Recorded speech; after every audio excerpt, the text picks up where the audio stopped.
What's up, everyone? This is Tekken World Tour 2023 Finals. We are wrapping it up for the last one ever. I have the legend, the man that has done so much for the Tekken community, joining me on the mic. It's going to be Mark, man. What's up, Mike? It's good to be here for another TWT Finals. You know, there is a nice crowd here. It's got that magic, the LCQ magic right now. All these guys are going, and Obama said it best earlier. He's here for the violence, and I'm here for that too. We are still trying to figure out who is going to be getting into our top 8 later today. And, of course, the single winner from today's LCQ will participate in the festivities that are going to be happening throughout the entire weekend. I'm excited. I'm super excited. You know, the LCQ is, like we always say, it's a bloodbath. But this time, this is the last one ever for Tekken 7. There are so many killers here today. Like, just watching everybody roll through all the faces I've seen throughout the years. But, man, this is it. The end of Tekken 7. Everybody came out here to play. Oh, yeah. And, you know, this is the first LCQ happening for the global finals on American soil. We didn't have one on the very first one in 2017. That one was a bit different of a format. So to be able to bring the bloodbath that we've seen in Amsterdam twice, we saw it in Thailand, but have it here, it's fun. And we get to see a lot of these players that we haven't seen in a long time trying to scoop in at the last minute and take those the coveted spot, I should say. Not even points. Points are not on the line. It is your tournament life. This is it. Yeah, all year round, they've been playing for points to make it into the top 19. That 20th spot is for the LCQ, the last chance qualifier. And whoever wins this makes it into that top 20 spot to play throughout the finals, throughout the weekend. But here we go. We got the first match coming up for you guys. It's going to be AK going up against Romanjelly. Wow, wow. So all the way from the Philippines, first time getting visa approval to play here in the United States for the TWT Finals. I know he wanted to come out here for many events in the past, but was unable to. But I'm very, very glad that we have Bryan from the Philippines, AK, and this kid is a world-class player, able to bang with some of the best of them, and he's all the way out here. And Romanjelly is from Indonesia. We have a global match here in the global LCQ. Dude, if you just saw the screen too, he just put on the ski max. He's a Paul loyalist, and he considers himself the robber. He's going to blue that rescue. He's going to take off 60% of your life when you least expect it. So he's automatically going to go into rage.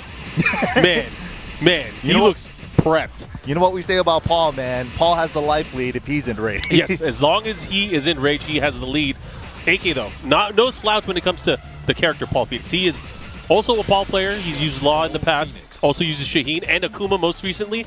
But we'll see who he goes and uses into this matchup here. But I'm excited either way.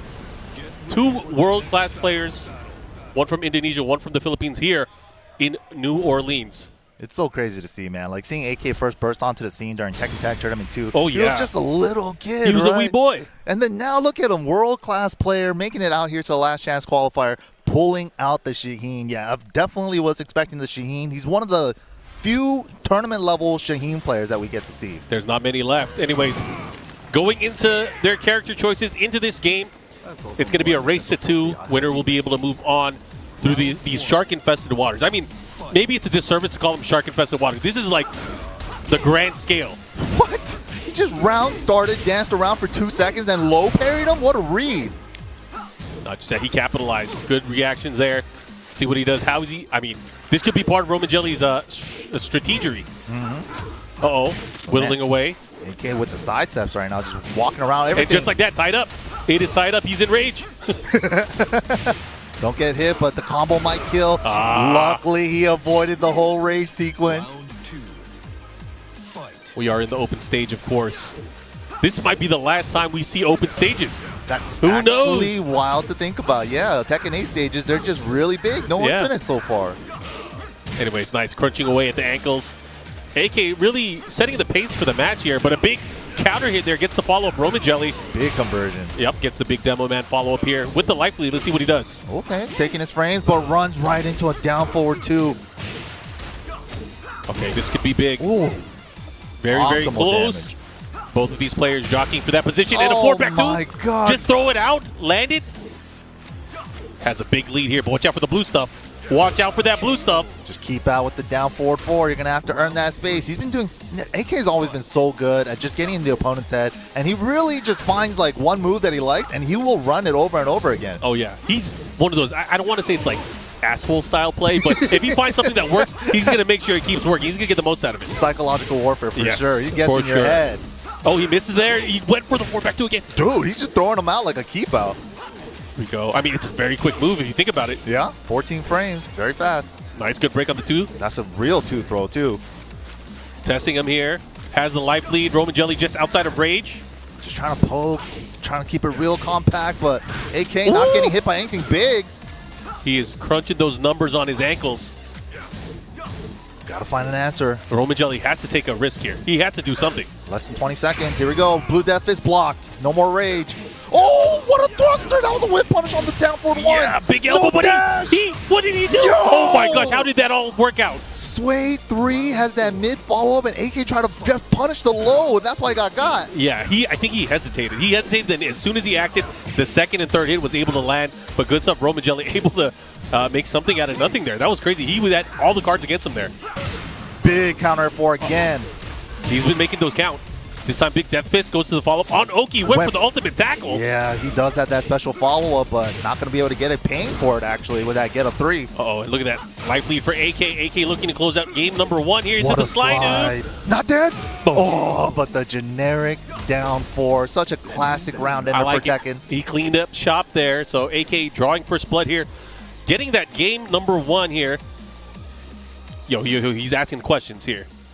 It's hard to understand him with that mask on. It's so funny that you brought it out here. Opportune for the weather, though. You know, Arctic snowfall. Got to make sure you don't get frostbite. Yeah, big shout outs to Romanjelly, too. He's a streamer. He's been playing the game a lot, too. Grinding 7. I think he started in 7 as well. He's been playing Paul as long as I've known him. Hey, I got to give a lot of love. That thing you just said, started in 7. That's like a 10-year affair now for a lot of players. Or 7 if it's on the console, right? Mm-hmm. Man, you guys are veterans. You guys made it. Dude, it's wild, man. It's been a community Thanks for joining effort. us. 2017, early 2017 is veteran status now in my book. Dude, right? Dude, I've even ran into a bunch of players yesterday they say they started in the pandemic era. You know, it's man. I've been playing offline since the pandemic. I'm like, what? And you think like in your head, you're like thinking like, oh, that's not that long. And then you think about it, like that's over 3 years now. Yeah. That's kind of that time crazy. skip. It's real. So many new players joined the scene. And, you know, we've seen it too. Like players that started in 7, they're killers now. They're at their peak of the game. Oh, and we are here, the stage of destruction. G Corp helipad. Yeah, we got 2 breakable walls. Yeah, and Paul with that raise drive on a wall stage, much more effective. Splat you from a mile away. Let's see if he's able to take advantage of it. AK's been doing such a great job of catching the scrambles. Oh, great patience there. Good fuzzy, too, just to duck under the high and block the mid in time, but catches the counter right back, too. Okazeme, back 4. Able to land it here. Okay. Oh, I like what he did there. He went for an interesting punish there, but not fast enough, of course. I think AK's move of choice this set has definitely been forward back 2. Oh, yeah. Oh, yeah. Should be the wall, side wall. Still converting. Wow. Nice. That hit so clean on the follow-up. Good stuff there with the down 3. Here we go. AK continuing his dominance here. Oh, what a jab. That was a really good jab. Yeah, sometimes you got to let him know the power of the jab. Oh, he had a chance there. I thought he was going to thrust. Button. Yeah. Or even a death fist would have been. There we go. We got to counter it. I mean, counter it down forward 2 for keep out. Oh, yeah. Migi up. Breaks to break it. Send him towards the other one. And look at that positioning now. Oh, no. He ran it again. AK said no. He tested his luck. I mean, he got away with it the first time. But, man, second time, not going to happen. Here we go. 2 rounds straight for AK.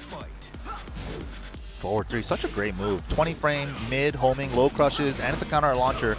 Oh, yeah, and he gets the follow-up here. He's going to get the Scorpion break. Dude. The follow-up here, he gets the wall, too. He still gets a full wall combo because he didn't use up any wall hits during that first wall. What the wow. fuck? No conversion. No, he did a side step 3. Cameraman's on my payroll. Oh, my God. Oh, my God. The second hit whiffed. Things are working differently. What's going to happen here?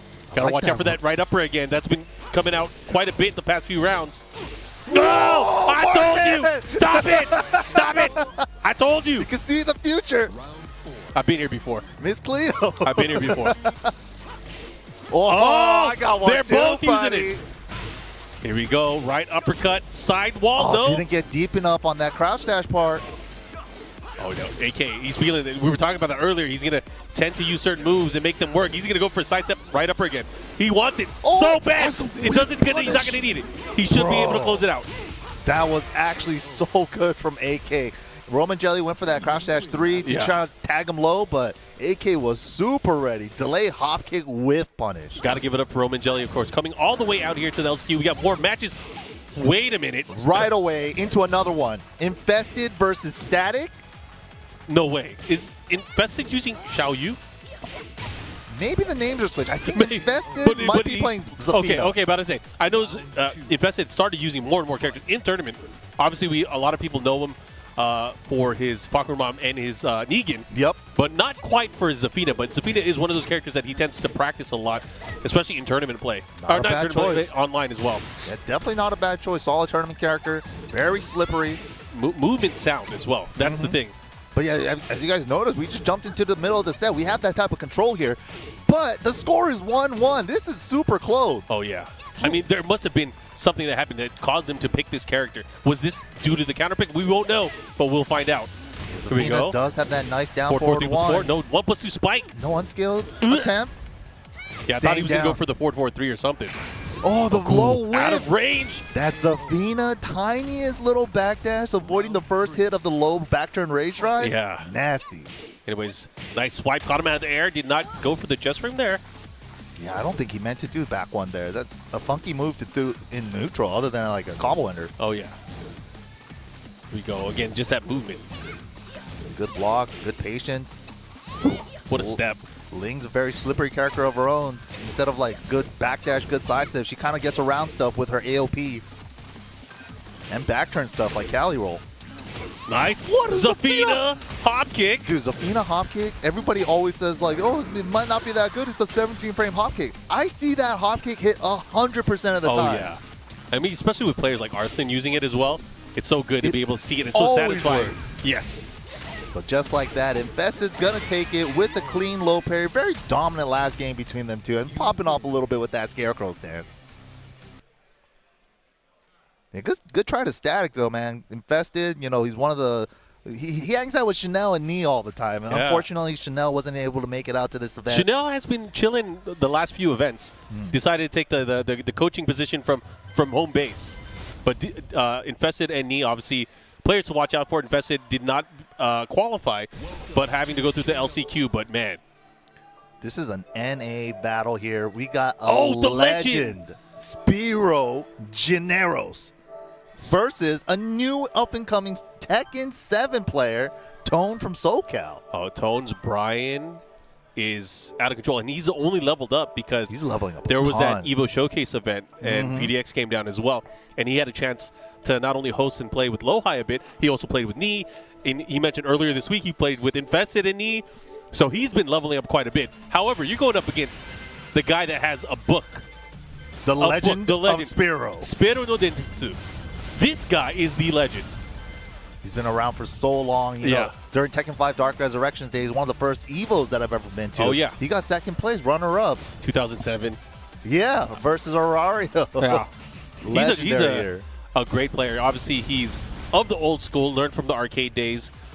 He is a Tiger Jackson main. I want to call that out. Yes, not an Eddy. Yeah, not an Eddy. He's a Tiger Jackson main. And then obviously he switched over to Eddy and Paul as well. He's just such a clutch player. If you guys watch it, he has this special aura about him.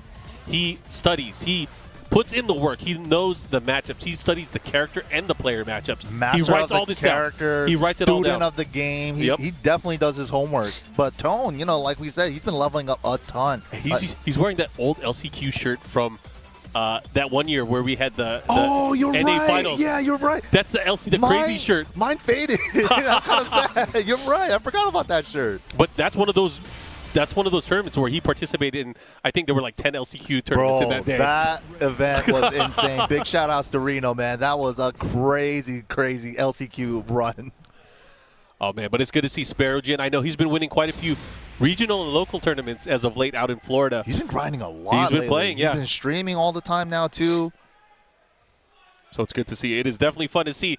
He's going to go up against Tone. So Tone and Spero Gen. I believe it's going to be Eddy versus Bryan, yeah? Yes, all right, here we go. Classic matchup. But let's see how both of these players approach each other, especially with, I'm sure Tone is familiar with who Spero is, and he's going to have a lot of layers to go through against this Eddy. Well, I would say, you know, this is the thing that to watch out for, especially with players like Spero, is how slippery his half backdash can be to be able to create opportunities for himself. Just like his that. ability to kind of open up the character defensively with his movement, with his Jenga, is really something that you got to watch out for. Another scary thing in this matchup, too, specifically in terms of a low block punish. If you block Bryan's hatchet, a lot of characters can't launch it. Eddy is one of the few that can. Yeah, while setting 1-3, he's going to take him to the skies. Nice whiff punish on the sides to 3+4, the God move. And Tone is one of those players, too. He has the execution. He has the taunt back forwards. He has the taunt jet up or down, too. So you definitely have to watch out from that. But I feel like Spero being such an old school type, knowing the possibilities character, he's not going to tech roll into it. He's going to have to make him work for it. Okay. Oh, he had the third hit. Didn't believe, though. Yeah. And I like this kind of new reevaluation of how Spero has been utilizing Eddy as well. He's been relying, and this is one of those things that a lot of Eddy players don't do, is they rely on figuring out what he can do with his sidestep. Right. What he can do with his sidewalk. Because, you know, most people will say that Eddy has no sidestep or sidewalk. However, he can sidestep certain things that a lot of characters can't. That is very true. Like Ganryu's down 4-3, weird stuff. Yep. It's just very situational, but he knows for sure. And that could come into play. There's going to be certain things like a block back one, right? What can you do afterwards? What can Eddy do afterwards? Oh, how did that whiff? Oh, a little bit off axis, especially with the side. He could have been, oh my God. Alive, mix. The second hit of the thrust. 2-4-3 from relaxed stance, the classic. Spero's going to use them all, man. Oh, yeah. Got to be prepared. Here we go. Other than that first one, none of them has landed ever since. Throw breaks have been sharp. Sidestep, The 3+4. is so good, dude. Yeah, it's like, any problems? It's okay, it's okay. It's not going to do a lot of damage, but the positioning is everything here. This is a good spot for Tone to be at. Oh, he's using that down two. Oh my God. The he wall jump to switch sides? like a thief in the night. Out of here. Yeah. Let's see what he does. So he did it on a jab. yo. It's so Spero good. is so good with that sides. Instant sidestep 3+4. Oh my God. Natural combo, low mid. Oh, nice 3+4 option there that was able to beat out what he was trying to do. Maybe he had gone for the helicopter kicks there.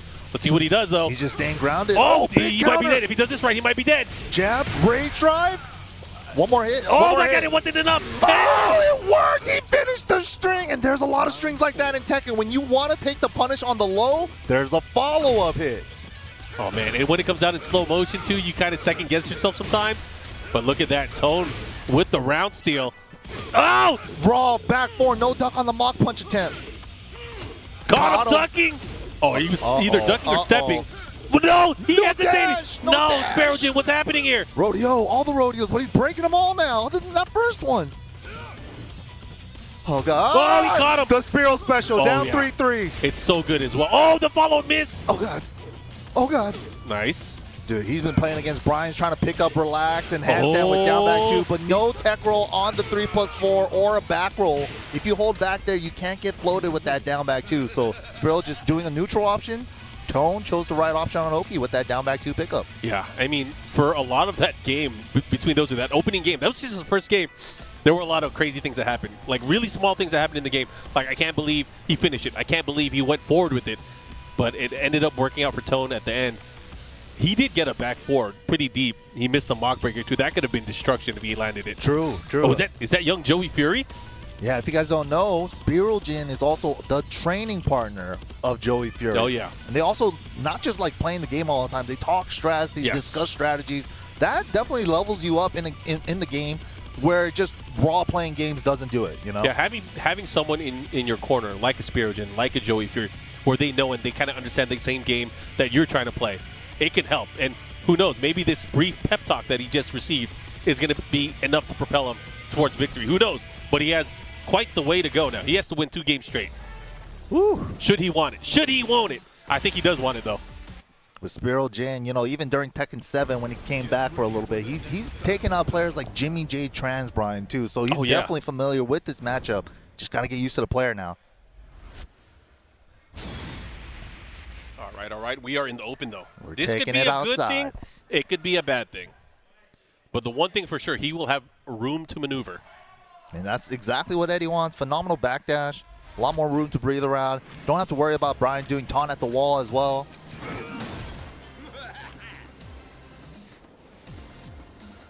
Damn, isn't Eddy cold? Round 1. He has to be. He's not used to the bobsled team. He's not with it. He's about to kiss the lucky egg, though. Here we go. Counter hit. Down forward 4 into the guaranteed follow-up here. Try to fish him afterwards as well. 4-4-4. So you can't punish him, man. It's a trap. He got him. And see, you got to start showing your cards. Dude, the unscaled damage from Eddy in open stages is pretty nice, too. And there's the God move. He's going to close it out here. Down 2-3, and it, boom. There's bada bing, bada boom. Yeah, the grounded unscaled, back 1-4. He also has down 2-3 into the relax 3. Yeah, and the thing is, like, some characters can evade it, but if they go for the hop kick or the pop-up, then they're in for more damage. Yeah, you're getting while standing 1-3 if you do that. Here we go, another forward 4. Able to land this time. Great patience on the combo here. There it is again. Another chunky damage. And that's going to be guaranteed follow-up as well. He went for the down 4-4 series. Big counter for Tone, though. Yeah, he needed that. He's been actually getting quite a bit of mileage here after the counter hit 3+4. Ooh, the spin win. Ooh, brave taunt dashes, and he caught his timing with the back 1 counter hit. Yeah, he should be able to close it out here. No! Oh, what happened? Didn't get deep enough. Didn't get deep enough. Oh my God, gotta hold better this guess mix. right. Wow, Tone with the bravery, blocking the low. Oh, that's crazy. That's scary. The classic round start, neutral orbital, clipping your jab. I've been seeing that since Tekken 5 Dark Resurrection. Oh, nice 4-2-3. Caught him with the down back 2. Going back the other way. Not doing a lot of damage, but again, just taking the momentum back. Let's see what he does. Nooch tags him low. Spero not going to be too desperate to try to make up this life disadvantage. Yeah, and he already has to kind of be aware here. Tone already put him on notice there with that up 4, that orbital heal. Let him know that, hey, if you try to come in errantly, you're going to get clipped. This time, big dash in, and Spero wasn't able to cancel the handstand in time. Here we go. Tone's playing well, man. Tone is playing very collected here. Is it going to be too much for Spero? Spero's going to have to put in some work here. He needs to win 2 rounds straight, and then, of course, the follow-up game, just to be able to move forward. Oh, counter it on the down 4-2-3. See what he does. Just kind of pressing in his face, just like dashing up. A couple of taunt dashes. Oh! Orbital's the throw! And that's the worst, too. That moment, you're like, I'm going to get momentum. I'm going to get positioning. But he gets launched for his troubles. Flow converts that forward 3. And he's in the red. He's in the red, but you can't count him out yet. Good punish on the down forward 1-1. Still got work to do, though. Ooh, you got to be careful. Oh, my God. He went for the standing 3 wow. and got hit by counter hit there. And look at that. Tone able to take it 2-0 over Spero Jin. Unfortunately for Spero Jin, he is now in the loser's bracket. Tone we will see maybe later on today. That is a very big win for Tone, man. All that hard work, that practice, having the high-level players in your corner helping you out. But just like we said, into another match right away. Rick the Ruler versus NG Obscure. Yeah, 2 amazing players. Probably one of the best Alisa players in the U.S. Obscure, he really did very well in a lot of the TWT events throughout the course of TWT, placing in many, many top 8s, doing very well in a lot of dojo events as well.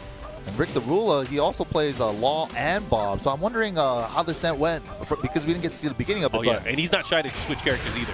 He's not shy, but hey, the big blue stuff comes out here. Let's see what he can do. Oh, my God. Gosh, the tippy toes. Shades of Barbu. See what he does here. He went for the, can't believe he went for the dragon fake flip there. Able to land the big stomp afterwards. Oh, my goodness. Now did the slide. Okay. Oh, I think that was another slide. Got full crash 3, though. Let's see what he does with it. Out of range here. Obscure with the follow-up. No 3+4-4. Maybe he didn't know. He has to know. He has to know. He's just remembering. Sometimes for these old players, they got to be like, oh, yeah, that's right. Who uses that move? Yeah. Okay. Put the brakes on there. The 1-1 chainsaws come out. Just like that. Rick the Ruler, 3 rounds straight. 3 rounds straight for Rick the Ruler. Remember, Rick the Ruler is one of those guys, when he's put into a pressure situation, he could come out on top against the best of them, against Evo champions, against world champions. Oh, for sure. He doesn't care. He can win them. He can win them. And he's proven it in the past. He has proven it in the past. I think a lot of times people kind of sleep on him, especially during online tournaments and stuff like ICFC. Oh, yeah. He's gotten multiple top 8s. Oh, yeah. So he's very consistent player, very strong. And you just got to catch him on a good day, man. Like, hopefully today's the day. Today would be the best day to have your good days, man. Yeah, if he plays out of his mind, you are in for a trip. In for a trip. Anyways, we're going to get more games and more matches happening here on the main stage for our LCQ. This is where all the magic happens. This is the bloodbath. We're trying to figure out of these players, who is going to make it into our our final spot Yeah. to compete tomorrow with the rest of the best players from around the world. If you guys seen that top 19 list, it's crazy. And you know It's what? a bit crazy. You know, one thing I want to talk about too is like player like Pina. He's been in the top 19 for the majority of the year. Yeah. And then just last second, he just needed to place one place higher in any tournament. Yeah. And he was in there, but he wasn't able to do that. He's 20th spot. I mean, can you imagine the heartbreak? Oh, yeah. I mean, then you got to also think about other players that had to go through that same route. Mm-hmm. And even then, that have to deal with maybe more than just where your placements are. Atif, perfect example. Bro. Ended up winning the last Master event, last day of the tour. Propelled himself into where he needed to be, but then had to go with the matchup against the Visa, and he got it at the last hour. So great to pretty see much. at the final Tekken 7 TWT And he finals. can defend his title now. He could be the first one to get a 2P and a double. Yeah, it could be. He could very well. Back to back. Yeah, it's crazy. It's insane. I mean, I was thinking about so many things, and then this may be for tomorrow to think about. But the past 3 years, there's been something consistent. I don't know if you've paid attention or if you noticed, but the past 3 TWTs, can you call out a specific thing that's happened to every single one? Ooh, everybody picks their favorite to win, and it's never been that. I'm glad you said that, Mike, because more often than not, there's been this particular matchup with Arslan, Ash, and Nee. Yeah. And they always faced each other in the same group stage, and neither one of them made it out. Dude, remember last year's finals? It was Arslan, Nee, and then like Al beats both of them on day one, and then he Yolanda doesn't make shows it up too. in Yep. day 2. Like Yup. what? Man. All right, hey, we get to see some Violet. We don't really get. Oh, it's Fergus as well, representing from the other side of the world here. Fergus going up against Justaspirit, lead player, commentator as well. But man, first round going to Fergus. Fergus is one of those players who has qualified for the TWT finals twice in the past. Yeah. So not a stranger to this global stage, but being in the LCQ, he has that hunger. Let's see. Oh my God, the Tooth Fairy. Clean with punish with it. Going for the unskilled, didn't quite get it, but still good chunk of damage. Oh yeah. Good stuff so far. Great pressure. Look at that. Just Fergus, the way he comes in, positions that character Asuka. Asuka is one of those characters, man. Especially with Rage, too. Oh, my goodness. Oh, my goodness. That Can't whiff on her, man. That forward 2 is always going to find you. The mini movement forward 2 has been the tale of these opening rounds here with Fergus. It's such a good whiff punisher. 17 frames, Yep. super long range. Can go under jabs.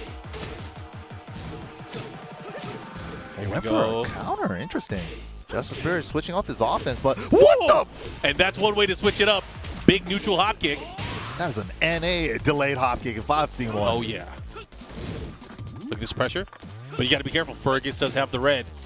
So scary. Oh No! my God, we're going to see so much life gone. Is he going to cash out Forward. with it? No. Oh, he did a Reverse get up. setup. Oh, double layered setup. That was so good. Oh my God, the double layered setup. If you tech roll, you're getting unblockable tackled. And if you get up and don't block low, you're going to get launched by the low can-can. Because her first hit of her can-can is a low. Low counter hit launcher.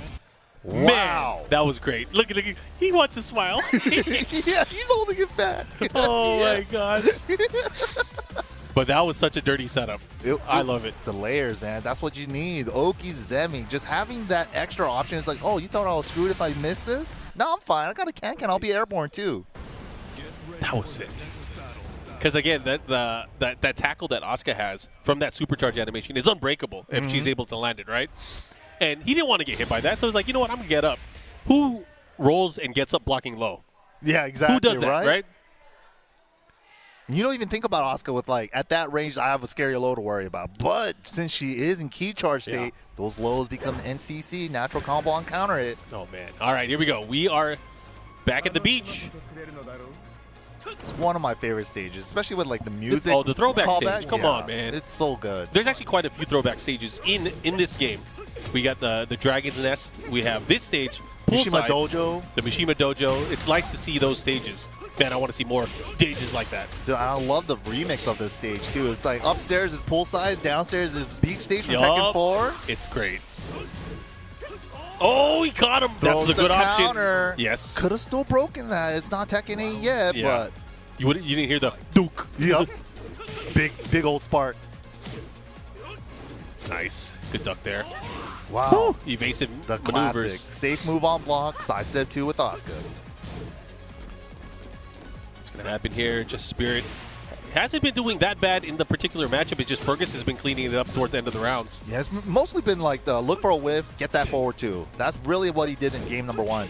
So Justaspirit, as long as he doesn't whiff, he should be okay. And he's doing great right now. Yeah, right now, with the advantage in life lead, maybe going to be going up 2 rounds. Oh my god. He went for the big read. There was no need. Oh no. Oh no. Bruh, grounded hit at the wall. Oh, he's alive. Oh, don't ever play with your food. But then, you know, you're kind of worried about messing up the double 4-4-1 there. I feel that. Okay. Good option, good option. Great option. You don't even have to worry about the high because down back one's a high crush. Oh, yeah. And that's the thing. Fergus is such a methodical player, knowing this character so well. Right. Here we go downstairs. Nice. Oh, he's trying to get the unscaled down 3, but it wasn't close enough. Yeah, that backboard did not hit as deep as he needed it to. Oh, big back 4 counter hit. Speaking of. Should be able to close it out here. Down 3. Here we go. So Justaspirit on the verge of tying things up here. Something switched up, man. He went more offense, started whiffing a little less. Other than that delayed hop kick this game, he's been doing great. Oh, and Fergus. Woo! Has to watch Hitman out. sidestep, Hitman 2 launcher. Should be able to get the wall here. Nice, big What's damage. the mix? Went for the 4-2. Try to catch him. Again, evasive maneuvers.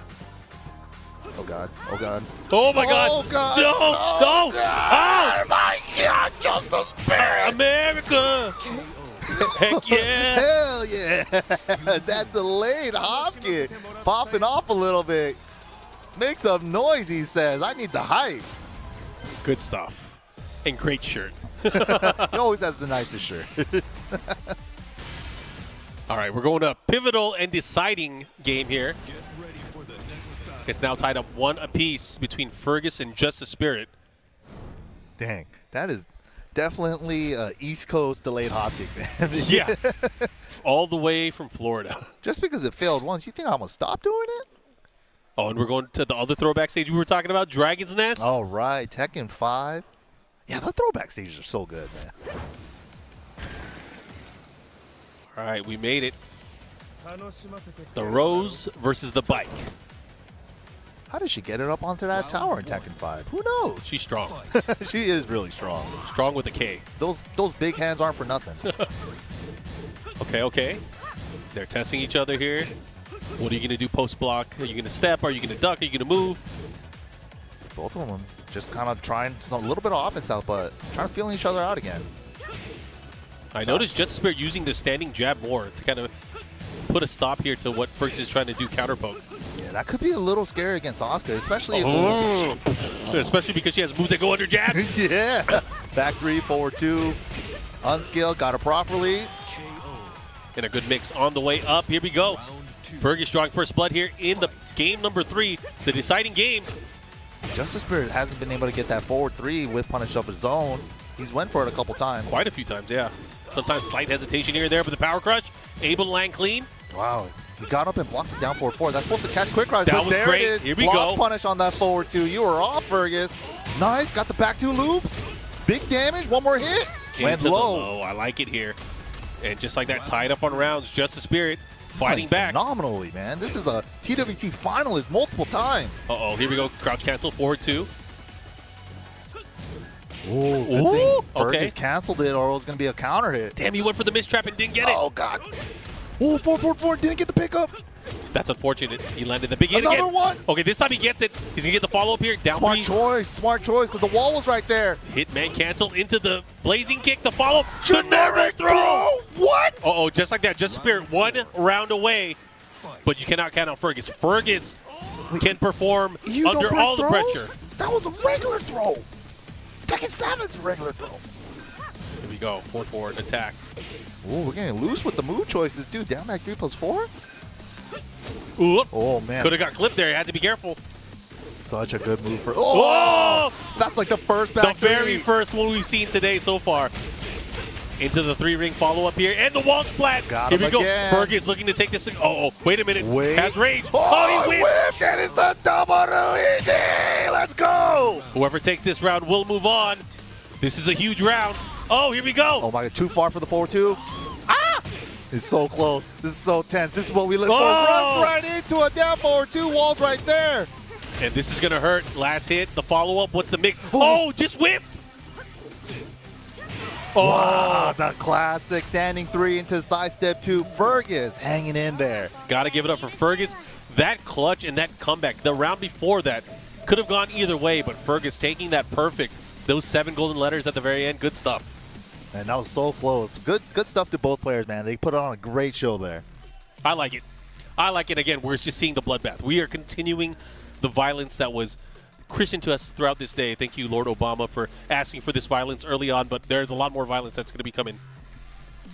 But yeah, absolutely, man. You guys are tuning in to the last chance qualifiers. This is the final one for Tekken 7, man. We're trying to go out with a bang. Oh, yeah, and if you guys haven't already, make sure you guys pre-order the collector's edition of Tekken 8, of course, coming out the 26th of January. That's just a few weeks away. Not too far away. It's right around the corner. You guys get that really cool premium box, the awesome electrified figurine featuring that Devil Jin state, and of course the arcade token. If you're a fan of the old arcade days, you get one of those, so cool. And some of the collectible cards, and of course the special face-off steelbook featuring both Jin Kazama and Kazuya Mishima. Make sure you guys pre-order now and get ready for the game. Get ready for the next battle. Man, but also don't forget, guys, you guys can follow us on our socials. We have Tekken on Twitter, or we call it X now, and then we also have BNE Esports and BNE Esports on YouTube. Don't forget to follow them and check out TekkenWorldTour.com for any more exciting news possibly coming around the future for the new game. We don't know. We'll see. We will see for sure. But guys, it's been fun so far. I hope you guys have been enjoying everything here in the second wave of pools that's been happening throughout the day. I believe we are going to be taking a short break, so we will be back right after this.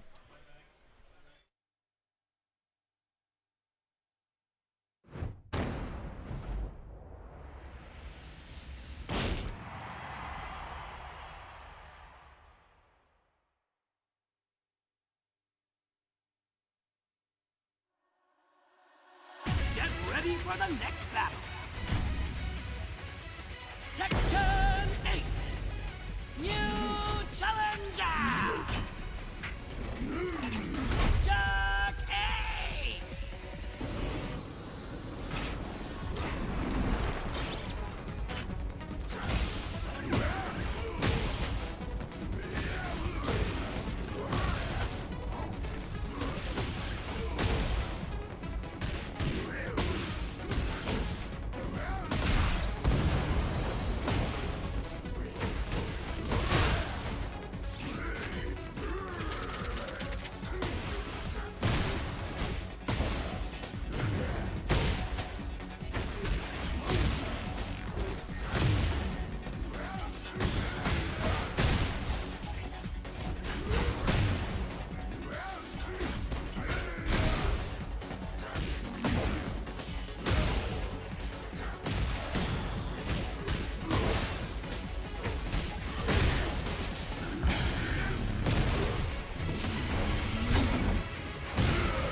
And welcome back, guys. You guys are joining me, MYK, and Mark. Man, we are bringing it in for you guys for the Tekken World Tour Finals, and you guys are tuning in for the last chance qualifiers. Yeah, there's a lot of action that's happening throughout the entire day, and again, only one of these players will move on to the finals. That's going to be happening tomorrow. So you have a fun-filled weekend. But before we get into this fun-filled weekend, I want to let you guys know about our friends over at Game Dimensions and their line of Tekken 7 arcade figures. This is round 1. As you guys know, you guys probably seen it throughout the entire season. We have Kazuya and we have Ayorichie that's available now. $26.99, over 20 points of articulation.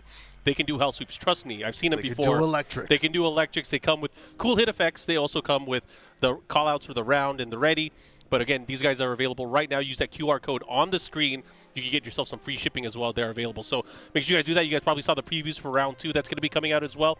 Got Jin Kazama and King from Tekken 8. Your favorite character. My favorite character, indeed. So again, if you guys want more information on that, make sure you guys check out these Game Dimensions. These awesome toys from Bandai Namco Toys. Good stuff. But yeah, we got a lot more Tekken action coming up for you guys right now, man. This LCQ, we're going to be doing it all day today.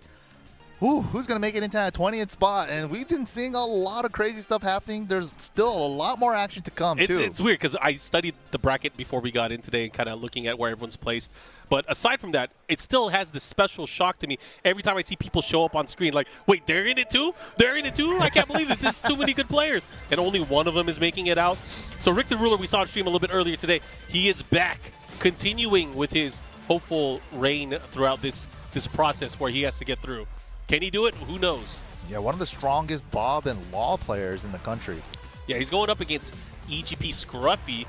So let's see who. I mean, I guess my question is, who's Rick the Ruler going to use? I think he probably alternates between run the Bob first. If it doesn't work out, then switch to Law. So that's what you think happened last time? Because we came mid-match when we watched, and it was like 1-1 already. So we'll see. Anyways, we're going to get into the action here. Looks like he's going with Law. Law pick. Huh.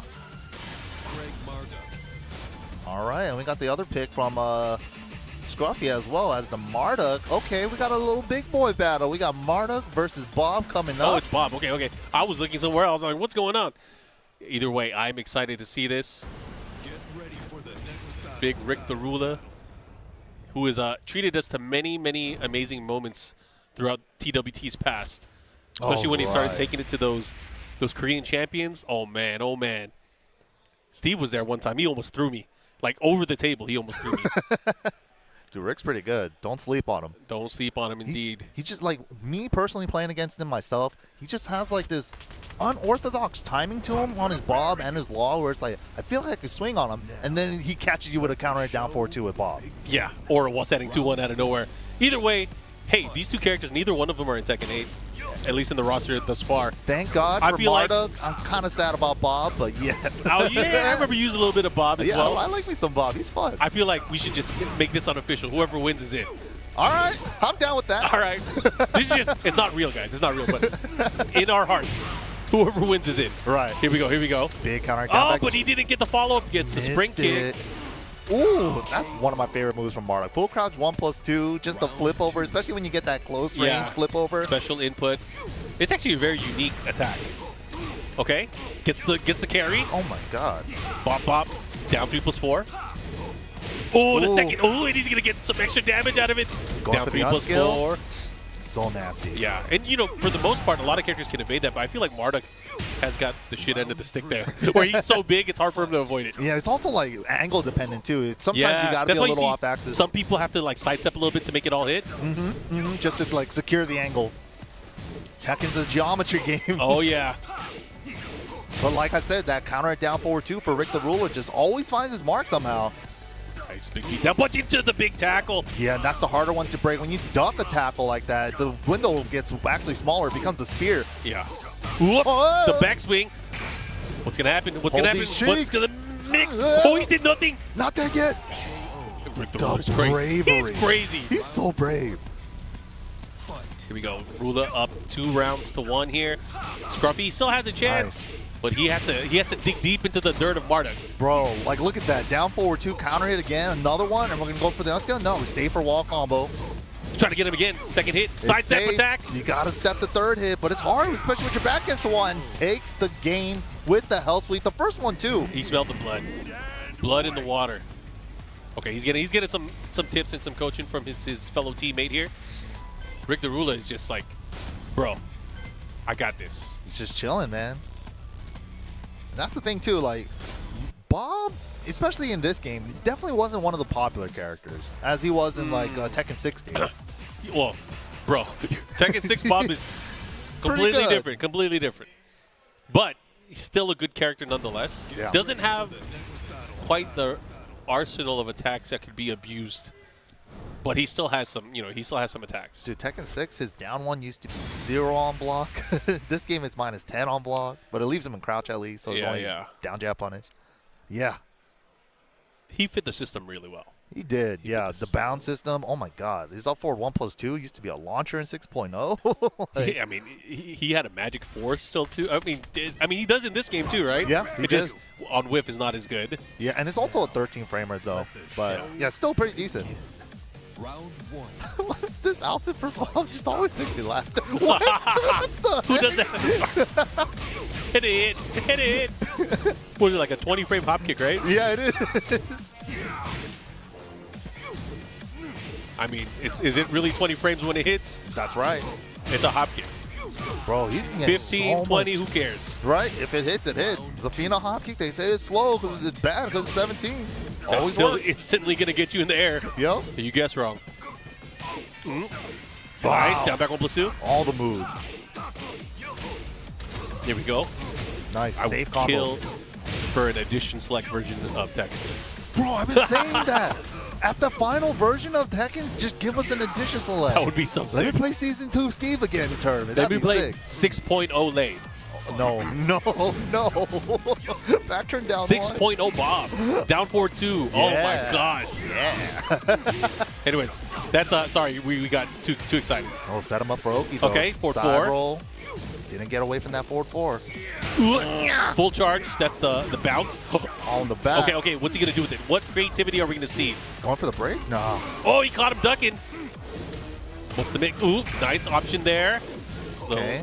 Going low now? No, it was off axis. It would have went off axis anyway, other than the homing attack. Caught him ducking He with dashed the call in and down forward 1. That's crazy. and he was right. Yeah. He bet it all.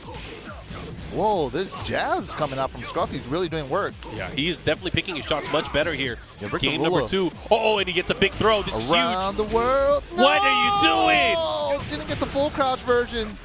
Oh, man, but the Python explosions doubles it up just like that. He is a cold-hearted snake.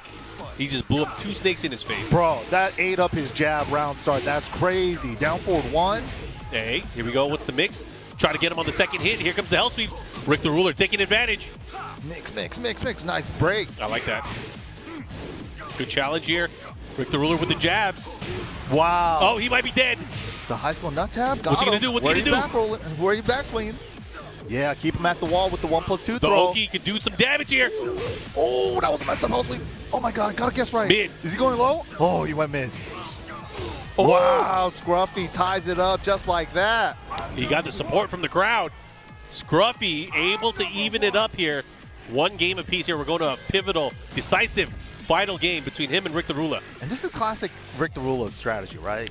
Plays the Bob Is he first. switching? That's what I feel like he always switches when he loses. But it's like that match was so close. The first 2 games well, were that's so what close. makes him switch. It's like, oh, you think you got my character and you don't got my character. I'm switching. I understand that strategy, but it's so scary in a first to 2 format, you know? He's thinking. He went. Did he go to character select? I can't see. But we can hear it. But that's the beauty of having 2 really strong tournament level characters for yourself. We've been seeing like Knee's the one that really made that popular, right? Just have a handful of characters as your backup just in case.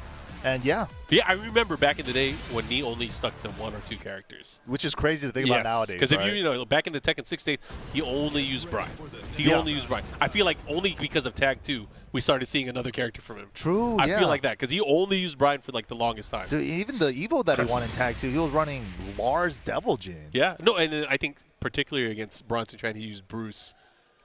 Bruce and Devil Jin. Yeah, no, good team. Good teams, man. Devil Good Jin characters, yeah. Devil Jin's a monster. But But then in 7, we all know Knee used like so many different characters. dude, you would see him in the results, and then you know how like they have the character usage right next to the player's name? It's like 8 characters. Yeah. Feel bad for the person typing up that post. He used Lily in tournament Yeah. against Kudans. All right, yeah. That was crazy. Dude, he was just for the sole reason of having a better sidestep. Dude, he was stepping laser scraper with Lily. That was insane. Anyways, here we go.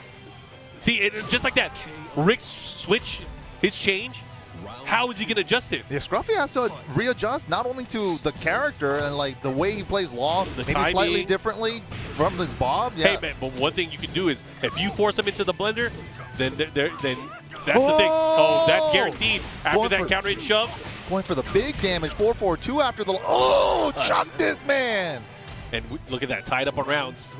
And that's the nasty part about Marduk, right? As soon as he That gets a guess wall is messed combo, up. yeah, That guess it's a is messed up. 50-50. You got a pure guess, one throw or two throw. The two does a grip, the one does a grip, they both do a grip. Here we go. Nice. Gets the counter hit. The follow-up here. You should get the wall. Nice DSS Dragon cancels. Cannon. Oh, he didn't get anything bigger, but doesn't matter. He got the momentum back. We're ducking, we're ducking. Oh, good spring kick that actually punished his down 4-3-1.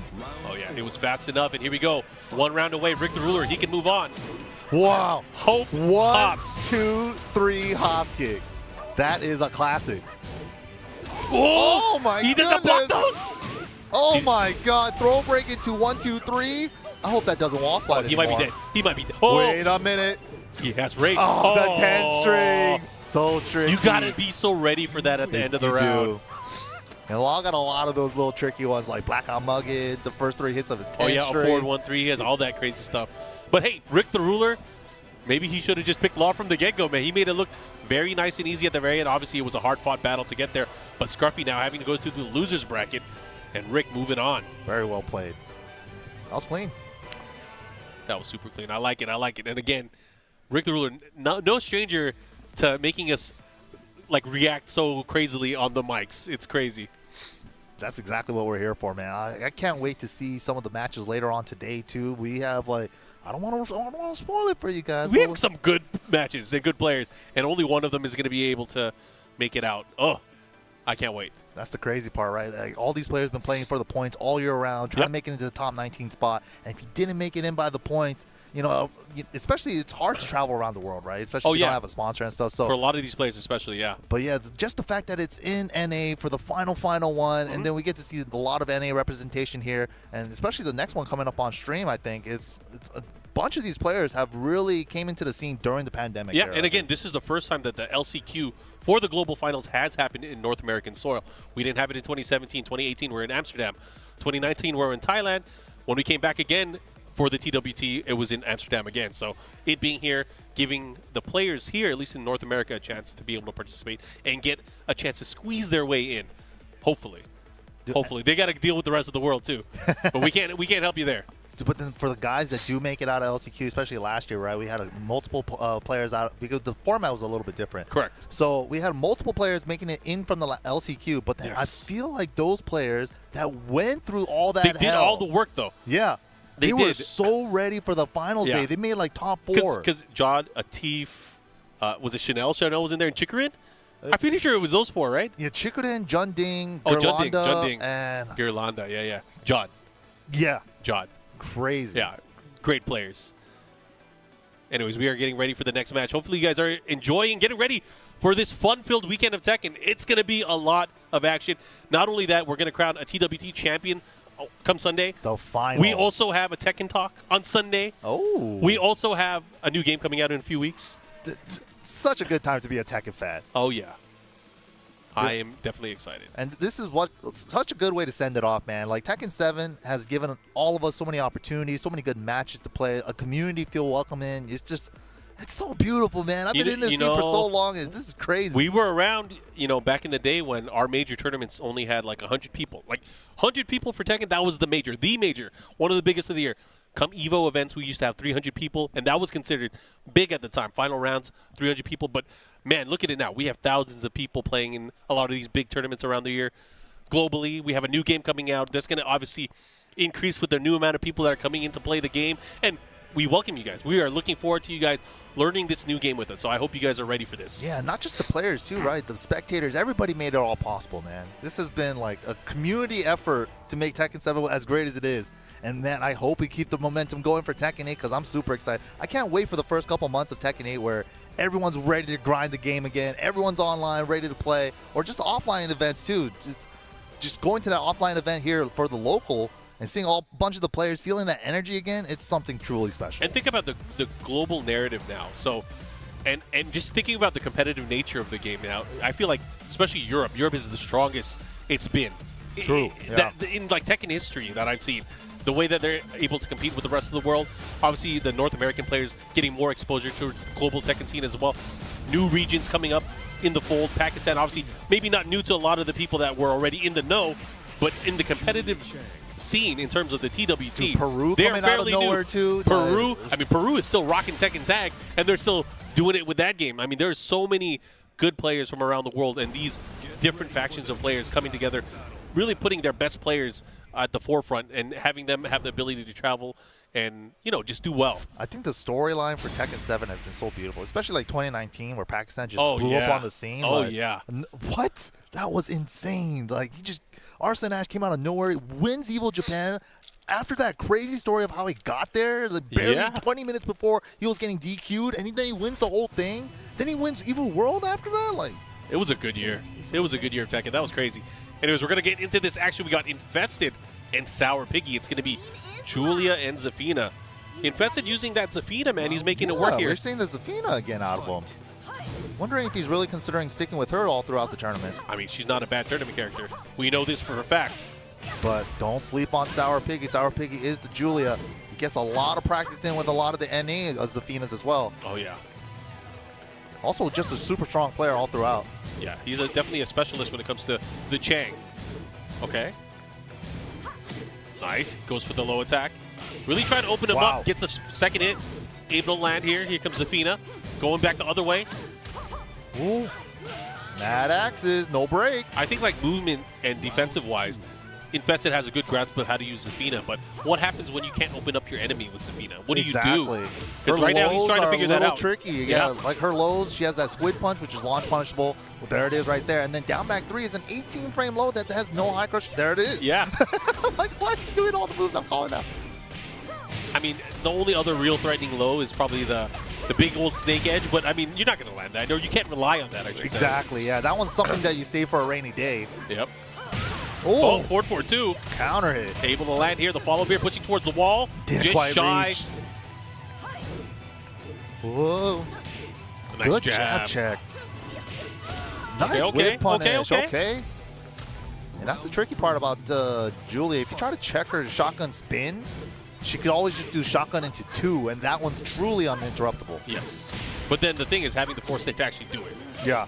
Oh, wow, speaking big. of shotgun, whip punishes it. Nice down forward 2 there. Pushing towards the wall. What's the mix? Again with the jab. Yeah, we got to see if Sourpiggy might cash out with the second part. Wow. He was ready. +7, what are we going to do?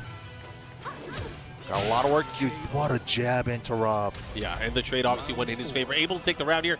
Infested up 2 rounds to 1. Looking to close it out and get game number 1 here. Can he do it? Sourpiggy has to make some adjustments here.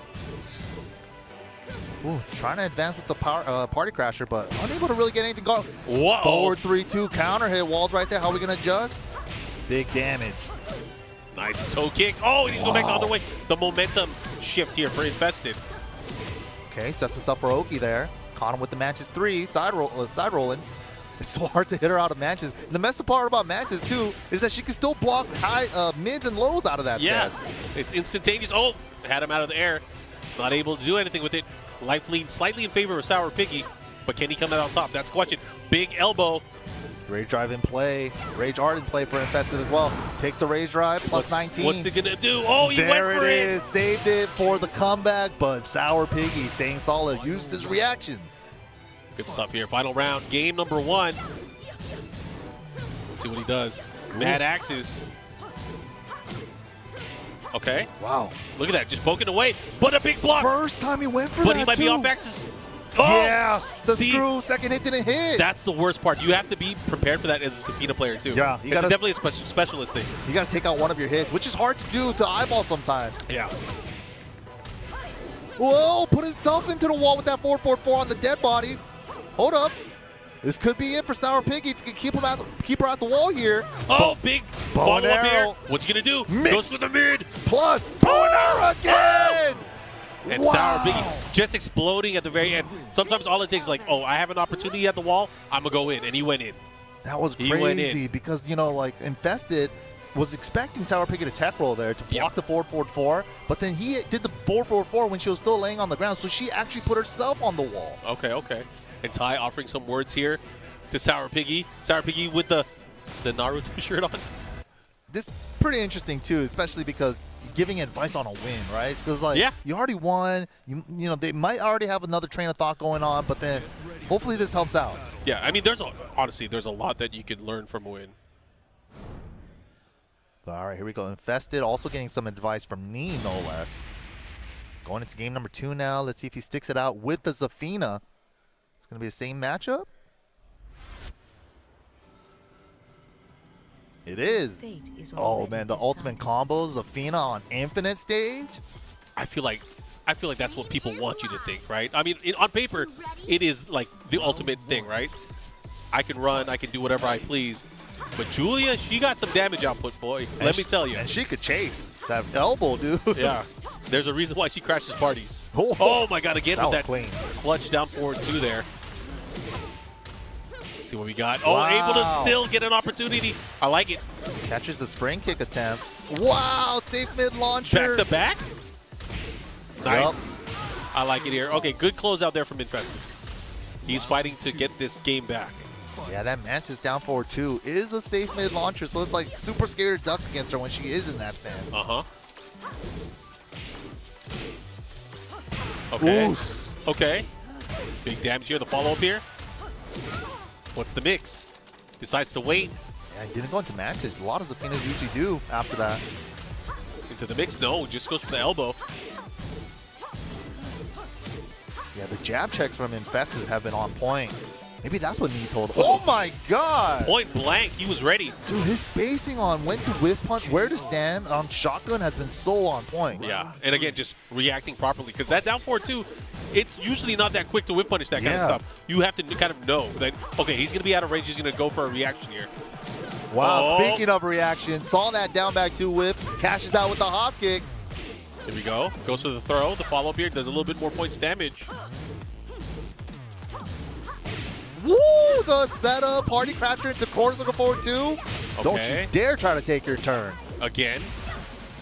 We got to be careful. Go! What the low berry. He was crouching, stood up, and then went back to crouch, and he was right. Okay, there we go. And Sourpiggy on the scoreboard here. Trying to salvage what he has here, maybe even tie things up round-wise. But I feel like, again, Infested has been playing so well in the pocket, up close. And his whiff punishment has been super on point for all the smallest little Julia whiffs, too. Shotgun, elbow. These jab checks now really putting Sourpiggy on check. Okay. Went for the uninterruptible option, but still hasn't fallen for it. Oh, caught him ducking. Let's see what he does here. Oh, he tried a quarter circle forward 2. Tried to get the big launch. Maybe thought he was going to sidestep or counter jab, maybe. Infested, you know, knowing exactly when to hit the brakes, had the right read, didn't pull the trigger in time. That's what he does. Well, time is dwindling down. 15 I can't believe seconds. he blocked that. Oh, Doesn't fall for it. Sourpiggy going for counter hit setups, just trying it, but Infested not falling for it. Went for it again. Just backdash, backdash, backdash. You can't catch me. Oh, it's over. What's he going to do? How's he going to... I'm out of there. Infested. Very strong style of play towards the very end here. Did not give his opponent an opportunity to even break him down or get in. And that's exactly what we're talking about, right? Like Zafina, Infinite Stage. I have all this room to move. My character has a phenomenal backdash. There has to be a wall stage coming up. As the counter pick, obviously he has an option here to change characters or change stages. He's going to change stages. He's going to want a stage where he can force mix-ups on Infested. Real threatening mix-ups. Yeah, and especially with bow and arrow, you used to wall spat in older games, but in this game, you at least still get that unskilled 4-4-3 follow-up too. So very threatening. Even after that, you have some really good Oki afterwards too. Because of the flip over, So she has the tools. She has the ability to do what it takes. But how do you go up against Infested? He's being coached by Nee too. Come on, man. Come on, man. It's cheating. That's tough. That is tough. Either way, this comes down to the decisive game. He just went up there and was like, hit the one button. Jab him. Just Sweep, jab him. Sweep the leg, jab. Don't do anything else. Whiff punish and jab. All right, we are in the Mishima Dojo.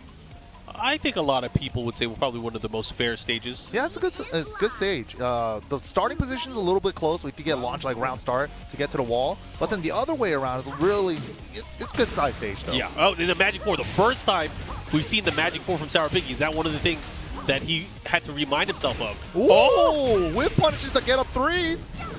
Okay, they trade. Okay, he's going to get this. He should be able to close this. Julia wall pressure. Ah! No! He bobbled it. Oh, That 4-4-3 was all but guaranteed.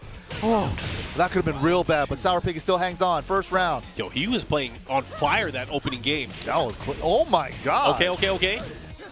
That is definitely the Zafina move though. That wall What is setting he 1-2. Miscalculated the wall carry.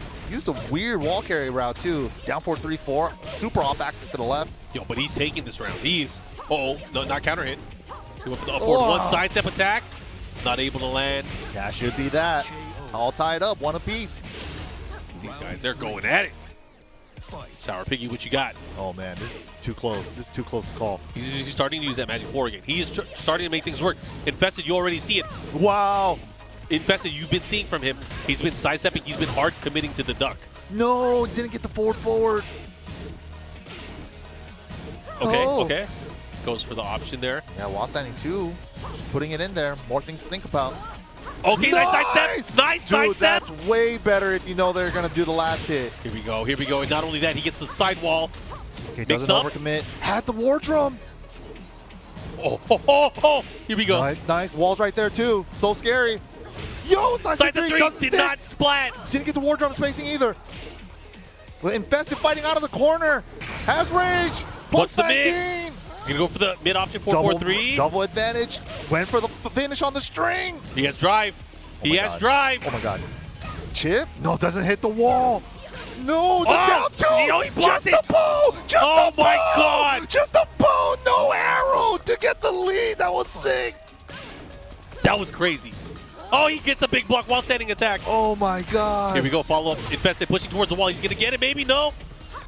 Whoa, the raw dog hop kick. The reads.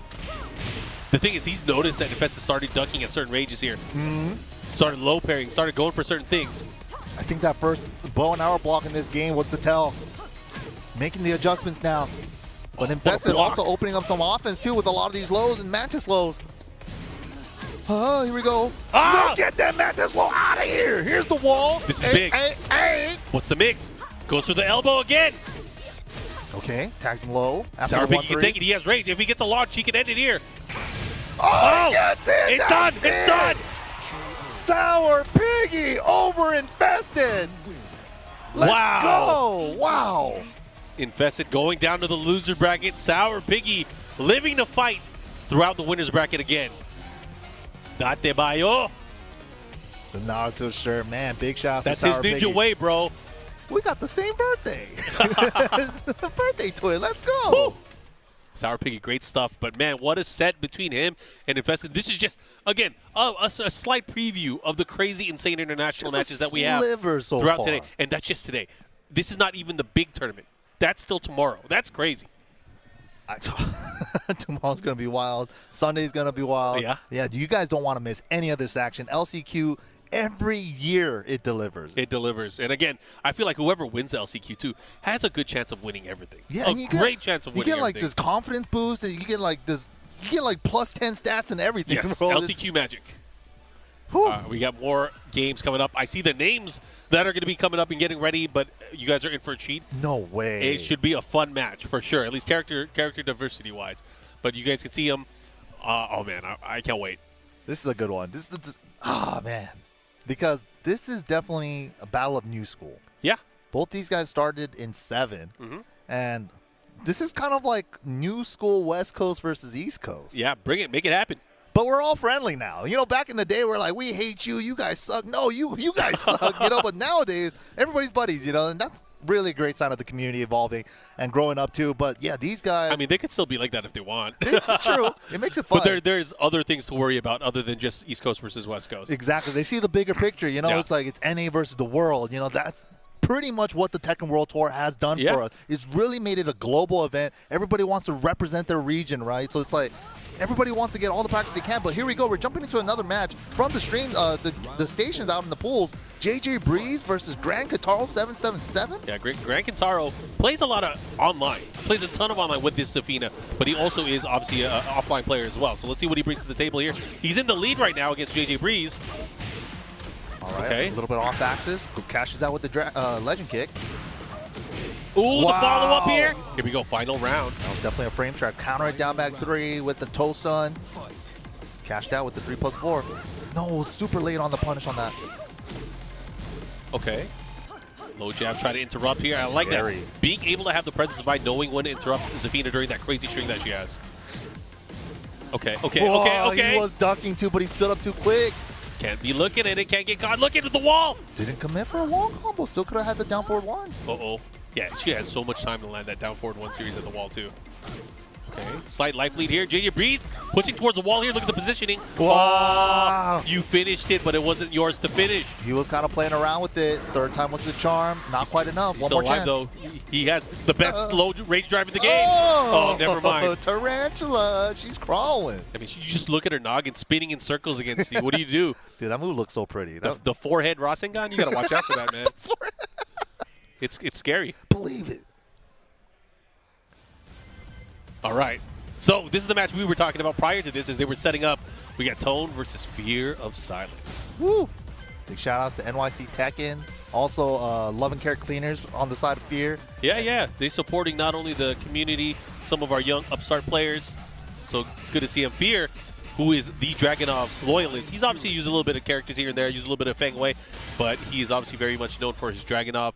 And Tone, who we saw earlier on stream today, rocking that Bryan Fury. I feel like both of these players have some type of practice against the opposing player's character. Yeah, they're also friends too. They both rolled in together this morning. It's so they're going to not be friends after this. That's what you're saying.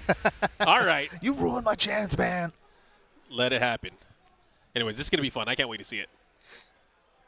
Yeah, Fear with the Dragunov on One Piece side. Tone representing SoCal with the Bryan. Man, you love to see it, man. Both these guys started, like, not even at the start of 7. You know, they were just cubs. Like, They were babies. They just kind of jumped into the middle of the lifespan. And this is what I've always wanted to see for a Tekken title. A long lifespan for a Tekken title, to see, like, new generations come in like this and still become killers, man. And it's so exciting, especially with the new game on the horizon. We're going to have that happen again, another generation. Okay. Look at the pressure here from Silence. Jesus. Fear is pushing. I love it. The chef is here to cook. Chef's kiss. Ooh. Down 1, counter hit. Able to find its mark there. Jesus, dude. The down 2s and running 2s. He's already at the wall. 10 seconds, like an 80% gone. Yeah, look at that. Goes for the command grab. Able to get the break there. Nice punish. This is huge. Double knee. Follow up. Nice. Sidewall, though. Doesn't overcommit. Smart choice. Got to be careful here. Can he pull it off? Oh, that a rape. Oh. Bro, he went for the mid option. He ducked it. Yeah, and you know what's the funny part? The 4-1, the 12-frame punish for Dragunov jails anyway, so you can't duck it. Only on whiff. Here we go. Well, I like that mid check. While standing 3 is safe, even though the second, the kick looks like the same kick as while standing 1-3, which is launch punishable. Oh, big counter hit. Good presence of mind there to go for the wall break. The follow-up here, he's going to get the follow-up. No, too many hits. Bad system. Try to catch him. Oh, +6 at the wall. Second hit. He got this. Oh, no. A little too early. Yeah. Got a little antsy on the taunt. The taunt didn't quite hit yet. Already went for the follow-up. Yeah. Most of the time, I'm pretty sure like it's guaranteed if you tech roll right away, right? Yeah, you got to hold it. Yeah. You The just have to is right. full extend on your taunt. It's real. It's real. And then Tone even went for a little bit safer option instead of taunt jet upper, which is the hardest thing to do, but also the most rewarding. He went for forward 2-on-4, which is fairly easy to do, but the taunt didn't hit, you know? Yeah, that's the thing. You got to make sure the first part hits, or is blocked, I should say. Then you finish the plate. What's happening? He's talking to him. Got a little coaching over here on Tone's side. Just a quick one-liner, you know, just like, I just think you need to adjust this. That's it. And then we got Trungy giving Fear a little bop here. All right, getting ready for game number 2. Fear of Silence off to an early lead here, but you cannot count out Tone. You got hunger, you got execution. It's so That's sometimes cool to all me. you need, right? It's so cool to me whenever I see like a new generation player, and then the first controller they pick up is on stick. You know, it's just like, dang, that is not what I would have recommended to you. But it's I love to see it, man. I mean, I know in other games there's been the rise of The all button leverless. controller, right? Yeah. The leverless. I feel like it hasn't really happened in Tekken as much yet. Because the top players are still running the sticks. Yep. Everybody wants to be like me, Arslan, Atif, all stick players, man. Okay, try to get the pickup. Nice. Holding back there so you get the back roll so you don't actually get floated by the down back too. Oh, great adjustment here. What? Fear, except for that. Oh, doesn't matter. Cleans up the plate. Down forward, 3+4. Okay, I like that move. And he's just continuing that dominance that he had from game number 1. Now up 1 game, 1 round. Tone starting to fight back. He's loosening up. A lot of taunt dashes in his face too. Okay. He had a slight sidestep though, but the second hit able to Whoa. readjust. Trade. Yeah, Nobody the trade wins. on the cross there. Nice. But check him there. I like the down forward ones. Okay. Oh, Tone trying to disrespect the down 2 follow-ups here. Went for Northern Cross twice now. Oh, and one he's dead. throw. That's a true one throw. Dragunov does have a true 3-way throw game. One of the few characters to have it. Okay. Wow. He's trying to catch him ducking for him down 2. Woo! Here we go. The follow-up. He's going to push towards the wall as well. Gets the break. Good adjustment. Okay. Keeps him there. And that's the thing. You got to keep him with the pressure. Try to catch him. Wow, 1-2-1 at the wall. Big damage. Good bait. Follow up here, and he's dead. Whoa. He is hella dead. There was so many layers, and then Fear looked like he's definitely done that sequence before. If I mess up a running 2, do forward 4-2, cancel into back, and then back 4-3, or maybe that part was intentional too for the Oki. That was really good stuff. Either way, he was able to clean it up. Looked very strong there. So we'll see Fear a little bit later on today. He's going to be participating still throughout this LCQ. But great stuff in Tone now. He has to go through the loser's bracket, man. It's going to be tough. Oof. Not out of it yet, though. Not out of it yet. People have won tournaments from the losers brackets all the time. Yeah. It's so scary, though. It is Because scary. considering what's on the line here, Dude, and it's crazy. And all the other killers that are down there, too, with you, it's just like, bro, I got to face can you him, imagine? Like, man. congratulations, you won the bloodbath that is the LCQ. Now you have to fight against these 19 crazy players. Hopefully you get a good seed. But then usually the players that do win the LCQ, I feel like they do really well during the finals day, too. It's just like the hunger is there. It's like, dude, they whittled it out in the war of the LCQ, and now they made it to the finals. They earned their spot, for sure. They earned their spot. Man, we've got another match coming up for you guys from the pool stations. Ooh, here we go. This is a player I haven't seen on the TWT stage in quite a minute. We got Victimo going up against Static. I like that name. Victimo. Oh, yeah. F Ritual. Just move the O and the F a little bit. Nina specialist, one of the few Nina specialists we have in the United States. Let's see what he got. Okay, good block. With the parry. Yeah, whenever I think of Nina, I definitely think of Silence, Silence Victimo, in Pacific Northwest, and Victimo. Willpower from NorCal. Oh, yeah. And, man, Willpower, he won a few tournaments. Remember, he won the ICFC, Yeah, and he just mic dropped it left. Yeah, that's it. Nina's good. He's like, NorCal. Wow! Quarter circle back four. Nice pickup. Big Yeah. launch. He should be able to kill here. He Yeah. should be able to kill here. Oh, it wasn't enough. Just not enough. Bro. Oh. What a toe kick. Smart toe kick there. And that's the thing with Nina, too. She has a little specific movement that we call the Hayashida step. We saw a little glimpse of it there. Can you really utilize that effectively, especially her backsway, to like open up like big whiffs like that? We saw him use it a little bit to get that the divine cannon. Pretty good. There it is. Gives her access to a lot of her sway back moves, but not only that, she can cancel it so quickly into wall standing attacks or anything really she wants to do. But the thing is evasiveness. Yeah. Hard to catch her when she's doing that. Yeah, it used to be much scarier in older games. Dude, and look at that. You can block mid immediately out of that. Oh, yeah. How are you going to deal with it? What? Oh! Just this let is it huge. rip? This is huge. Has With the wall here. Not right going to kill. conversion, it can What's do- the mix? One more mix. It's over. Oh! Wow, Almost got good him dash looking. under. That's old school, man. That back turn, big rainbow jump. If you dash under, you won't get gripped up by because it's a hit throw on block. Oh, A little he's like, pop I up knew, there. I knew. Now, that was great reactions there to dash under that. You guys can see the environment here that the LCQ is for these players. Again, a lot on the line, but these guys are battling it out to try to be able to get out of here. We have two waves of pools throughout the entire day, and again, we're going to will it down to our final 8. That's going to be happening later today. Crazy. LCQ, who's going to make it in one spot only? Oh my God, this is a big match. Oh my God, I can't do this. Rick the Ruler, we just saw him a little bit earlier as well with the Bob and the Law. Yeah. And then Phi-DX. You know, Phi-DX last year as CEO, he was able to take out Arslan Ash. He's a player that has really risen to the occasion since the pandemic. Yeah. He came out during the pandemic. Yep. Big-time content creator as well. Really like a student of the game, always willing to adjust, learn, grow as a player. Very impressive to see, man. Especially seeing how much work he put in and all that stuff finally starting to pay off. We'll see. Can he take out one of the pillars of Clutch, Mr. Rick the Ruler? Can he do it? Starting with Law this time instead of the Bob. He likes to mix it up on everybody. Or maybe it's like prior history from like online tournaments. We'll see. Okay. Phi-DX, such a methodical player. Very, very much so a student of the backdash. Yeah, he's very much picked up like the Korean playstyle, but like Lee picks up the backdash part. He loves his backdashes. 1P and 2P. Whoa, what a combo. That could have been big for Rick. How's he going to deal with it? Rick the Ruler is, well, oh man, I got to say, Rick the Ruler, one of those players, it's really hard to get a read on how he uses his offense. Did Noctis look kind of funny in this outfit? He looks like he's wearing his dad's suit. Here we go. Phi-DX game, round number 1 here in this opening game. Ooh, okay, big counter hit. Stab. Has the wall. Evo Man. And the blue one for that 1 extra point of damage. Hey, get off. Down 2, chops at his ankles. Wow. Caught him out of the Flow sky. conversion went back to beautiful. Okay, this is huge.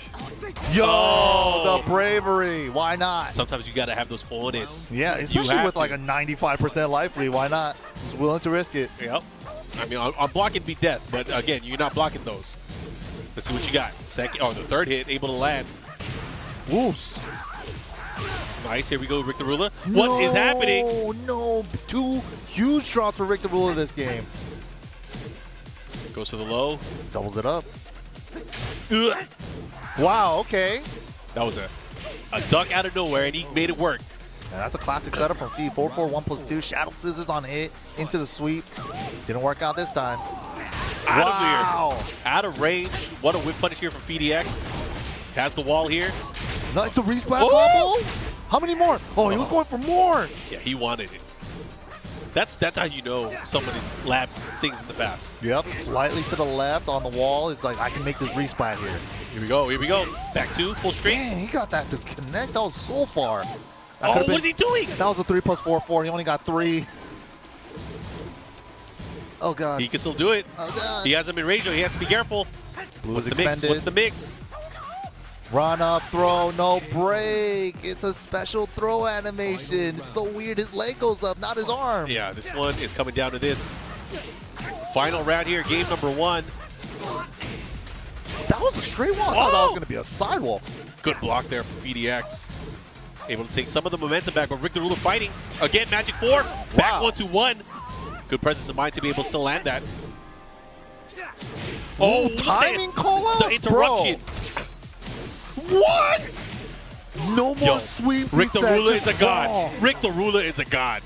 I'm telling you, man, like Rick has this thing like where you feel like you should be able to hit him low, or he's like, I can get him, I can sneak one in him. You know, but it's just like Yeah, for some he's like, reason he has a good call outs on a lot It of should be things. safe to come out and play right now. Oh, pop kicked, I'm dead. Or countering down forward too. It's just like he has such a way of manipulating his timing Yeah. like that. So that's a skill. That is a skill for It sure. is a skill. You got to be able. It's super hard to do because everybody has a natural timing that they have. Yeah. But obviously that kind of shows he's kind of in tune with what his opponent is going for here. Mm-hmm. It doesn't look calculated, but trust me, it is. The way that he's able to play and do this so consistently against many other players. Anyways, we got Rick the Ruler here. He is up 1-0 right now against Phi-DX. Phi-DX has his work cut out for him here. How's he going to deal with Rick? And, you know, when Rick is on, he is one of the best in the world. Yeah, Phi-DX went for 2-2 forward 2 twice now. It's a little risky to go against do that against Law. But there we go. That phenomenal movement for Phi-DX. He's going to have to utilize that more. I like that still. Made the adjustment here, pushing towards the wall. Out of range, he went for the down 4 there. That had to be a missed input. Maybe down forward 4. Yeah. He's hesitating now, the way he's coming in. Yeah. He has to be careful. Oh, big counter hit. This is huge. He might be able to close it out. Yeah, that's to the wall perfectly. Nice stuff from Phi-DX. And that's what you want to, especially when you're behind the game, especially when the last game was close. You want to get that confidence back. Oh, yeah. Very, very big opportunity here. Okay, side step 2. Found his way in. The hammer. Okay, get off. Magic. 1, 2, 3 magic form, 1, 2, 3 hop kick. All the options are working for Rick. No duck. And they trade, but he gets the follow-up. He looks a little shook right now. Can't get Rick's timing. Ooh, he gets the sliding. That's really the first slide he pulled out today. Wait a minute. The Phi-DX get up 3 special. The resplat. Didn't see it. Drive. Now what? Oh, Mixed. he went for the mid. He was airborne. I feel like he hop kicked there. Oh, yeah. Maybe counter hit. Yeah, you're right. Okay. 2 rounds for Phi-DX, looking to turn things around here. Tie things up with a big counter hit. He's been working that hammer. Finally scoring the counter at this time. Okay, and he gets what? What? And that sucks. He's in a bad position. Call Hwoarang. He's somewhere. He's here. I saw his. He's here. Oh my gosh. Oh my god. Don't let him do that to you, Phi. The mental damage. But it doesn't do any damage, so you're chilling. But the slide. See, that's the thing. The slides are starting to come out now. Yeah, he conditioned them with the hammers. Oh! The? He tried to That get was him. the biggest whiff. All these whiffs, and Phi is choking. He's freezing. Yo, and he finally tested him enough to make him break. And look at that magic 4 for his All troubles. those backdashes do you no good if you don't pair it with the whiff punish. But Rick the Ruler again, seemingly having his way while setting 2-2 I on think the he was dunk. airborne. He might have to adjust his combo. Doesn't matter. Noctis 2-2. Oh, he's out of Doesn't range. hit the wall. What the? Crazy stuff's happening. Hammer again. Let's go. Okay, oh, I like okay, this he hammer. I finally like this stabs hammer. out. Let's see what he does. You gotta watch out. Oh, man. Okay. Oh, He's man. so good with that. Dude, like, as soon as you think you have an opening, magic 4, hop kick. You can't get a read. No duck on the 4-3. Airborne, convert, sidewalls in play, cashes out with 4-4-4. Smart choice, not dead though, but sets him up for Oki. That was a great choice there for Phi-DX. All right, Phi-DX on the scoreboard now. He definitely had to work for it, but, you know, this gives the big opportunity for Rick the Ruler to switch to Bob, which, you know, he's usually doesn't hesitate to make a switch. Which is Usually. it's so hard to call, man, especially when it's like the games were close. He had a lot of good reads, but He trusts, he has a system, and he believes in it. Sticks to it. He's switching. He is switching. Big switching. Big switched over to Bob, Phi-DX, pulling up some notes, maybe some like pre-game mental strategies, you know, like take a breath, think about your game, one hit at a time. That's all you got to do sometimes. Got to slow it down for yourself. And Phi-DX too, he has that phenomenal movement, but we haven't seen those clutch down 4-2 whiff punishes that last game. Yeah, I mean, we saw it here or there when he knew he was going to get off a major punish. However, there are a lot of things that were working in Rick the Ruler's way. Like, I mean, he was using so much of that magic 4. He was making a lot of the jab checks work in his favor. That forward 1+2, forcing forcing Phi to kind of wait for his turn. But now that he has Bob, that rhythm is completely out the door. Yeah, for both players. Yes. Let the show. But we've seen already. I feel like Rick the Ruler had the control of the match more often than not. Right. Anyways, we're going to see how this plays out. We got the clown suit on. Oof. Big face stab. I like the face stab, too. This is something that we really haven't seen too much from Phi in this particular set. You know what's crazy, too? Phi actually loves Dragunov. This was his wall stage of choice during the ICFC. Oh, yeah. Oh, the second hit. Able to land there from the down forward 1 attack. Looking to close things out, and he gets the spear. The spear. Round 2. Here we go. First round for Phi-DX. Out of the rut here. Finally in the lead. Sure, this is a big comfort zone pick because Rick the Ruler did go for a character switch. You have to random the stage, and the random was a stage that Phi liked, so I think he got a little confidence boost for that. Oh, yeah. The boost helps. The second hit. Able to land. Oh, the spring kick again. Oh, the delayed get up 3. Back-to-back spring kicks. And look at that. Phi-DX, 2 rounds straight already looking and threatening to take this over Rick the Ruler. Yeah, he looks comfortable now. He's kind of in the comfort seat, driver's seat. Oh yeah, he is in a comfortable zone where right now, look, he has the life lead as well. Oh, the backswing. Uh-oh. What a madman. Wait Why a would he do minute. it? Oh, man, that sequence was wild. Everything's hitting. That was a good forward too. I like that. Yo, Oh, he might low be dead. spear, guaranteed down one. Smart choice from Phi-DX there. What a good adjustment. Phi-DX, a master of the pop-off, kind of containing himself a little bit there. You know, He needs to save it for later. Exactly. There's still a lot more to do. Make sure the stage can withstand him punching the ground. You guys got to make sure of that, okay? Good stuff to Phi-DX there, man. Moving on the winner's side. Oh, yeah. Woo! So far, we've seen a lot of action. So far, we've seen a lot of turmoil and violence between these players, but we're not even close to the end. Not even close. It's only the second wave. We still got all the way down to top 8, which we're going to do all today. We're going to find out who the winner of this tournament is to make it into that 20th spot for the finals, man. Yeah, and then, of course, all throughout tomorrow, we're going to go through the pools. We have our top 8. That's going to be happening on Sunday. We have Tekken Talk. We have a lot of goodies for you Tekken fans, man. It's going to be a fun weekend. Yeah, it's been great so far. We also got Tekken 8 here at the venue so that you guys can play. There's a bunch of good stuff, man. I'm excited. But yeah, don't forget, guys, Tekken 8, like we said, just around the corner. You guys can pre-order the premium collector's edition. It comes with the premium box, special face-off steelbook. We got the collectible cards as well, the arcade token. Shout out to the arcade days. The Leroy metal ring with the velvet pouch. And of course, how can we forget the exclusive electrified figurine. The Jin Kazama wing lights up too and everything. It's pretty cool. Oh, yeah, the most electrifying man in Iron Fist today. And again, make sure you guys follow us on all of our social channels as well. Make sure you guys check us out on TekkenWorldTour.com, at Tekken, at BNE Esports, and of course on YouTube as well at BNE Esports. Follow our socials, keep up with the newest Tekken content, and all of the cool stuff that's going to be happening throughout this entire weekend. But yeah, guys, that's not it for today, man. We got to finish up the LCQ. That's going to be doing it for us, me and Mark, man. But yeah, stay tuned. There's a lot more Tekken action right around the corner.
Welcome back, folks, to the LCQ of the TWT 2023, the last stop, the final frontier, if you would, the final chapter.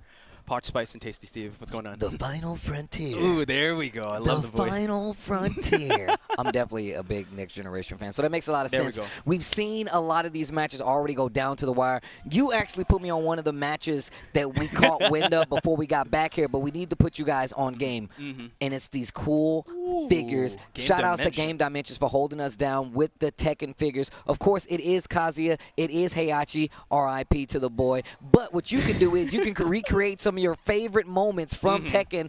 One of these guys getting tossed in a volcano and or off a cliff. And you can get the ready fight, as well as these things that have over 20 articulated points. And as a fan of the guy who collects these, and I mean a fan of a guy, a fan of myself who actually collects some of these figures, is actually really cool to be able to set these up. You can make them fight each other. You can make them do the electrics. We actually have them always on display right below us. So if you guys would like to get your very own, use the QR code or store.bandai.namcoent.com. And on top of that, you get free shipping. So make sure you let them know Tasty Steve sent you. And I promise you right now, these are some of the coolest figures you can get, man. Articulation is a major point when it comes to posing figures, because once again, you always want them to look cool. Yes, of Because course. that's how it goes. And you can do that with these bad boys, and these are really nice. I was watching you and Majin actually do some commentary, and the Heihachi was moving all over the place. It was just my man like he was Heihachi was getting excited electric. about the matches too. It you know? was. And holy smokes, what a bloodbath. Just like people going against each other. I was just talking to JDCR. He made it, but he's in the loser side of top 24. Ayorichie is here, but is also on the loser side. Shoutouts to Joecrush, by the way. He sent them both. That's great. So first off, Joecrush has told me yesterday, he was like, yo, I'm feeling good, Steve. And look, well, my man is feeling good. I believe this because I saw him in Saudi Arabia earlier this year for more Tekken 7. Oh, yeah. And he was like, yo, Steve, I'm feeling good. People don't understand how strong of a player Joe is, and it's simply because of the fact that I felt like the era of like Tekken 7 gaming that he came from is very significant to the fact that like there's no other person that actually can give you an offline, like I learned how to play online mentality. But speaking of an online champion, Shadow 20Z. Ooh. Next up on the stage. I would have to say a lot of people are saying he's the main pro tag of the LCQ, right? Yes, Had a really big outing with the first to 7, like the death match between Ayorichie and Al recently. And, you know, he was really close, but, you know, he's hungry for that victory. And he was so close also in TGU. Yeah, man. First off, shout outs to ICFC for giving us some amazing moments throughout the Tekken 7 lifespan, especially when we needed it the most during, like, you know, the online period, right? Also, nice promo. Thank you. You got the Steiner nice promo. The Steiner, yo, you got mad props for that, by the way. Thank you. Had the glasses. Why do you always have those glasses, by the way? It's been years, and I feel like you always keep them on you. No, because I was reading. So I I needed got to cover you my needed eyes. to cover your eyes. That's tech right there. And either way, yes, to the match we go. Julia for one of them. And oh, sorry, that's the other one. That's the other one. We got. Oh, these are actually. I was definitely looking at the wrong one. But these are Shadow's characters. You know what? We did shout out to Spooky, also breaking down it's Claudio, but he brought out the Zafina in that ICFC finals. But now, you know, he has been rocking with that Zafina, and like you said, it hits that Shadow time, and yeah, you better be praying you don't get sent to that Shadow realm. Right. You got to be really careful versus somebody like Shadow, who typically will let you kind of like, you know, put yourself in the bad situation and then take advantage of it. So, but I will say this, man. His opponent, GK777, actually has been around quite some time. Definitely seen him at quite a few events from back in the day, so definitely no spring chicken. Oh, wow. Re-wall sweat. Oh, that's going to hurt. Big damage from Shadow already. Able to use that Starburst to GK777. Not looking too good in terms of the life, but he's holding on to it. Oh, my goodness. Cursed it. Shadow gets the first round. That move. We don't see it as much. I saw this recently, and like everybody else was thought I was crazy. I was like, bro, no one uses that move with Claudio, and Shadow was like, I use it as much as I can. But anyway. And speaking of which, Claudio doesn't have that much moves. And the fact that he was able to bring that out and bring out all the tricks here. GK777. Now, a little deja vu. His back is against the wall while Shadow leading this dance. In terms of life, hit the Sky/Nova. Damn, the full move name? Do you know this move personally? Is that why you said the full government like that? Okay. Okay. It's a cool name. It is actually a really, it's a really cool name. All right, running 2 gets the Starburst back. Ira. We have to say it now. Yo, it's Tekken 7. Wow. Big shout outs to everyone that knows that the moves name couldn't get the pick up there, but GK777 looks like he's on timeout always on this wall, Steve. I mean, just the positioning that Shadow has. We talked about the fact that I feel like he's the old man Tekken player, just about the pace that he keeps. Oh, wow, jab out of the air. Hold on. GK73, hold on. Yup. Still in Scarecrow, but Power able crush. to get the Curse Claw. An Unbreakable Wall inbound for Shadow. He has to be very careful. Don't swing. While they did a jab trade, tries to take the momentum. GK7-3 gets a round on the board in his first game versus Shadow. Nice down 3. We're going to see the evasiveness of Zafina play. Able to get that back 1+2. Shadow very familiar with this Zafina, but GK7-3 has to be able to pull out tricks out of his sleeve. They're able to get the big Zafina Snake Edge. Now, can he get this wall? Gets the balcony break. Okay. Gets a little closer to the wall. Blockable tackle right there. While standing forward to contest from Shadow. Yo, Shadow, small life deficit on his side, and his back is to this wall. Wall splat. GK trying to take advantage of the round. This is still first game. Another good choice to get him out of trouble. Nice block on the low. Shadow with the punish. Oh, the good power choice. crush. That is such a good choice. GK7-3. I thought Shadow was going to play a little rope-a-dope, backing himself up on that wall, but it did not pay dividends. Now we're at the final round, Steve. GK7-3 really playing with that Scarecrow stance. And this is exactly what I was talking about. GK has been around for quite some time. I know a lot of people might not know him, but this also goes to the test that, you know, you're in the States right now. What a sidestep. Uses the blue stuff. This is a situation right now. GK can make something big happen. Already broke that balcony, so he's going to get positioning here, but it actually changes. I just forgot about that. True, but now, tried to go for the big low, but Shadow able to capitalize on that in a very tight set here. So Shadow definitely not out of the woods. Yeah, this is not going to be easy. But once again, I'm glad you pointed it out. Shadow obviously has a lot of experience because he's, you know, a player of the Zafina as well. Yes. So being put in this situation, but still, there was some situations there where, like, Shadow was in trouble. Oh, like, yeah. You got to respect the gameplay right now. And I love, like, going around actually talking to the NA community, so big shout-outs to them. Yes. You got some secret killers here that yeah. Oh, this is what I was going to say, though. I said this when I was GK. talking with, like, Obama. The thing is that I've been around the world. I mentioned the Philippines. Yes. I've talked about Korea. I've talked about Japan because I've played in, like, events in all these regions. The thing is that there's so many great players that we know along with those guys who don't get enough shine, who could just be as strong if given an opportunity. Right. That is no different than the United States. There are so many players here, GK7-3 being one of them. We know Shadow, but you might not know GK7-3, but I know GK7-3, you know, and that's kind of like the story of, like, the community, no matter where you are, and you're seeing that being put to the test right now. And that's why you got to love the Tekken World Tour, right? Yes. They're giving these opportunities, not just for people in Asia, not just people from Europe, also the NA community, able to get the big hop kick here. And now Shadow, let's see if he's going to make the right adjustments here, but GK7-3 right back at him. Okay. Small pokes right now. GK7-3 with the lead, though.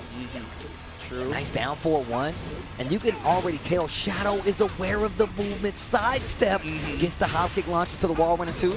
No, giddy up. Tries to get the wall. Oh, couldn't get the running two. And now GK7-3 has rage, tries to go for the grab, but they switch sides, Steve. For the positioning. Now you got to hold this pressure afterwards. Scarecrows again, hold that plus frames, chipping at the low, but Shadow able to get the first round. Okay. First round game number 2. Still looking good for Shadow. But like you said, he knows Zafina ins and outs, right? Yeah. It's just GK7-3 that has to change up the timing. 10 seconds about to be spent, and Shadow is actually in the life deficit, but he's going to make that up real quick here. Okay. Small pokes right here. Positioning looking real good for Shadow. Yo, wait a minute. Zafina, though. Counter hit.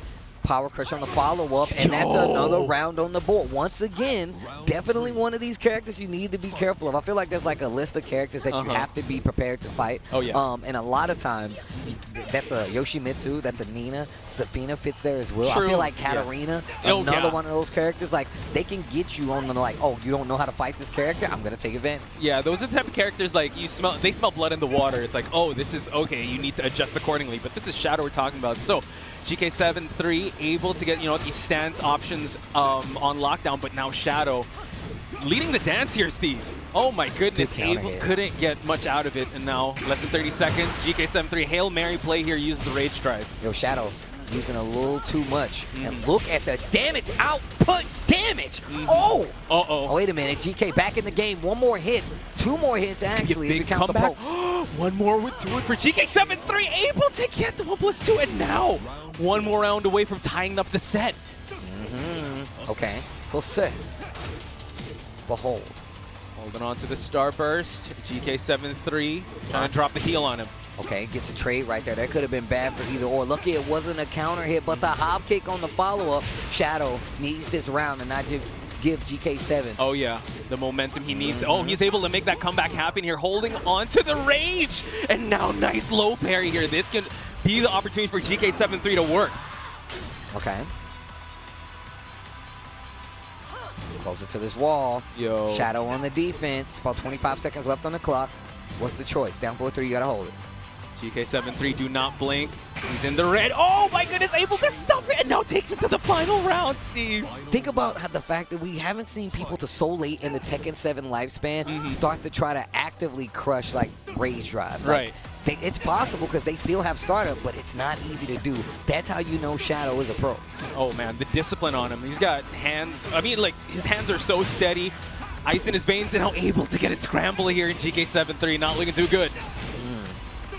Key on the wall. Ooh, just out of range of the back three. Gonna need a miracle here to make this comeback happen. Shadow. Bounce! Uh-oh. Wait a minute. Could this be it? Wow, takes a little bit. Oh, the wake-up option looked great. The wall kind of saves him. Tries to go for a jab punish. Needs to be careful right now. Spins the blue. Lots of blocks done on the wall. Now final seconds. Down Down three. counter hit. And that's going to be the game. GK7-3. Wow. Like I said before, is one of those players I've definitely seen him around. That's one thing. Two, this is versus a character that Shadow has experience with. He plays his character in tournament all of a sudden. We just saw it in the ICFC finals.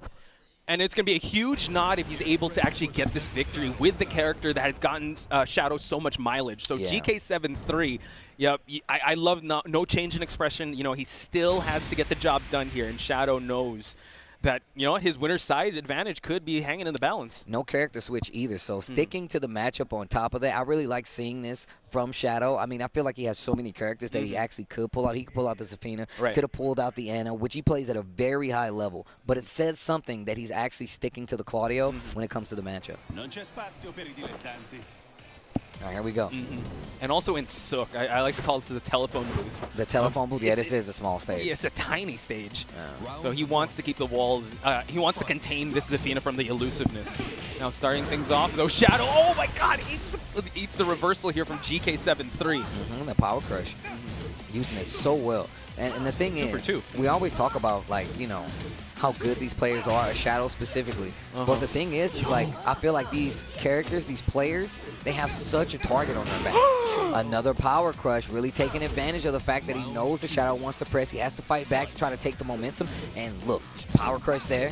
And this is interesting. He's opening up Shadow, the stoic and very defensive shell of a character that is Shadow, or his playstyle. GK7-3 is finding all the openings here and capitalizing on it. Oh, big baited read this time. Gets the hop kick. Yo, what is it called again? Give me the full move name. The Sky/Nova. Sky/Nova. What a move. Jeez. Yeah, it's a great Sounds name. like a star constellation.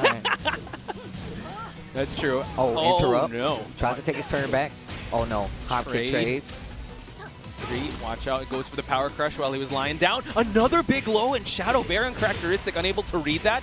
Now GK7-3 tries to push for the wall here while in Mantis stance. Yeah, puts him in rage on top of that, so has to be really careful. And that's a trap that Shadow uses himself. And now the lead in the match and point at that. GK7-3 with the Zafina versus Shadow. And this could be a big upset. Down 3 once again to try to start some offense. And you called it, Steve. GK7-3 is one of the killers in this pool, and Shadow is running to him. GK7-3 not holding back any punches, but able to get the rising launch there from Shadow. All right, big launcher here. Wall positioning, looking amazing. Trooper roll on the follow-up. Shadow can't lose another round. And the bravery for GK to actually swing in the middle of that string. Running two, uses a stagger to take the offense. Shadow still cannot lose a round. GK7-3 with the lead. You can feel the urgency from Shadow, right? We talked about him being stoic, but now he knows he's on the back foot here. GK7-3, you can't let him keep these pokes going. But Shadow needs to find his openings here. 10 seconds already spent. Damn, Shadow being called to the back room. Yeah, we're going to need you to clock out. No more Shadow time. We need you to clock out, I think you timed out already in your monthly plans of Shadow time. Yeah. Oh, okay. Wait a minute. I love that option. Fights back out of the corner. Sidestep 4. Uh-oh. Okay, Shadow can't afford to lose this round, and he makes it count. Now ties the set. And in the midst of that conversation, Shadow has reestablished himself, ties the set, gets the small forward with the back 3, to the wall we go, and gets the trooper roll follow-up with the starburst on top of it. Step 4. Repeat offender with the side step 4. breaking ankles. You know, Zafina can also do the same. Gets the plus frames, you're going to crawl onto him. But still, Shadow, he knows these options, and now he definitely has the momentum on his side, folks. Great punish right there. Still holding on to the Starburst. Oh, no, unable to get that punish. Tries to get the launch, did not work out. Once again, Shadow with the plenty of tests. That's going to be the match. Shadow 20Z over GK73. And like I said before, I've been around the globe. And when I tell you, I've been to places, the Philippines, bro. I felt like I played a whole family of Tekken players, and they were all TGOs. Like, they were all TGOs. Main Shaheens, right? But and the thing is that seeing the fact that we have players like that, which I've always known, that have that ability in the States, GK73 being a perfect example. It's not a lot of people that can force a player like Shadow to get out of their frame and be like, you know, I have to play offensive. I have to take the offense because obviously this guy has win. But not going to be able to stop the freight train that is Shadow. Once again, another match where I feel like a lot of people are looking at Shadow to make it out on this top side. So, oh my God. We're not stopping. We're not stopping, Steve. Dude, it's crazy because I was just hanging out with Ayorichie and SF, but Rick the Ruler, you know, this is we're from the same place. I used to play Tekken in Rick the Ruler's house. Oh, no way. Yes, he used to have the hookups. We used to go over, and this is why it's always a brother. We're both from St. Louis, but he's down a game right now versus Ayorichie. There we go. Ayorichie, one of the pro tags here that we've been, you know, one of the favored players. No, facts. That's facts. That is coming on. This is also the loser side, so this is actually extra pressure for Rick the Ruler. And obviously, we got, oh my God, Magic 4. We got to use that while we still can. Right, because it is not there. And no Magician's 4 here, but we're getting some Dragon Hammers here. Oh, unable to get the Legend kick. Just a little too slow, catches him pressing, down 4-2, but the balcony not going to break. Too low for the splat. Down back 3 is blocked. This is an opportunity for Ayorichie. True, he's holding on to the rage. Big shout out to the voice in our head. Thank you, God. We got losers top 24 right now, and Ayorichie, like you said, he's going to make this comeback happen, Steve.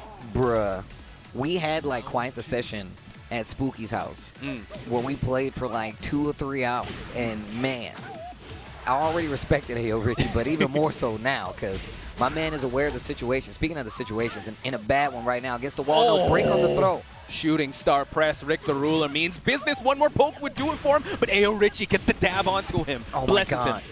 Counter hit, balcony there, no break, super low on the wall. Ayorichie's got combos, but the spring up to get the round on the board. Rick the Ruler still alive here. Oh yeah, he definitely put in the work already at the start, so Ayorichie has to be very careful. Those counter hits are on Rick the Ruler's side, but nice punish there. We saw the Magic 4, and it actually kind of worked out. You saw him going for it again right there. Ayorichie once again, just so prepared. That's one of the things that I got to give him credit for. He is so ready in so many situations where he will make these adjustments, where he'll call you out. You're like, well, I didn't even think you were going to react to that. True. And with that set point on the board, Richie 1 round away from eliminating Rick the Ruler, my brethren. But now we see Ayorichie gets the balcony, able to get it. And also shout out to Anakin, his analysis of Ayorichie. You know what? He's not going to whiff anything. He's very conservative with anything he throws out. And just like that, Rick the Ruler in a worse spot, and that's going to be it. Ayorichie ending it with a perfect. And makes it count on top of that. I'm glad that you said that. A very, like, situationally aware character, player. He spaces so well, and Ayorichie is one of those players where I feel like, and it kind of goes to a completely different, you know, genre because it's a 2D game, but like reminds me of Ricky Ortiz, where every move of Ricky Ortiz counts in her gameplay. No like wasted movement. No wasted movement. But that's how I feel about Ayorichie. But this next match. Oh my Steve, we can't even catch our God. breath. I can't even. There's no downtime. We can't rest. Joecrush versus Rest. Damn, that was bars. Okay. But yeah, shout outs to Joecrush. He just got a YouTube partner already. Did you subscribe to him? Yeah, he's put in the work, and you know he's excited for Tekken 8, but he has one more stop here for Tekken 7.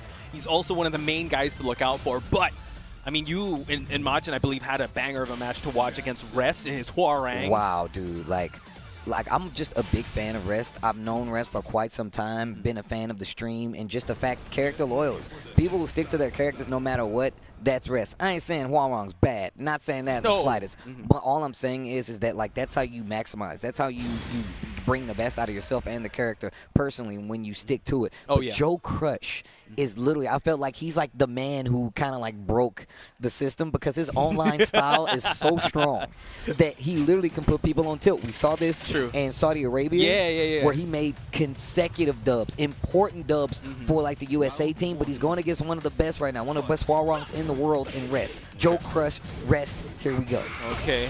Able to get a big chunk of damage here, early seconds, but Plasma Blade gets netted to Rest, and now he's going to try to put Joecrush against the wall here. Lots of damage here. Big body Jack here has to get his body outside the wall.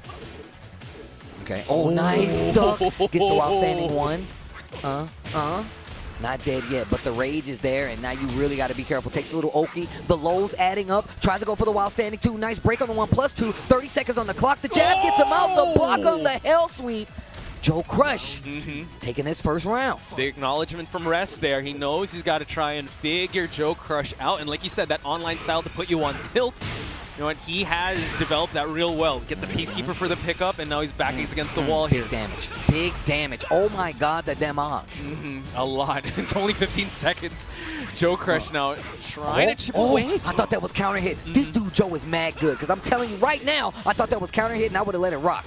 Yo, his instincts are insane. Oh my God, able to block the low. Yo, first down? Watch out. One more would do it, but now puts both of them in red. The backdash. Oh my God, 2-1. The blue stuff. The guess. The low. Rest. Oh my God. Definitely big scramble situation there in that final seconds there. Joecrush. This is going to be a banger of a match. This is going to go back and forth. Bro, round for round right now. The down 4-2. He's taking him to the wall. Okay. Well, it's the mix. Look at the damage. Bro, why is he doing max damage, bro? Okay, wait a minute. Relax. We're planting seeds. Okay. Continue on with the lows here. Sidestep 2 going to be complete with. You can see Rest looking for a punch. Parry in the middle of the street. Oh my God, bro. He hit you with the sparkles on the way up like it's 4th of July. All right, here we go. Celebrated a little too early. Too early, bro. Yo, it's Year of the Dragon, man. Fireworks happening already. Rest, though. Double gut punch. Rest now. Able to find the wall again. Joecrush not looking too good. Oh my God, the damage. Nice punish. Power Crush. Not going to be able to take anything from it, but a little damage on the side of Joe. No tombstone. Trying to drop the elbows onto Rest. Finally gets one. Plants the seed once again. No. We have 2. Rest holding on to the red here. Goes for the rage art, but caught him backdashing. Joecrush can possibly end this with less than 30 seconds left on the clock, Steve. Power Crush 2-1 once again. Rest taking it back. Tries to go for the low, not in range. Down 1. And that, oh my God. Oh, what a sequence. That's it? That's all you got? Says Hwoarang, stage select, no character select. Now, Joecrush definitely has a geese where he could literally switch to. But obviously, he's feeling a lot better about this. And it wasn't that bad off. It was literally 2. They were playing so masterful. It was so good. Damn! And like you said, you know, soul bonded with the Jack probably. He wants to be able to solve this problem. But yeah, he might want a bigger stage. Speaking of geese, you might think Howard is safe. He's considering it. But I mean, most of the damage that Rest was able to net was actually on the wall. So he wants to be able to move accordingly. So I think we're going to go outdoors here with Jungle Outpost. Okay. Here we go. Man, look. Joecrush definitely went down that first game, but man, was it entertaining on the way down. Oh, yeah. All right, here we go. Jungle Outpost for the second game here between these two. Damn. Definitely the hype living up to the action here at the LCQ. Big shout-outs to everyone that's watching, everyone that's at the venue, Joecrush and Rest. Mind you, this is still top 24. This isn't the grand finals just yet, and the Tekken action is potent for this one. Whoa, Jace guy? We're Jace guy. Yo, just to let you know, if you miss anything, bro, you're going on a trip. Speaking of trip, down 4-2, completely crushes the stance. Oh, hang on. Set up. Joecrush still making it work here. Rest, shy of rage. Now he grants that rage. Nice punish. Wait a minute. You got to be careful. Speaking of, wow, Power Crush doing the pressure so smart. Alo would have got it, but Joecrush with the placement gets an interrupt, and he needs this next match if he wants to make it an actual battle, in which case Rest with the lead. True. Rest able to push against the wall here. This was majority of damage, but nice wake-up option there by Joecrush there. Able to push. Finds the balcony. Oh, yo, Joecrush. The real. Oh my God, the real. He went for a crouch throw. He tried another oh my power God, the crush. power crush. Rest has to be very careful. He has Power range. crush Oh, again. he dunked Back it, Steve. 3. What a call out. He's gotten a little too comfortable throwing that bad boy out. Oh. And now you're going to eat a rage art for your troubles. Rest. Oh, definitely not resting under the wheel here. Able to read those power crushes. Can't do that anymore. no. Big counter hit star for Rest. Gonna get the wall for sure. Do you got a combo for it? A caddy corner combo almost. Keeps the positioning. Tries to go for a power crush of his own. Joecrush on the ready. Yo, that backlash. Oh my God, able to get the splat and Rest. Early seconds here. Joecrush on his last legs. He's at the corner, Steve. He's got a round to work with, but you don't even want to lose this one. Could have had a launch right there. Tries to go for the low ender. It's not enough. He's still got some life left. He gets him with the last hit of the string. Oh my God, he thought it was going to be the one. Oh my God, the slow-mo. Oh my God, this dude Joecrush. Joecrush. Bro. What is happening? It's not even over just yet, Steve. Dog, it's the second game. Second round goes to Joecrush. Excuse me, third round goes to Joecrush. That was and now, insane. Slow-mo. Joecrush can't lose his round. Joecrush cannot lose his round. Cannot. Do not give the momentum to Don't Rest. give it to him, bro. Wow, dashing forward. Baits out a down forward 2. Nothing coming from it, though. Gets the knockdown. Back 3 for the Oki. Ooh. Follow up, and his back is to the wall. Joecrush is in trouble. Oh, tried to backlash against the wall. He wants to get that splat, but Joecrush gets low parried and Rest. Now trying to find He a spot. drops him. Gets the flow. 2-1 doesn't do enough. Joecrush is in trouble, looking for a big launch. He continues to string, gets him on the back, tech on the wall. Oh my God! Joecrush, he needs this round. He gets it! My He ties it God. up! Joecrush stays alive! My shoulder almost popped out of my I'm socket. so sorry. I am so sorry. It's okay. Oh my God. Oh, Dude, this set is ridiculous. There are so many people that are attending their first Tekken World Tour final. Oh, a God. global final. And let me tell you, look at, he says, look at the nerves. Oh. Look at the nerves. It's okay, big Joecrush. breath. It's about controlling. Yes. Control. Control, But yes. look, I'm going to tell you right now, Rest is a super, super passionate player. I'm such a big fan of his. To see both of these guys go at it, like I said before, if you don't know, now you know. Rest knows, and I guarantee you Joecrush knows, this is the last game. Oh, 4-2, gets the counter hit. Rocket kick right after it. Goes for the power crush, looking for something big. Gets the low parry. Oh my God, Joecrush on a momentum steal here. First round and in spectacular fashion. But Rest, you know what, maybe Diesel's start. We've seen him make the comebacks happen before. Good spacing by Joecrush, but able to get knocked down. Power crush gets him out of that situation, and he's taking a page out of Joecrush's book, man. Using that power crush in the heat of these strings. Get you a nice little interrupt, and now wall positioning in favor of Rest. Uh-oh. Hell sweep. Wow, Rest able to dismantle the defenses of Joecrush. Again, you know, he is a master of defense, but he's able to get that low against the wall here. Now Joecrush trying to open up Hwoarang. Gets a full counter hit string. Raise Peep the the roof. damage. It's not even over. It's not. Look at the damage. Finds oh the my wall, too. God. He finds the wall. He didn't even use the button. That's so crazy, bro. Oh my God. Oh, power crush again. Unable to duck it. Joecrush Oh my running God, away the with block. it. Rest is in trouble. Uh-oh. He gets the sweep. He needs a lot right now. This series, oh my God, and just hits him with the jab. Okay. Joecrush with the standing 2, and he is on the verge of knocking Rest out of the tournament. He said this is losers 24. Yes. So Rest is in trouble. He needs this round if he wants to stay alive. Joecrush not going to give it to him. Hits him with the interrupt. Winners quarters finals is a big momentum swing here. So Joecrush plants the seeds without even knocking him down. He's trying to throw everything in the kitchen sink at him, Steve. Oh my Rest. God. Oh, you will wish that. Goes low. Get off of me. Nice. Breaks the 1+2. Switching sides here. Rest trying to find his mark here, but Joecrush continues on with the offense. Just a standing 2, sidestep 2. Oh! Power crush again. Oh my God, He the save. dives. He goes saved. to home He base. saved. He goes Joecrush. to home base. Oh, my wow. God. Joecrush. The original. If you know, you know. If you've seen it online, Joecrush. Yo, make sure, do me a favor, guys.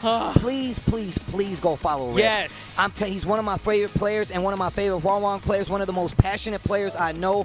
Please go and support that dude. He is ridiculous, man. One of the strongest Hwoarang players out there. He's come a long way, and definitely one of the people that I say you should always be looking at.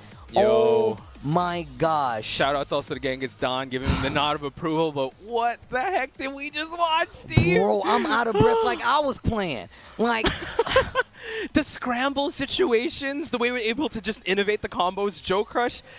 Oh, man. The way he was able to win those rounds were just, like, it was a shutdown, but Rest able to find his way back. Like, it's, I mean, the LCQ, you know, you got to feel for some of these players. You're rooting for some of them. Which story are we telling? It seems like it was Joecrush's victory here, so we're going to follow him some more. But big shout-outs to Rest, though. I believe it's 2-1. Yeah, 2-1 on the way of going to Joecrush. And like I said before, there's a lot of players out here that don't understand how strong, like, some of these players are. And I literally was telling other players, I was like, hey, man, like, people don't understand how strong Joecrush is in the sense that, like, he comes from this unconventional online play. But now we're going back to Ty going up against Destry early on as one of the replays here. Yeah. Oh, this is live. Oh, I thought it was the replay. Ty one round away. Ty 1 round away to actually get this victory here.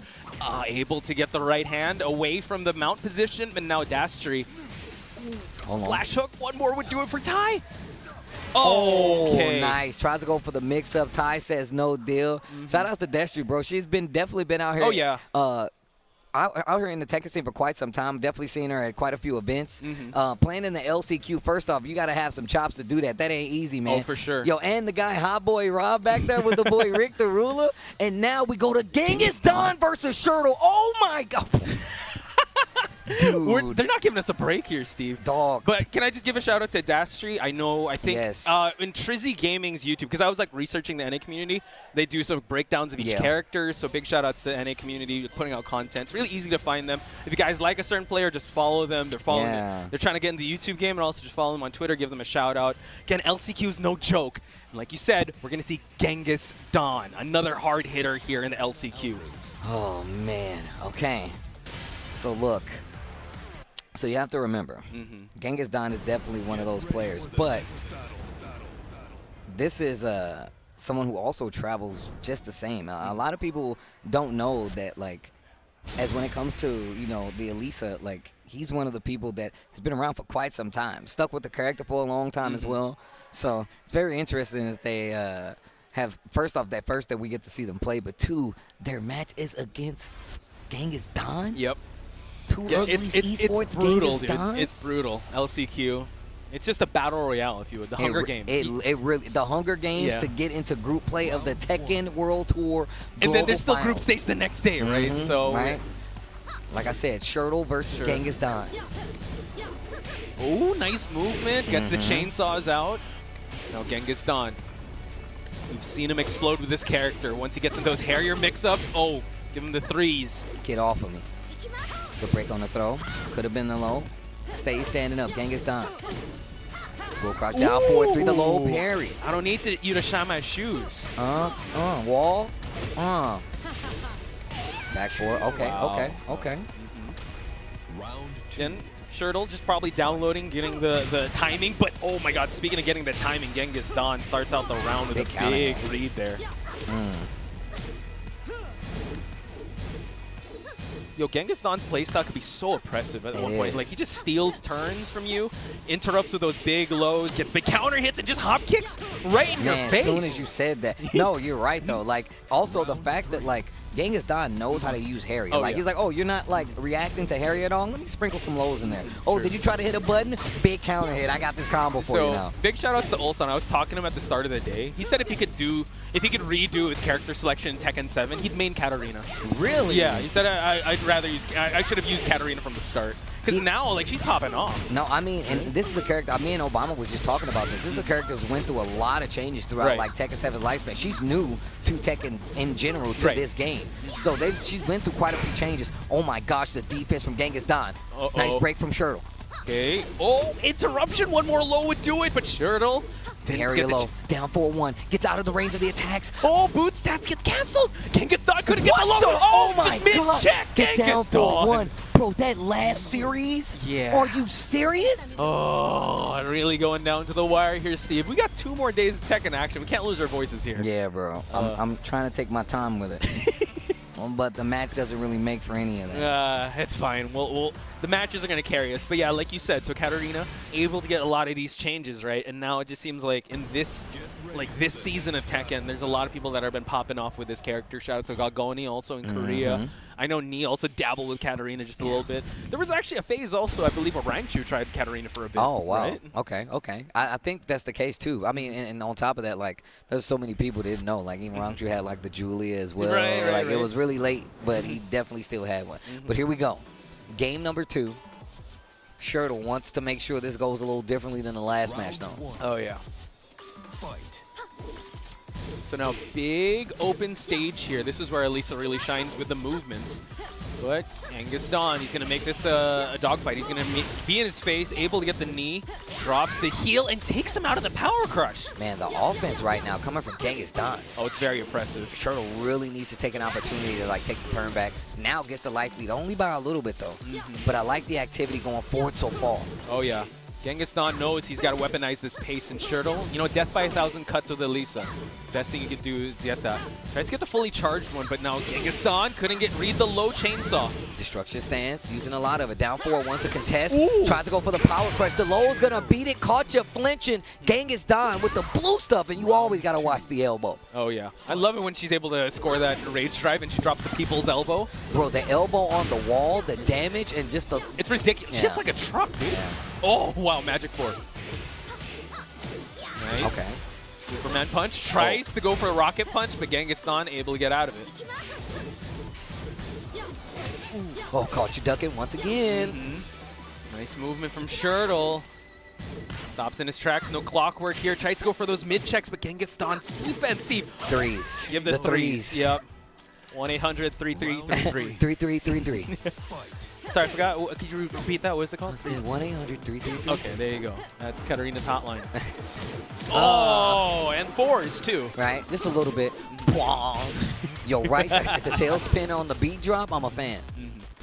Yeah, these two characters have practically the same hop kick. Yeah. Two-hitting hop kick.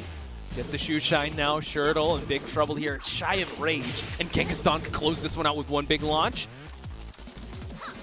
Okay. Clockwork canceled. Now Gets gets the the mid. mid. Finally. Here we go. Oh. What?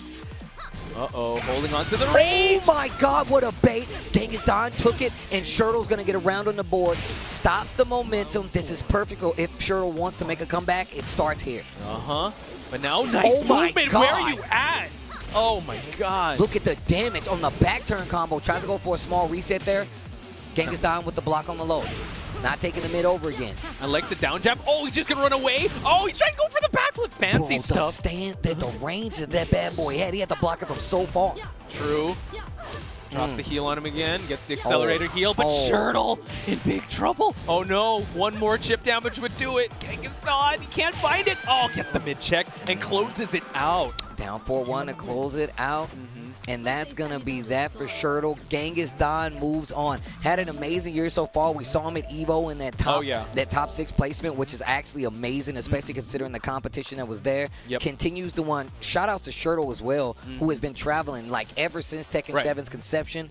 I've seen them in the States so many more times than I've seen a lot of people just traveling around, keeping up the experience. So shout outs to Shirdel. Yeah, I have to say also, bring it back to Genghis Dawn's moment in EVO. Yes, Arslan won, but, you know, there's also the People's Champ, right? He got you were there. Like, oh, my God. Oh, yeah, I was talking about those games. So hopefully you guys are enjoying it so far. This is the LCQ Posh Bites Tasty Steve holding it down right now, but we have plenty of games for you guys to check out because obviously, like we said, the LCQ ain't done yet, and we got to figure out who's going to get to this main bracket. yo. You were talking about him earlier. Yo, Richie. Oh, my God, the full cross down 4-2 from the Doctor. The Doctor's in, and now he's going to find the balcony break with this king.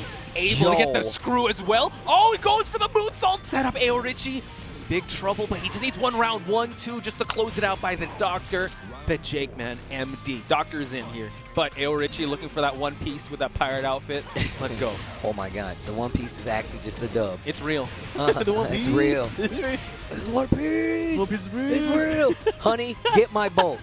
Get my boat ready now. Can we get much? Right? Like, But now, unable to get the shove here. Ayorichie, once again, he's just so good at spacing. And now he's, did you see that? Oh, but hang on, kid. Does he have breaks, though? The Russian leg sweep? No, get off of me, bro. There we go. Back against the wall here. Goes low twice. Now gets the reward here. Using a wall stagger. Uh-huh. Hey, yo, Richie Can- takes it 2-0. Oh my Over God. the Can I takedown. just say our next match? Holy smokes. Bruh. We got- First off, First Go. off, Tell us about it. a Talk lot to of us. people will tell you that Shadow is one of the people that they have designated to make it out of the LCQ. You've seen the blood-infested waters. Yes. One of those sharks. You're looking at him on the screen right now, bro. From the Philippines. Talk to him, Posh. Talk to him. Shout out to AK. Shout out to my brother in the Yes. Philippines. Kamustahan, fam? What's going on? AK, once again, like he was up against, I believe it was Fear the Silence, and that was such a close set. Oh Even my AK God. came out of that, like, his eyes were wide open, like, oh my God, I cannot fall here and now. But now he's going up against Shadow. So this is very interesting, right? How is Shadow going to approach this match? Because we know AK is a big wild card, but Shadow, Yes. he can go offensive, he can go defensive. And AK's been using that Shaheen. He has the Akuma to pocket. Same with Shadow. He's got the Claudio, he's got the Zafina. So And just for the record, like, I was introduced to young AK during Tekken 7, and now like he's like my little brother, bro. Yes. Like I'm him, Dojin, man. Those two Shout of outs. my favorite players out there, and they're two Philippines players that like show me a lot of love, and I always want them to do well. AK is also the same in that. One of those guys I saw come up in the heat of Tekken 7, and now going up against Shadow. This is a world caliber match right now. Oh, yeah. This is definitely, I can tell by the ingredients, some good ass Tekken. Let's go.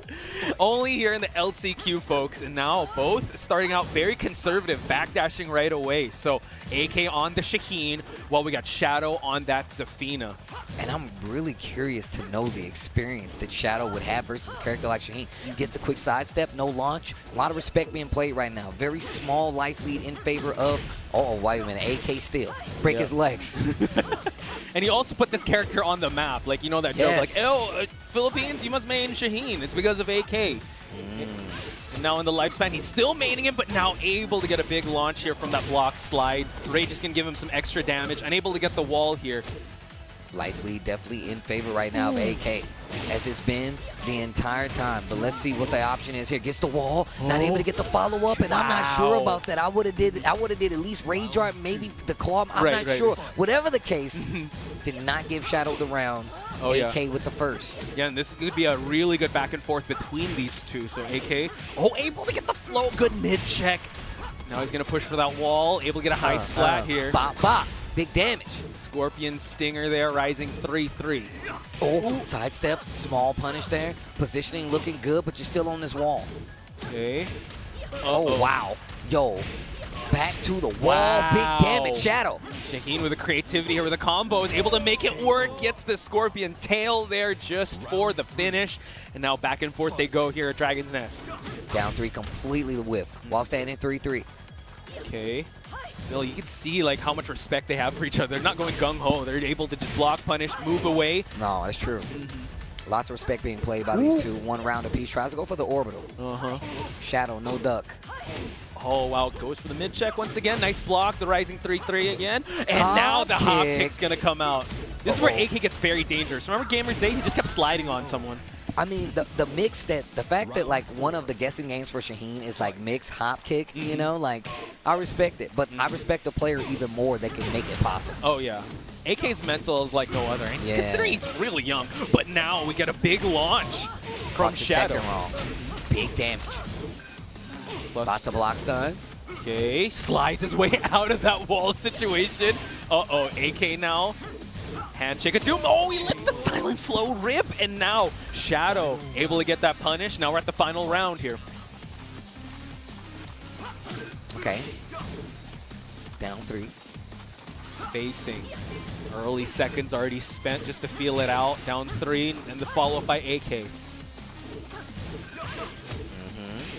Oh, great awareness, Yeah. Shadow. Dude, oh, gets the counter hit, but now Shadow not looking too healthy in terms of life. This is not good. Down 4-1. Tries to reach for something here. Shadow not seeing anything there. About 30 seconds left on the clock, and a hit away. Shadow AK. time. Able to spend the drive. AK still on defensive mode. He able to get the duck, and now AK is up by 1 game against Shadow. It was my destiny to win, Shaheen. It was my destiny. There we go. Written in the stars, they say. So I gotta ask Chad, who do you think's more stoic, AK or Shadow right now? Because Shadow. I'm just saying, like, these are definitely two of the most stoic players but ever, bro. if you're able to make them smile, Yeah. oh my God, they light up the room. Man, I'm going to tell you right now, someone should do a segment about that. Who makes Shadow crack? Someone should, you know, actually do one of those. Anyways, here we go. Game number 2, Shadow on the ropes. Down a game here. Wow, okay. Versus young AK. Uh-oh. Slidey, do it again. Count Repeat it again. offender. 3? Repeat 3 for offender. You 3? talked Okay, about no, this. he had enough. Okay. But you don't get as much damage back, right? You don't get all that damage back. Actually, I'm wrong. You tie it up exactly. And then you take the lead. Go, the Broadway slide. Looking for a hop kick. Shadow no duck. What a quick sidestep. Almost got him in trouble. Watch out. Uh-oh. Grant AK Rage. Oh, goes for the Rage art, but he's actually caught. Oh, wow. Backing up. Nah, gotta be careful. Shadow, I feel like he always plays slow enough to where he can pump those bricks. You know? Yeah. Always keeps himself in check and always has defensive options. Especially with AK. I think he's just testing out the waters at that point. He usually goes for the handshake of doom with Shaheen with his Rage drive. Shaheen right now. 1, 2. Break his legs. Tackle. Get off of me, lady. You'd be surprised. I don't think Zafina has bones. Yeah. I mean, not the way she be moving, bro. Uh-oh. AK now wearing the red dress here, and now goes for the mid-homing, and now Shadow making quick work out of those 2 rounds, I would have to say. Yeah, especially on the rebuttal. For that to be a rebuttal, that was really good. Get to that scorpion stance. Yep. Uh-oh. 1+2. I was actually wondering when we were going to start seeing more 1+2. I feel like that's a great tool in this matchup, only because Shaheen really does like to move into that space and stuff like down 4-2. You can clip it early using something like a 1+2 coming from Zafina. But here we go. AK has 2 rounds. What a dunk. Wow. Gets the launch. What a read from Shadow. Reaps the rewards here. Now AK eating 3 rounds against Shadow. That was a no-round round from Shadow. So what a rebuttal, like you said. And now Shadow still stoic as ever. Yeah. AK now considering going to character selection. Okay. Games between these two. Tied up right now. And this is what's crazy, right? You said AK, you know, he has the Akuma. He's also got different characters. He can bring back the Paul. He also has a Zafina, by the way. In ICFC, he had a run where he was just using Zafina. You know, and I'm really curious. I really wish I knew, like, the mentality about switching characters for, like, a player like AK, especially like Dojin, right? Like, shout out to my bro Dojin. Yeah. Like, he legit has the Mokujin, like, tattoo, right? He does, like, yeah. he's literally like a Mokujin. And, like, I feel like it's really because, like, they're able to adapt their style. Like, they can pick up on things. The Akuma, like you said before, they can pick up on things and be like, you know what, this character might be better for this situation. And they sometimes will switch. You see it here right now. The Akuma coming out for AK. One of the more stable characters, I feel like, that comes from both AK and, like, Dojin. Yep. And I would have to say, shout-outs to Dojin. I mean, there's a method to his madness. I don't even know. Like, he's like, yep, I'm going to pick Lars. I'm going to pick a bear or something. Like, he plays it and he on goes a far and wide. Yeah, he goes far and wide. He plays it's not 4D chess. I'm just playing checkers, man. I just want to get that win. I'm trying to play Connect 4, bro. You hit me with the 4D chess. I just want to play Connect 4. That's all I want to do. But yeah, Dojin, shout-outs to him. But we're going to go with the Akuma. This netted a lot of AK, a lot of wins in his Tekken 7 lifespan. So let's see. I mean, Fierce Silence almost got the win against the Akuma, and I'm sure Shadow has faced strong Akumas here in the NAC. Oh, yes. Oh, yeah. I mean, the thing is, though, it's like, I feel like as far as when it comes to stateside Akumas, it's not many. There's not a lot of those. Right. Shoutouts to Rixta. That's one. But now let's see how Shadow is going to handle AK's Akuma. And still very methodical with both of their approaches, right? We know Akuma, once he's able to get that meter going, yeah, you have to be very careful with your approach. Uh-oh. Big launch. Counter hit, too. The down 3 counter hit, going to go to the wall on top of it. Man, I love that option against the wall. Looking for something big. He just switched sides, able to jump over him. Shadow now, back 1+2 against so evasive to down 4. No whip punish on both sides. Down 3, gets landed by Shadow. Tries to use 4-2 from the Akuma, not going to get it, though. Constantly trying to look for openings, able to get the aneurysm punch and also the bounce. Time is not on AK's side, though. Oh, Tatsu against the wall. He's going to close this one out, Steve. Oh, my God. 2 seconds left on the clock right there, by the way. Ran it all the way back.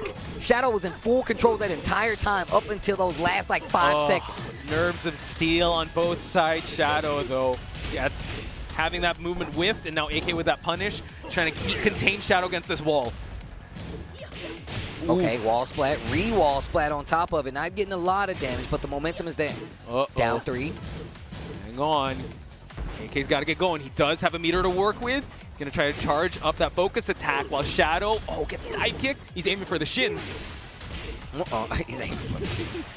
He is trying to break her legs. Look, even though it's a different character, the legs are still exposed. Shadow needs this game. Cannot lose another round. Big block on the down 4 with the full launch. Okay. Big control here at the early seconds for Shadow, but AK, you know what, down 4. Wants to break her legs. Going for the Cobra Kai method. Break the legs. Sweep the legs. And now, no. Wow, look at the damage on this combo. 4-4-2-1. No, Tatsu. He wanted the positioning. He goes for the focus attack! My God! AK! Yo! He checkmated him there with a life? Wow! He just held the focus attack. Someone clip that. Like, please somebody clip that. That was so big brain. My man was like, nah. No, let's not guess. You said not you defense. Blue stuff, huh? Yeah, I don't care about any of that. No, we're bringing in the focus attack. You ever heard of this? You guys don't have that here, huh? Hold this focus attack. Ty versus Spero Jin. Oh, the Lloyd Banks, I tripping you try and run. Hold on. Hold on. It's been a while since I've seen one of those. Spero Jin. Finishes the string in the 1-2. Man, they are tied 1 game apiece. Set lead in favor of Ty. Ty with the Bryan. Spero Jin with the Eddy. Down back 2. Catches the relax early, but drops the combo. Can I just say, we're running through this bracket. Yeah. My goodness. The action is non-stop here at the LCQ. Spero Jin, 2-hit launch. Okay. Back 3, not going to hit. Go for the jet upper there, but no. Able to just get chip damage, but now Spero Jin, you know what? Eddy is the master of backdashing. Yep. Ty has to be very careful with his counter hit game. Trying to go for the 3+4, but you know what? The defense of Spero Jin is still holding up. Big 3+4 counter hit. Ty, pending no drop, closes out the set. Spero goes down. I'm not sure if that's loser side. Yeah. No, that's Spero side. out of the tournament. Another player, man, that I felt, well, obviously I've known Spero Jin from ever since Tekken 5 days. He came to St. Louis and played in the arcade with us. I'm sure I've told this story a billion times, but I've watched him grow up in Tekken. He's played with some of my Tekken mentors, the Unconquerables, the Slips. Like, if you know, you know. But shout out to Spero the Hero, another player who has definitely been alive and strong, traveling during the Tekken 7 scene and just representing the United States no matter what. Yo, when I was actually out there, it was Spero Jin versus Tony, and the crowd was loving Spero Jin, man. Yeah. So talk about a player that has been, you know, in part of the scene, very integral. So shout outs to him. Yeah. And a big victory for Ty moving on at the losers bracket here. It is not, when I tell you, it is not an easy. You've seen the matches. You've been watching them with us. That's how you know. That's how sweaty it is here. It is not easy. It is not easy to be able to be successful in these kind of sets for so long versus the best players in the world. It's not easy, but you can get an early start. You know why? Because Tekken 8 is coming out, and if you really want to make it count, you can get the Premiums Collector's Edition that comes with the Jin exclusive figure on top of a Leroy metal ring and an arcade token. You get 8 collectible cards, you get the steelbook case, and you get the year 1 pass, and you get 1 costume per playable character, and you get the avatar costume, and you get even more cool avatar skins, and that all comes with the Premium Collector's Edition, available January 26th. This year. That means very soon after this, you could be playing this game. Get a head start, like I said before. Get Tekken 8. It's great so far. I can't wait to play it myself.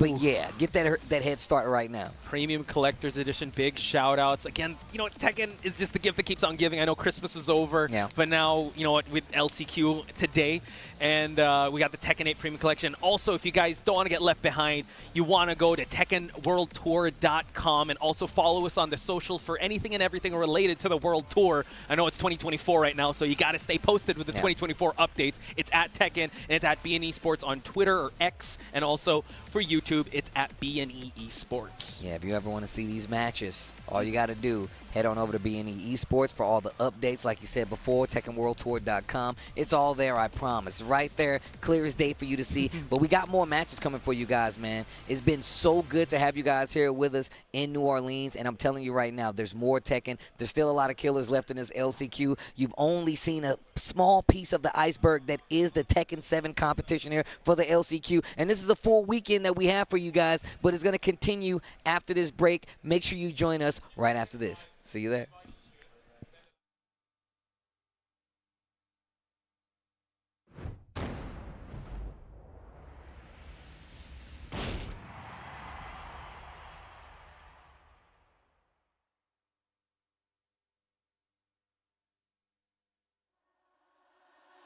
Get ready for the next battle.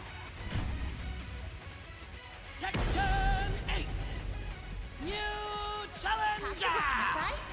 Men show Yao. 迷わないって決めたから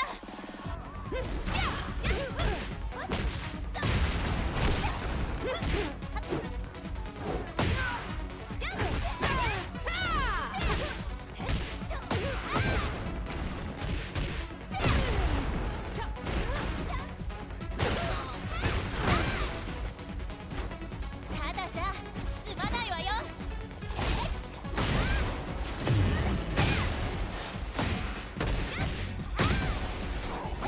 Get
Tekken World Tour Global Finals.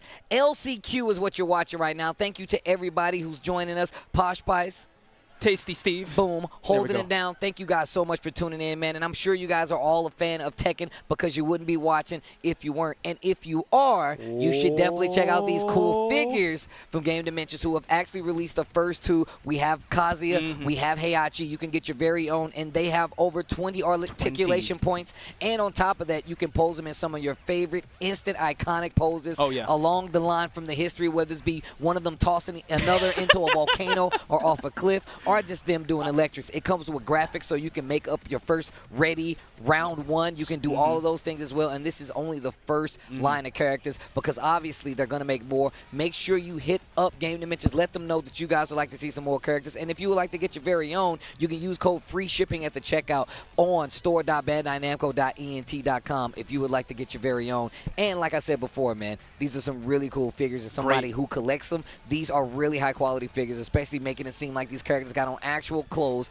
and they can do all of your favorite iconic poses, even, yes, a hell sweep. Yeah. So like I said, man, make sure you get them yourself, and shout outs to Game Dimensions for making this a possibility. Yeah, shout outs to Game Dimensions. I actually want to, you know what, move it around as well, but yeah, I mean, don't do it, man. They're already in the posable. Exactly. But if you use this QR code right here, you guys can actually go and check them out yourself and get your very own. Let me know if you do, and I'm sure you're going to love them down the line. Tell them Steve sent you guys. There you go. There you go. And let's get back to this LCQ matter because it's no laughing matter for a lot of these players. This match. And everyone that is on stage, we got Sourpiggy, the man of the hour, too sweet to be sour. Sourpiggy. You saw his tournament last night, right? The match before the LCQ. Yeah, we was hanging out listening to some music there. They had some really good music going in that venue. Oh, by really? The way. They had some nice little house vibes going on. But Sourpiggy is a player, once again, introduced to him during Tekken 7, and definitely one of the players that you need to look out for. I talk about these players that can really upset people, especially if you don't know about them coming from out of town. Sourpiggy is one of them. But Phi-DX, a two-time Taste Bud Bout champion in front of you right here, and also another person who very much came on the scene during Tekken 7 and has been making a lot of content and making a lot of waves. You can check them out at I'm about to say something else. At the Combo Breaker. Yes, and also, you know, excellent content creator. I love how he breaks down certain matches, and he has been helming the Noctis, right? Had the best pop-off, I would have to say. Even Joecrush was like, just about to say. Yeah. That pop-off, man, like, man, he hurt his hand. Like, he popped off so hard that he hurt his hand. Oh, that's, I mean, the tweet afterwards, right? He was like, and Combo Breaker, bro. Combo Breaker is where that happened, bro. My man slapped the stadium's going on. Man. Okay, so I hope the camera is able to focus on them once whoever's going to pop off, but Sourpiggy is actually the one popping off with all this damage, Steve. And yo, and the perfect to set it off. Yo, and the wall bounce, just to let you know I'm wide awake. Sourpiggy Uh-huh. with the Julia. Yo, and we said what's up to Phi-DX during the break, right? His hands were kind of cold, so maybe Diesel start for the warm-up here. So, but look at Sourpiggy, stoic as ever, but the Shadow Scissors able to clip him. And now the emo man for the damage. He caught him ducking. Yo, the spring kick. Oh, wait a minute. Okay, Party crashers to get in. Yep, Julia's in the red, just like when I message people in the DMs, I'm just red. Oh, Shadow Scissors again to the wall. You're God. dead. Phi-DX actually taking a slower approach. He's typically like the movement guy, but now taking it a little slower, gets the counter hit. Yep, I guess with, you know, he doesn't want to go blow for blow with Sourpiggy, so maybe he wants to just slow the pace down, but in that expense, we're going to see the wall game of Julia able to splat him once again. Watch out. Be careful. Oh! Okay. Gets the parry. Gonna try to steal the momentum back. Phi-DX in trouble. Life lead in favor of Sourpiggy and goes for the double low. Round count in favor of Sourpiggy. First game looking pretty solid. Phi-DX needs to make some changes. Wow, Sourpiggy really bringing the fight to him. Big low counter hit, and Sourpiggy now finds the wall. Phi-DX in big trouble. Bow and arrow takes him half-life. Even more, Steve. Bro, he is in my man with the strings right now. Uh-oh. No duck right there. Oh my gosh. And it just seems like every move that Sourpiggy did right there hit. Like every one of them. Dude, he was like, okay, now we're going to get some coaching here. Again, Phi-DX. I would say a protagonist for a lot of these people, right? A lot of people fell in love with his content. People want to take the game more seriously. They do follow him. He does excellent breakdowns. For him to be able to get a victory here is going to be huge. But Sourpiggy with the momentum from last night, the calm before the storm of the LCQ, he's running with that momentum. And like you said, his hit rate out towards the end, it was just like a deja vu from round 1 to round 3. Ended it with double perfects. Here we go. Phi-DX with the name on the stick on top of that.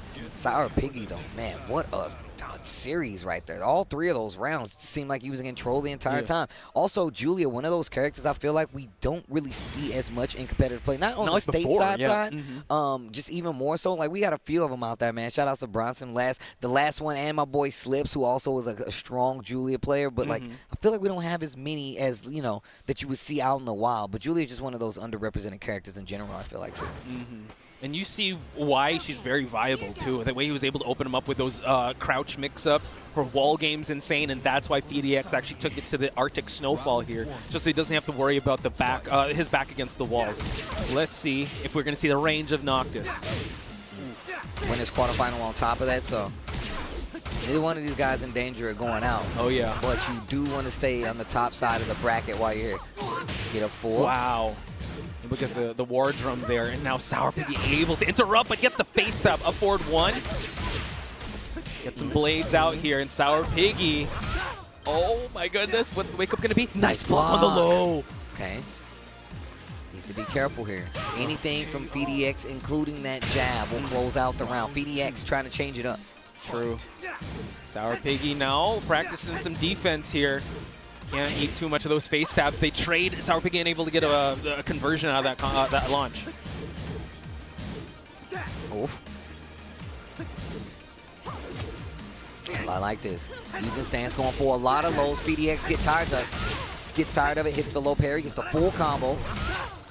And I like how, I mean, this stage itself, right? It's allowing Phi-DX to slow down the pace. Oh my goodness. 2 successful side steps. Didn't make anything big happen. Big launcher here. Wow. Phi-DX closes out, and this second game looking significantly better for him. Yeah, he's definitely changing the pace and weaponizing the range of Noctis, and now forcing Sourpiggy to go for these big gambles, but Phi-DX able to block and punish. Bring the fire, and now he's going to try to roll in on him. Bring the fire, go. Just to make sure. Actually clips the stand, stops the low from even happening. Sourpiggy making some great reads, that not being one of them. And another series, not this one, should get the kill. One more would do it. Oh, nice patience there. And Sourpiggy able to get a launch here. It's going to be big. Less than 30 seconds left on the clock for Sourpiggy to work. Okay. Oh, wake up. While standing 4 and 3 rounds straight. A no-round brown, if you will. Oh, yeah. From Phi-DX versus Sourpiggy. 1 game apiece. They're still fighting, though. Yep. And he definitely answered back, right? He's able to actually 3 rounds straight for one person and the other. I'm guessing, is this Trizzy? I don't think so. But I could be wrong. But yeah, I've now, only seen Trizzy a handful of times, and I definitely talked to the gentleman last night. So if he told me it was Trizzy, I'm really sorry. I apologize too. I'm just getting to know the NA scene, but again, Sourpiggy, you know, able to actually get words of wisdom here in Phi-DX, deep breaths on the stage here in the LCQ. And by the way, if you guys don't know, the winner is actually going to get rewarded with a match with AK. Top 8. What a win. Wow.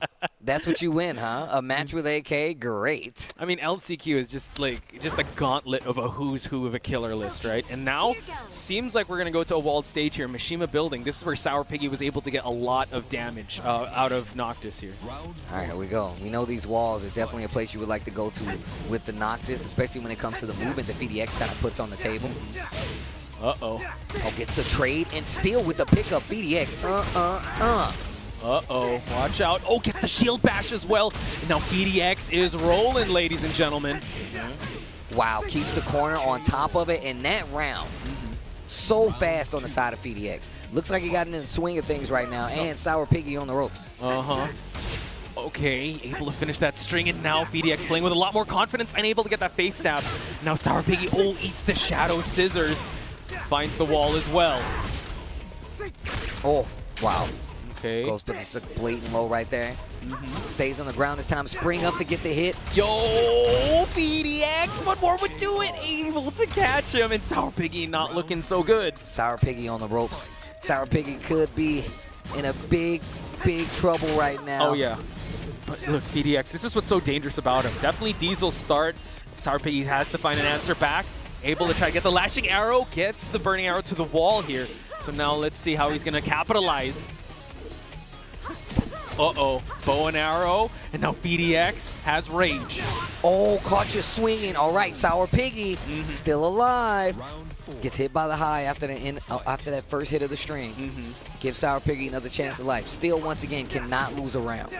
Uh-oh.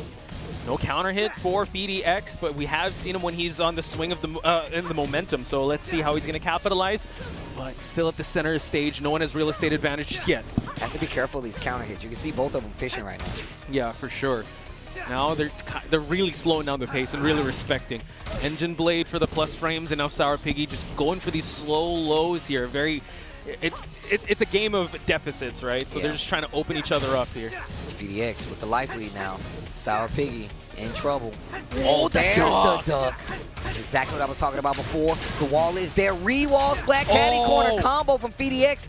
Sourpiggy in trouble. Hang on, Phi-DX. Oh, shotgun spin, and that's gonna be the end. Pop-off? That pop-off is real. I told you every time, bro. I just saw him out the corner. Watch his hands. Watch his hands, bro. Look, you shouldn't be popping off if your hand could actually be up for grabs, bro. You can't play the game if you hurt your hand, but shout outs to Phi-DX. The money makers. Yeah, bro, those are the money makers, bro. You get insurance on those bad boys. Oh, yeah, but Sourpiggy, again, big shout outs to him, really taking the fight to Phi-DX, but it's Phi-DX that's going to move on. He's going up against AK, so that's his reward, and I think this is still the winner's side of things, so we might see more of Sourpiggy as the day goes on. I don't know about you, but that's really not a reward. I don't count that as a reward. That might be just me, but AK's looking good though, but Phi-DX also looking good, so that's going to be a great match no matter what. Once again, Phi-DX one of those USA players I feel like that is very much in contention that people might forget about, but obviously out there on a lot of people's radars with how successful he's been throughout the year. So yeah, I'm super excited to see how that's going to shake out, especially with how the start of the day went, right? I believe I have the notes here. I think we were asking about who sent Cuddlecore out. It was Jasandi. Oh, yo, Jasandi's actually really good, man. Shout outs to the SoCal player, Jasandi, one of my boys, King player as well, you know. Wow, and Cuddlecore, like one of the pro tags also that we were looking out for to see if she was going to make it to the group stage, and she had really big momentum, especially coming from first attack, the last challenger event that did happen. So, I mean, there's a who's who out there, ladies and gentlemen, of people that can't make it to the group stage, and especially now, man. There's been a lot of changes, especially considering, like, me and Obama opened up the show. We told people, like, hey, man, I don't think you guys understand, like, the best Tekken players in the world are here. They are trying to just get to the opportunity to play in the finals, to make it past that group stage, to play in the finals and say that they are the last Tekken World Tour champion. And now we have Shirdel going up against Richie. once again, coming off that ICFC championship play. I know he's got a lot of play and practice under his belt so far. Shirdel, another player that I've seen travel to the States multiple times over the lifespan of Tekken 7. Two great players. Yeah, and can I just say also, we were talking about how in our previous commentary block, Ayorichie was just popping in and out, like, oh yeah, I'm still here, I'm still here. Now we're going to see a whole set against Shirdel. Again, they're fighting for their tournament lives, folks, because this is the loser side. Because shout outs to Joecrush, he did give the L to Ayorichie. Both of these guys, two world-class players. Definitely great representatives of their respective regions. But here we go. Again, Shirdel had a big showing also with his Alisa, and Ayorichie, very conservative, very calculated Leo, just dismantle any defense that will be put in front of him. Shirdel couldn't really get his momentum going, but hopefully in this match we're going to see it happen, especially here in the Forgotten Realm. Interrupt already. Oh, that 4 is magic. 4-3. Wow. Yo, and steal the floor. Oh my god. About half life already lost by Shirdel, and now he's able to read that. Uh-oh. Power crush. Wait a minute, Shirdel. He's got the rage. I don't know if it's worth it, though, but he's got the corner. He's got the chainsaws out, Steve. He's going to activate straight into the rage. I didn't know you get canceled into the rage like that. Wow, I'm learning stuff from Shirdel. And now just a pixel of health for Ayorichie. He's able to still steal the round away from Shirdel. Oh my gosh, Ayorichie keeping his wits about him, gets the round. All right. Yeah. Like a thief in the night, he was able to get that win. Able to get into boot stance, moving away. Shark attack and Shirdel now trying to go on the prowl here to get that round back. Little bounce. Floor break on top of it. Takes it. Now, Ayorichie, we've seen him have the comeback. Shirdel can't rest until he wins this round. Richie trying to find a good spot to counterattack. Clockwork mid here. Ayorichie able to read that. Nice rising 4. Couldn't get the pickup. Back 1. Oh, the movement couldn't get the punish, but now Ayorichie on the hunt here.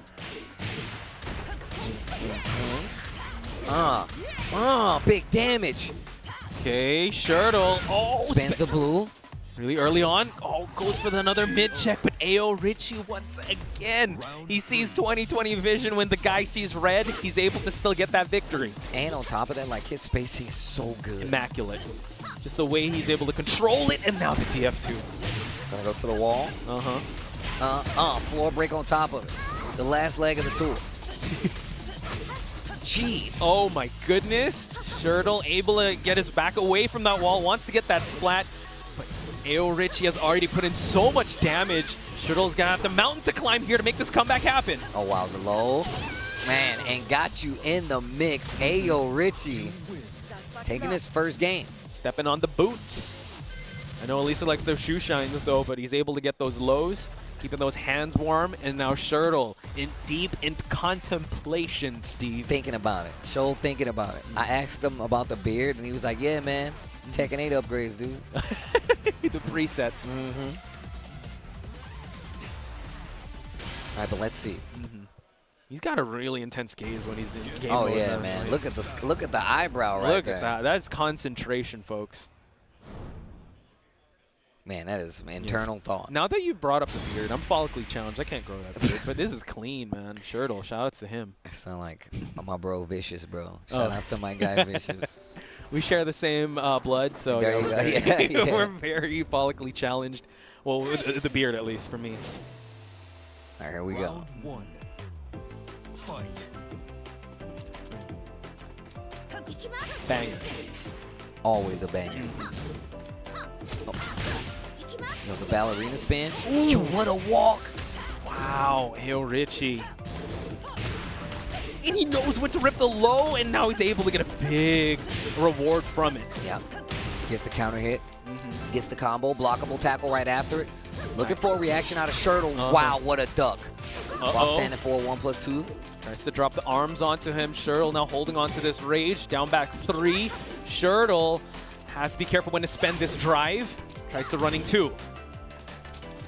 20 seconds left on the clock.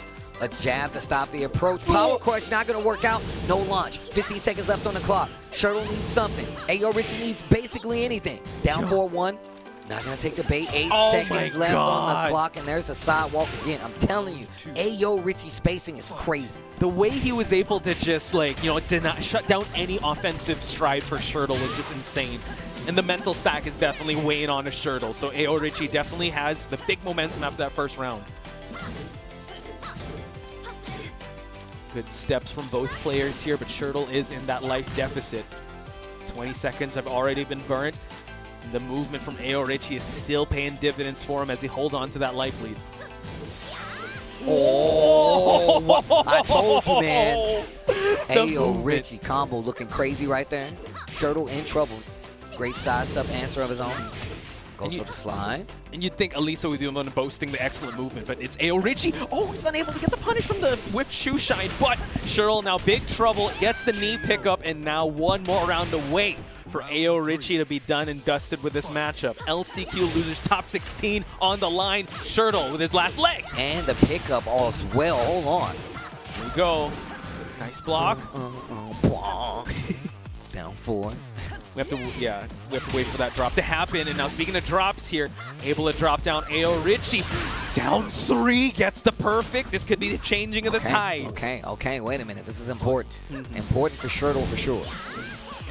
Oh, the movement though from Ayorichie. Master of space. Let's see if he's gonna be the master of time here as 10 seconds have already passed. Great sidestep. Trying to bait some activity out of Ayorichie, but nice duck to the rising too. Man, Ayorichie's combos Dude. are ridiculous. Couldn't get the shoulder, but the damage has already been done by for Shirdel. So now, oh wow, gets him out of clockwork stance.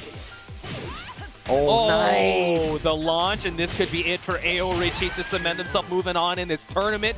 2-0 against Shirdel. Ayorichie still alive. Man, Shirdel really did look like he was working with quite a bit there. Yeah. But the adjustments from Ayorichie, he's such a strong player, man. When I told you about like the spacing and how he really does move himself around, the sidestepping was looking ridiculous as well. And just his spacement for stuff like that down 4-2, like you pointed out, and just being in a regularly aggressive stance to like make you second guess a lot of your options. Ayorichie's perfect at that. I got to see him play long sets with Ayorichie. I got to play a long set with him myself, and it's just, you can tell how great of a Tekken player he is. So it's great to see him out here still doing well in the LCQ for his chance to be in one of the top spots for the finals. Yeah, and just talk about the pedigree of talent that we're working with here. The first time I actually saw him was in TGU, and he got a victory over Khan. And mind you, shout out to Weemaru, because that match wasn't supposed to be on stream, but Weemaru fought for it. Yo, this has to be on stream. Yeah, so, that's great. See, right? that's sick. That's so sick. Right? That's And so then the sick. way he was able to win, too, in the Pixel of Hell against shout out to Khan. Definitely no slouch, but able to get a victory off his Marduk is huge, and he made it to the top 8. So Ayorichie, again, still fighting for his tournament life here. Can't wait to see more of him. That's another player I'm missing. Yo, shout outs to the boy Khan. Khan! I wanted That's to say that. boys. I wanted to say It's that. one of my LCQ. guys. I'm sad that he's not here, but also another player that I just want to say, man, it was so dope to see like them be on the scene, and just such a great player to actually see in person play and just see him. And I got to hang out with him, and like when I was in Pakistan, like it was amazing. So shout outs to the boys. You guys know that I'm big fans. Still got some Pakistan representation here, obviously, man. We got Atif here. We got Arslan here. Arslan trying to cash his check. Atif trying to let people know I'm a 2-time champion. So it's so much representation, man. Going into Tekken 8, man, it's crazy. And this next match. Oh my God. We got Shadow on one side, and we got Infested on the other side. This is kind of crazy. This might be a Zafina mirror match. I think yesterday also, I was talking to some people that attended that tournament. You know, we saw Infested use the Zafina, and now both of them fighting for their lives here. And a lot of people put their picked their pony, and it was Shadow. It was Shadow. To actually A lot go of people into the saying LCQ. it. But, you know, Infested with his teammate Knee to give him, like, his words of wisdom. That's a hard combo to break. I mean, that's a hard tandem to break up. Well, regardless, the work is cut out for him. Oh, is it, yo, Knee. the partner power up? Yeah, Knee's on my side, bro. Very intimidating. But Shadow, look at him, just stoic as ever. Yeah. Nerves of steel. He's like, all right, cool. And he's like, yeah, whatever, bro. Let's get this game. Let's get this Tekken underway, bro. Stop playing with me. Let's play this Tekken. Let me get to Shadow time already. Let's go. Put the timer on. It's Shadow time. You don't even watch on because you can't see it. Shadow time. You're not How do we know aware when it's of it. done? You're not spatially aware because it's not you. You don't know about Different shadow dimension, time. dude. Right? Different dimension. Shout out to game dimensions too. Shout out to Game Dimensions. With these sick Tekken action figures, bro. Oh yeah, 100%. So yeah, Shadow once again. Again, such a cool, calm, and collected player. I was able to also talk to him in TGU. He's just like the way he approaches the game. And speaking of, like, I know you talked about Khan, like just bringing that back. I would definitely love to pick his mind because he's definitely one of the masterminds, right? He's always behind someone's corner, and that's what we gotta love about Team Pakistan, right? They were able to actually, talk to each other and give each other like notes and all that. And I think Nee here giving notes to Infested. Getting a bit a little caffeinated here by Infested. So let's see what the character selection is gonna be here. Okay, so Zafina, Claudio. Okay.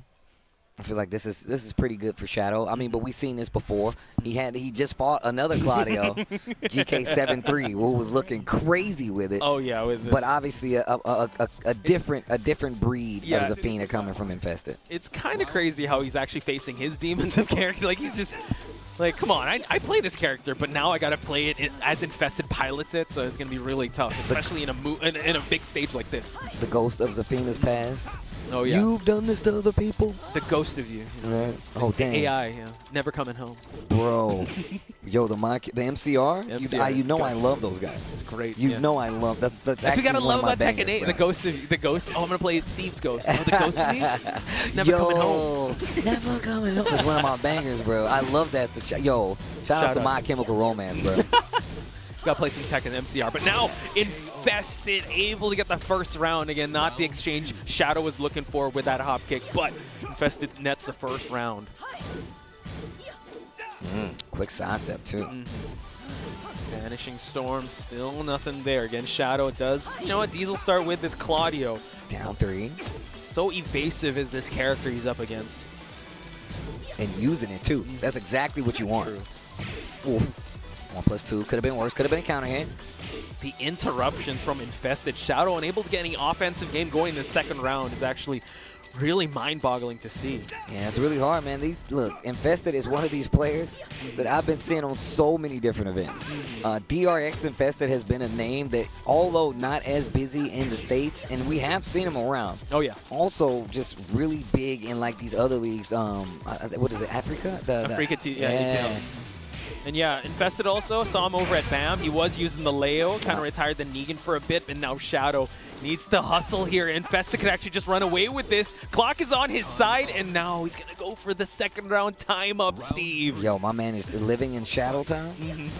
He's got the watch, too. He's got the, he knows what time it is. You've merely adopted the Shadow. I was born in it. Oh. Wait a minute, Poke's starting to add up. Oh my goodness. No. Okay, punish. And now Shadow in the life lead here. This is actually big for him to capitalize on, but it just takes one big counter hit for Infested to get the ball rolling. Well, down 4-1. It's the Zafina hug. You got to worry about that. Azazel hug. Sorry, I was thinking of the name of the claw she has. Uh-oh. Infested. Has an opportunity here. Shadow with an opportunity as well to stop the bleeding. Just uses it right away, but the timer is not on his side. Gets the plus frames. One big launch would do it for Infested. Shadow now taking him to Shadow time. Oh my God. Okay. Oh, I was about to say, man, I was waiting. I was legit mouth ajar staring like, come on. Down 3. Man, Infested is really making Shadow work for this. You could really see, like, I would say that the playstyle of Nee just trying to shut down any offensive prowess that Shadow can actually go through. So now beat drops while Shadow still needs to look for more damage on the board. Just run up pack 3. Okay, sidestep 4. Letting it add up a little bit. Conservative on both sides here. They don't want to risk too much. And with that disciplined playstyle, Shadow is just going toe-to-toe here with Infested. Oh, still fighting back, though. This is a really close back-and-forth set right now. And you can tell, 18 seconds left on the clock. Shadow gets the designated hit, still alive. This is the first game between Infested and Shadow. Oh, my gosh. The Sky The slash games. Nova. Yep. The Sky. We got to call it what it is. The Sky slash Nova, yo. That's a lot of syllables, but it is what it is. Shadow able to rip that one out. Oh, he let that one. Starburst as well. Behold, that's the pink one, even though it's blue. Starburst versus Cursed Claws here, ladies and gentlemen. Oh, the float from Infested to get the life lead. Another drop here. Of the beat, that is. Oh, they are dancing right now. Dude. They are dancing right now. Going back and forth, just showcasing the excellent movement that they have as the timer goes down. Completes the string, Oh, you're gets the dead. float. Yeah, that's it. Yo, Wow. and that was a long game right It there. was. And Infested was like, yeah, I'm going to wait longer. Like, it's crazy. He's like, no, by like- all means, you go first. No, you go. No, it's fine. He was like, all right, cool. We're on stream. We're going to maximize this. Shout outs to the crowd. Yo, there's Justaspirit, Yeah, Cuddlecore. Justaspirit. I just met the guy Mick right there behind Cuddlecore. Cuddlecore's sister in town. Let's showing go. support. Man, it's a great time, man. The crowd. Dang, that's real support right there. Oh, Those yeah. are some of the training partners of Shadow, just as well as some of the homies as well. Oh, yeah. A lot of them gave some love, especially during the ICFC finals to Shadow. So. Oh, man, those Right? are so sick. The interviews talking about the players were so good. Definitely. So shout outs to Cuddlecore and everyone that's supporting Shadow, and shout outs to everyone in the chat. But Infested, you got the God Knee in his corner too. Definitely slowing down the clock, slowing down the pace. He knows, oh, on stream, all right, let's maximize this clock. Yeah. Man, Infested, man, I literally can still hear Cuddlecore screaming for Shadow from here. Oh, wow. Back Okay, he's one. Yo, definitely more offense. offense. Yeah, let's go. Back three. Oh, wow. Infested finds his way out of that sticky situation. Okay, poking becoming an issue right now. Infested takes the offense, 1+2, gets the hard spike right there. Yo, and just like that, Infested actually in that life lead, finding his way outside that wall situation, Vanishing Storm. Oh, gets the mid-check there. Infested now has Rage and now Sidestep 4. And that was a weird little back turn animation as A well. little bit. Zafina, yeah, very interesting character when she wakes up. So Okay, good choice for the track and move. Wall splat here for Infested, not the breakable side, but look at the life lead. dude, Shadow can't afford to lose a match. cannot. No momentum shall be shifted here, but Infested though. Nice block on the low. Gets the shoe shine for himself The with that wall. starburst. Oh, they Side trade! step for Infested with a confident trade. Definitely worked out in his favor right there. Yeah, it's definitely a war of attrition here by Infested. He definitely gets that life lead and forces Shadow in situations he does not want to be in. Okay, continue on with the pokes here, but Shadow defenses are holding up so far. It's like he's making him swing when he doesn't want to, and he's really Exactly. taking advantage of it. Yeah, definitely uncharacter. Like, that's not how you know Shadow is, but that's how Infested is able to control this pace of this match. Able to get the Cursed Claw as well. Okay, trying to get away from the wall.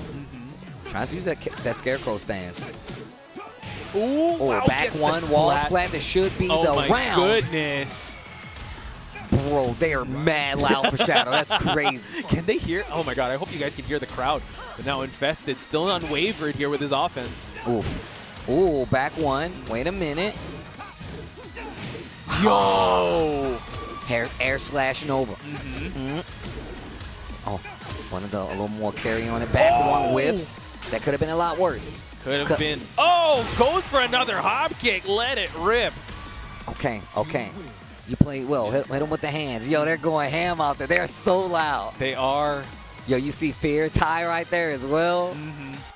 And look at that. Shadow's still unfazed. He doesn't have the headset on. He wants to hear it. And Infested definitely wants to hear the advice that Nee has to give him. Oh, dude, they're chanting his name.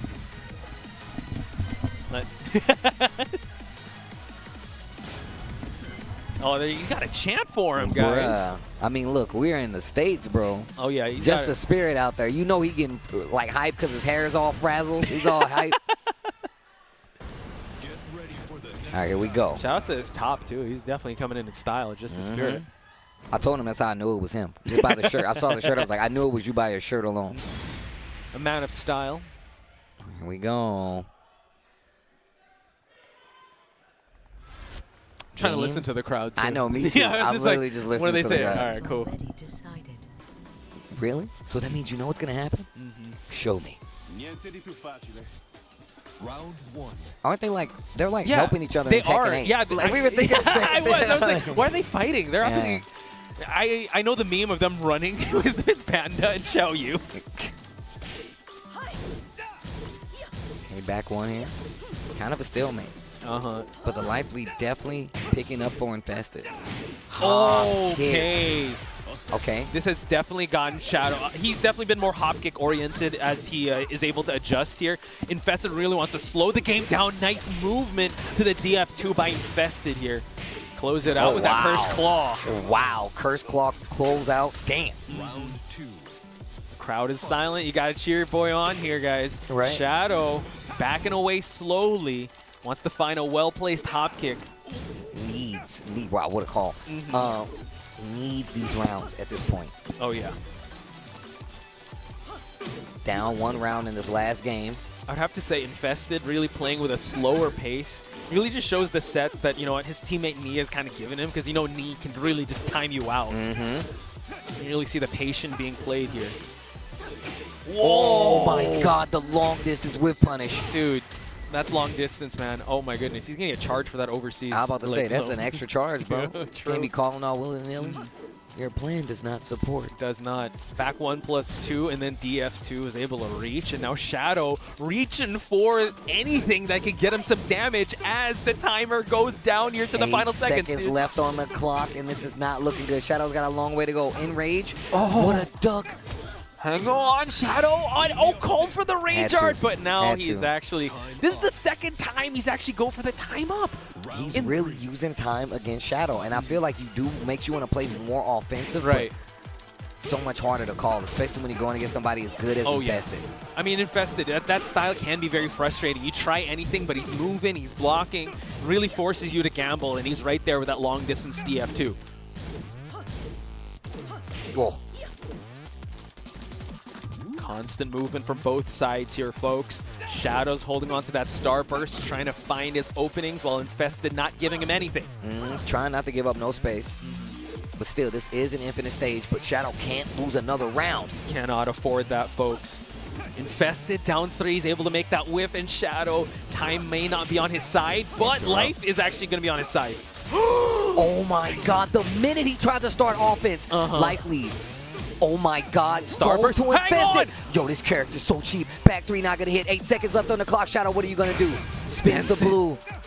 Side step 4. One more, gets the plus frames. He's able to get the life lead. He calls it out, and Shadow able to block it. Gets the win in the 3rd round. Shadow showing signs of life, folks. With 1 second on the clock, Shadow. Did he just clock in? I think Shadow time's on. He's definitely zoned in, man. Quick side step. Yo, he's trying to look for something big right now. The discipline. Yep. Oh. No follow up, and it's actually the launch. Infested Zafina is looking so strong right now. Dude, this is too much, maybe even for Shadow, but let's see. He's come out of a worse situation. So he has to find that opening once again. He did on round number 3. Clock is already past the 30-second mark, and now he's so close to having rage. But you don't even want to get that far, right? Like, you want to be able to do it out of rage, you know? That's true. Infested with the life lead, and he's got the clock lead on the side. Willing to play that game. We've seen it 2 rounds before. Oh, if he would have let that rock running 2. Low parry. I don't think he's dead, though. The thing is, the clock might not be on his side. Oh, Cursed Claw, and now the timer is winding down. He could just run away. He's going to stand still. It's a checkmate situation, and Infested has won against Shadow, ladies and gentlemen. Shadow, we said this before, definitely one of the players a lot of people picked to make it out of this LCQ, but also an LCQ that is infested with such a great player by name and style. Man, shout outs to the guy, man. I'm a big fan of Shadow. Consider him a little brother of mine, and I've traveled around a little bit with him this year. This is one of the most consistent years that he's been able to travel and made some amazing standings. We saw him at Summer Jam and now at this LCQ where he had quite a few chances, but Infested just not going to let it go seemingly. We've seen him fight other Zafinas today, man, and like let you know just how strong he is. And there's the rallying support for the boy,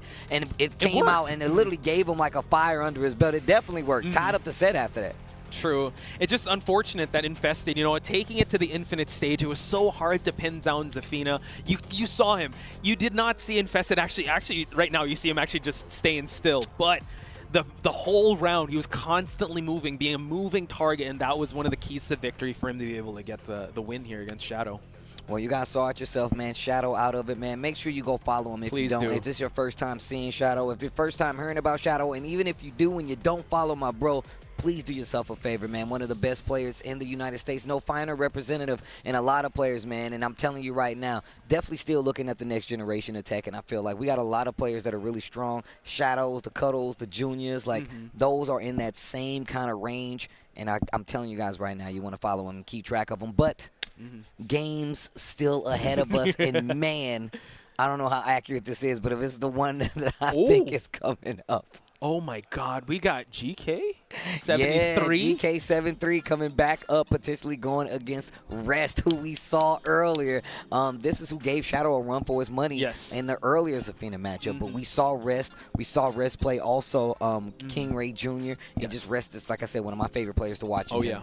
Can I just say we're going to see another Zafina on screen, and I tried to do some like counting like the different characters that we saw in Challengers and Master Events. Shoutouts to Pun Life, by the way, with all the stats. Yo, shoutouts to Pun Life, bro. Shoutouts to Pun Life. The top 3 characters we see in Challenger and Master Events are Feng. I think there's only like 2 events we haven't seen Feng, but he's always constant in top 8. Feng, you got Kuni, and Zafina. And that's why you got to love Rest, because he's on that Hwoarang, and he's a very entertaining Hwoarang, folks.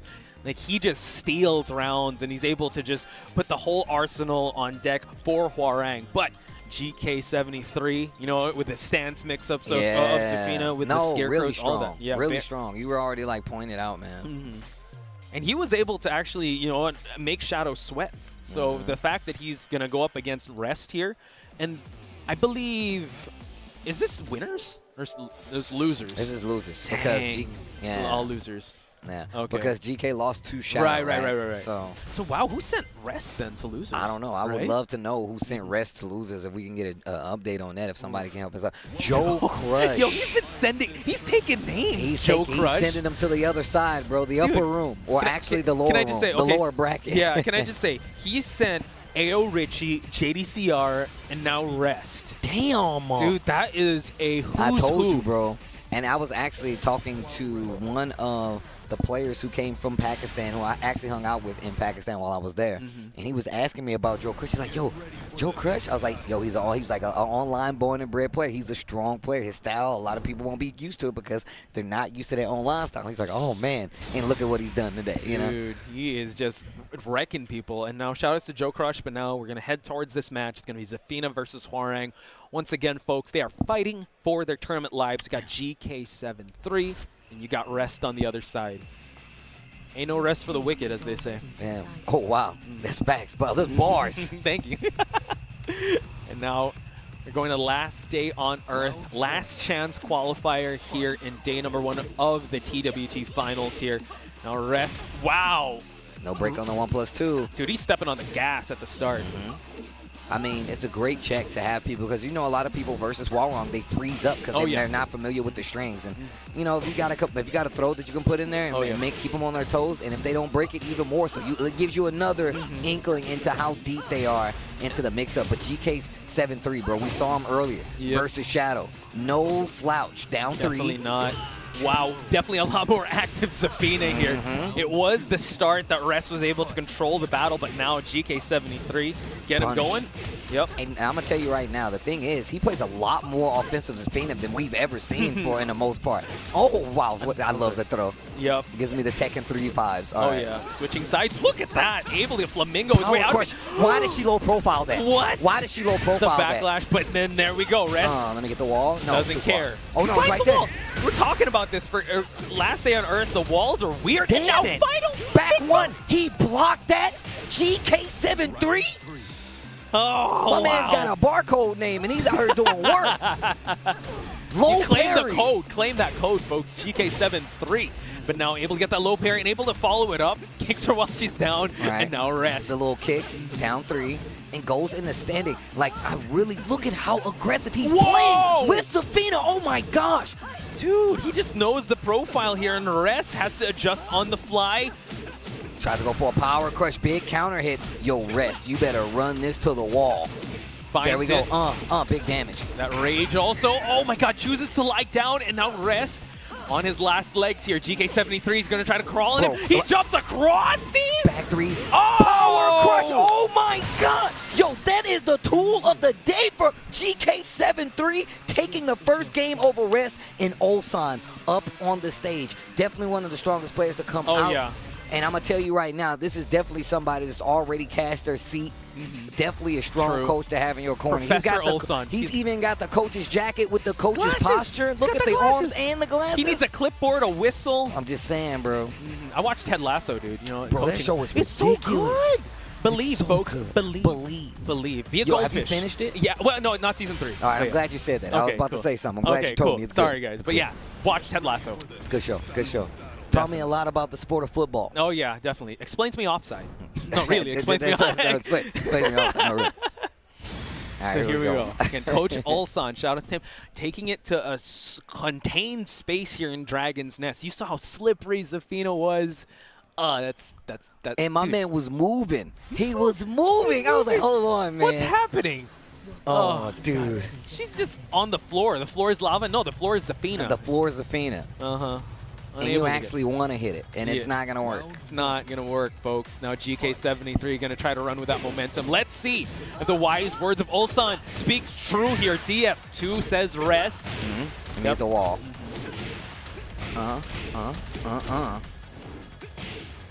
Oh, didn't get No the fatal cur- call. yeah. Okay, okay. Okay, and like we mentioned, you know, Zafina, one of those characters that smells blood in the water. But Hwoarang also, you know, if you don't know how to defend against him, it's gonna be hard. But I mean, if you low profile on default, you'll definitely be able to get out of Hwoarang's strings here. Oh, Nice block. Nice punish. Okay. Yo, Red's playing a lot more defensive. Remember, we talked about the fact, and I'm glad that I was talking about this, a lot more aggressive Zafina than we're used to seeing. True. And I feel like Red's playing more defensive, more movement-based is really what helped him out, because every time he tries to switch to offense, Yeah, he's ready. He knows. He knows the stances. The damage. Watch out. Yo, the realignment. side roll. Oh, Double God. wall split. I thought it was going to be a combo. That would be ridiculous if it was. Now Rest has to be careful. Has rage. Also has the wall, the real estate to his advantage here. Can he capitalize? Good jab punish. Gets the Joe Rest Plasma with Blade. the little walk. Plasma Blade back three. Double back three on the tech. No break on the 1+2. And Rest in the lead right now in the second game. 2 rounds to none. Coach Ulsan definitely paying dividends here in this 2-round straight for Rest, but GK73, you do not want to count him out, folks. The movement started going crazy. Gets the launcher. Rising Position is 1-2. going to be good. Uh-oh. Back against the wall here. Nice tsunami punish. He's going to get that. Same situation again. Double back three. Nothing too big. Uh-oh. Back's against the wall here. He has to be very Oh. careful. Zafina can hurt like a truck. 1+2 counter hit. Not dead yet. Okay. Scarecrow stance. Oh. Tries to swing. GK73. Yo. Putting him on notice here. Found some holes in his defense. Flamingo stance fake out. Uh-huh. Gets the launcher. Going to go straight to the wall. Definitely one of the advantage of Hwoarang is making your opponent guess.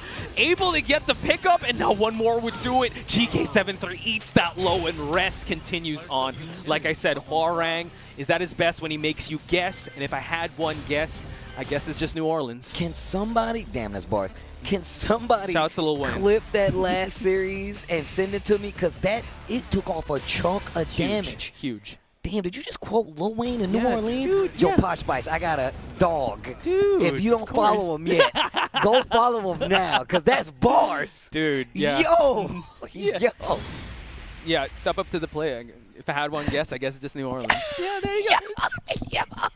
You gotta know. I gotta quote. Yo. This is his stomping ground, Yo. dude. Yo. Posh Spice with the bars. I'm getting all fluttered over thank here. you. Yo. I had to, especially when we were on Damn. commentary, I had to bring that out. I'm like, Yo. I had to bring up the Lil Wayne quote. Again, shout outs to New Orleans. Shout outs to Wayne. Jesus. Let's go. Shout outs to Nola. Mhm. Yo, all right, here we go. Wow. Okay, Rest now. Continue on. Like you mentioned, you know, he's going with more defensive approach here. He knows that GK73, not like other Zafinas that play like the movement game, he just actually uses his stances to just low profile some options here.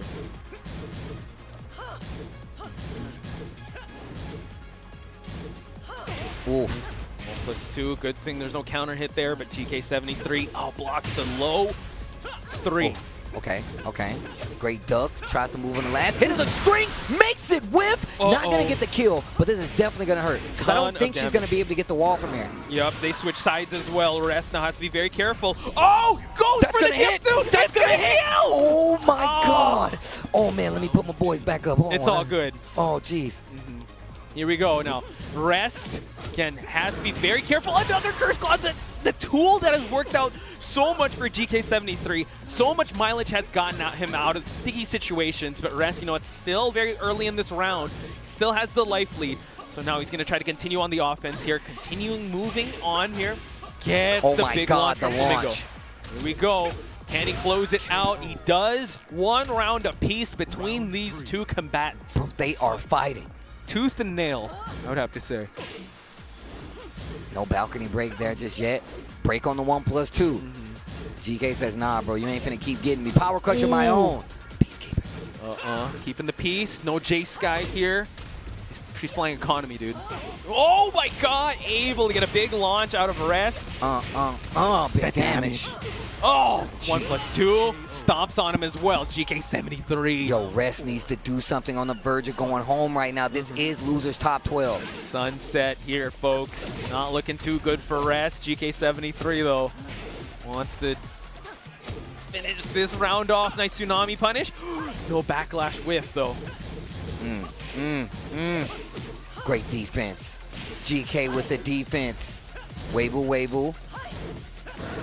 Oh! The power crush. Didn't Unable work to out get this time. Another power crush. Why did she duck under that? This dude GK, stop this. Uh-oh. Rest. One more would do it. And GK73, ladies and gentlemen, moves on. An important matchup for him. Able to just thwart any attempts of Rest to go for that offense. And the crowd goes wild here. One of the things that I said when I opened the show, I've been around the world and everyone talks about these regions where their players don't get to travel. The United States is no different. Oh, yeah. GK73 is somebody you need to look at. Definitely been around. I've seen him out on the road, and now just eliminated Rest from the LCQ. Rest is actually ridiculous, and now no longer up for the running of making it out of the LCQ. That's crazy, bro. That's why you gotta love the LCQ. Telling these different stories here, I'm pretty sure GK73 is gonna gain a lot more followers, a lot more fanfare, a lot more love from people that are watching. And you just saw the crowd go wild for his playstyle with this Zafina. Possibly the most offensive Zafina we've seen all day. I am not. Look, I'm going to tell you right now, you don't see Zafinas that play that offensive. And I'm going to tell you right now, very much shades of like an active Zhao Yu, right? Because she's very active. She has like AOP you got to be weary of. He's literally in your face, ducking in stance and like moving around and really taking advantage. And you saw some adjustments by Rest when he started to like sidewalk. You saw like the back three start to work out. And once again, GK was like, you know what? All right, you got it. Now I'm going to go more jab heavy. And even not even playing more of the stances. He was so stance heavy in a situational sense where it's like, all right, if you're here, I'll go into Scarecrow. If you're here, I'll go into Scarecrow. Like, he played it so well. And GK73, staying alive, eliminates Rest from the tournament. And what was crazy is that on a moment's notice, at a drop of a hat, he knew which stance to go to. And it's very tricky to deal with because each stance has definitely its own properties. Yeah. And he knew when it low profiles, I know what to launch. If I'm at Scarecrow, I have Power Crush options. He's just a master of this character. And then the fact that he literally was using the Power Crush. He was like, oh, you want to get offensive? Yeah. Like, every time. Like, oh, like, yo. No. Nah, Exactly. stop that. Like, respect my space. A very active Zafina that you guys are seeing here, and that hopefully you're going to see again before they get out of here or before, you know, they make it to the finals. Who knows, man? But thank you guys so much for joining us. It has been a pleasure talking about this LCQ today, but this is just the first day of the Tekken action for you guys, man. We are live from Louisiana, bro. New Orleans, man, and the people out there playing games still. They got Tekken 8 out there for you to play as well, and it's just been amazing so far. Shout out to everyone in the crowd. I see Kwis is there. He's going to be on the mic soon. Is that JDCR? I see JDCR as well. I do believe there. I mean, I know like Rangshu's on this side with Pena as well. I saw Flo out there as well, man. We saw Ulsan, just a lot of great players. And another crazy matchup, bro. Ty going up against Sourpiggy. This is a banger right here. This is gonna be a heavy one right here. I mean, Ty, he brings out the Bryan, brings out the Marduk. We're going to see his set here against Sourpiggy. Sourpiggy with that Julia, a character we don't see that much. Well, I would have to say we didn't see that much of Julia here, but he has definitely brought the name of Julia, brought respect in that name. You were saying? Sidebar. Shout outs to Mr. Talon, Shetron Talon. He lets me know GK is originally from St. Louis, from my hometown. You're stomping ground. Yeah. So that makes a lot of sense. So I'm getting extra hype now. All right, but here we go. Dude, I just love the stories that we're telling. And big shouts to the NA community for being, well, I mean, I was researching on them, but they're really nice. Over there. A lot of forthcoming information if you really need to ask. It's just we don't get to do big, like specific tournaments like this, man. First time a TWT is on American soil, and I'm so happy for it, man. It's such a culture-filled place. But here we go. Wow. Ty getting a big counter hit already versus Sourpiggy as he gets into the wall. Okay, watch out for the taunt setups here. Sourpiggy rolling his way out, and now wind-rolling his way to real estate advantage. Back one counter hit. I haven't seen that launch since T5, man. Damn, you're dead. Yep. Finishing off with a mock kick there. Ty, no slouch with this Bryan. God, you gotta love Bryan. I mean, I would have to say they have such good awareness of timing and button presses, especially playing it in such a big, in a high-level tournament like this. Ty, now let's see what he's gonna do here. He's already got the balcony break, has the life lead as well. Oh wow, what a duck! Gets the wall rising one, gonna get to the wall for sure. No, not quite. Sourpiggy. I'm a little T-spot. Yo, no. The back one once again. Yo, that elbow has got him so much, and now drops the heel around start. Ty is not messing around. From outer space. Ba-ba. Orbitals. Ooh. Yo. Oh my God. Forcing him to whip that hop kick, and now Ty closing it out with the 7 golden levers you love to see on any report card or any round, and I never saw it on my report card, but Ty. I don't believe that for a second. I play Tekken. So now Sourpiggy getting some words from Shadow. Ty, wow. Yeah. Also getting some coaching up here. Shout outs to Fear coming up on the stage. Yep. I think they were coaching each other, especially when Fear was going up against AK. So, yeah, just getting both some words of wisdom here. I wish, like, we could get some of these mic'd up and you just got to hear. I'd love to hear, like, especially hearing Shadow, like, break down the game. Right? A very, like, to himself kind of, like, player. So the fact that he's willing to, like, lend his voice. You know how, like, in boxing, like, or in, like, MMA bouts, like, in between rounds and you got, like, corner cams? That would definitely be cool. Like, we see that. No, that's facts. All right, here we go. Ty on stage right now. Definitely has characters he can choose from, but the Bryan is doing all the work. Mishima built, and here we come. I think this is my first time seeing this match all day. All day. I believe so. Yeah. Building where Nancy was built. The Nancy factory.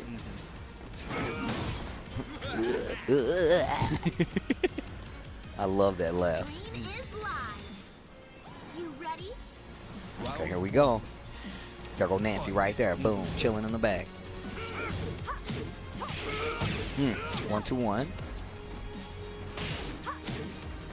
And you see right now gets the counter hit. 4-4-2 on the follow-up. Hatching on the ankles. Gotta watch out on the entry because that orbital is ready. That 3+4, the back ones. Ty has been, 10 for 10 when it comes to these type of things. But now, Sourpiggy able to open him up when he was just loading up that back one. Yep. Gets the magic 4 on top of it. You've seen that back one be pretty successful for Ty. Oh, lashing arrow to close it out with the knee, and Sourpiggy. Okay. Round on the board. Great answer, especially for the first round of the second game.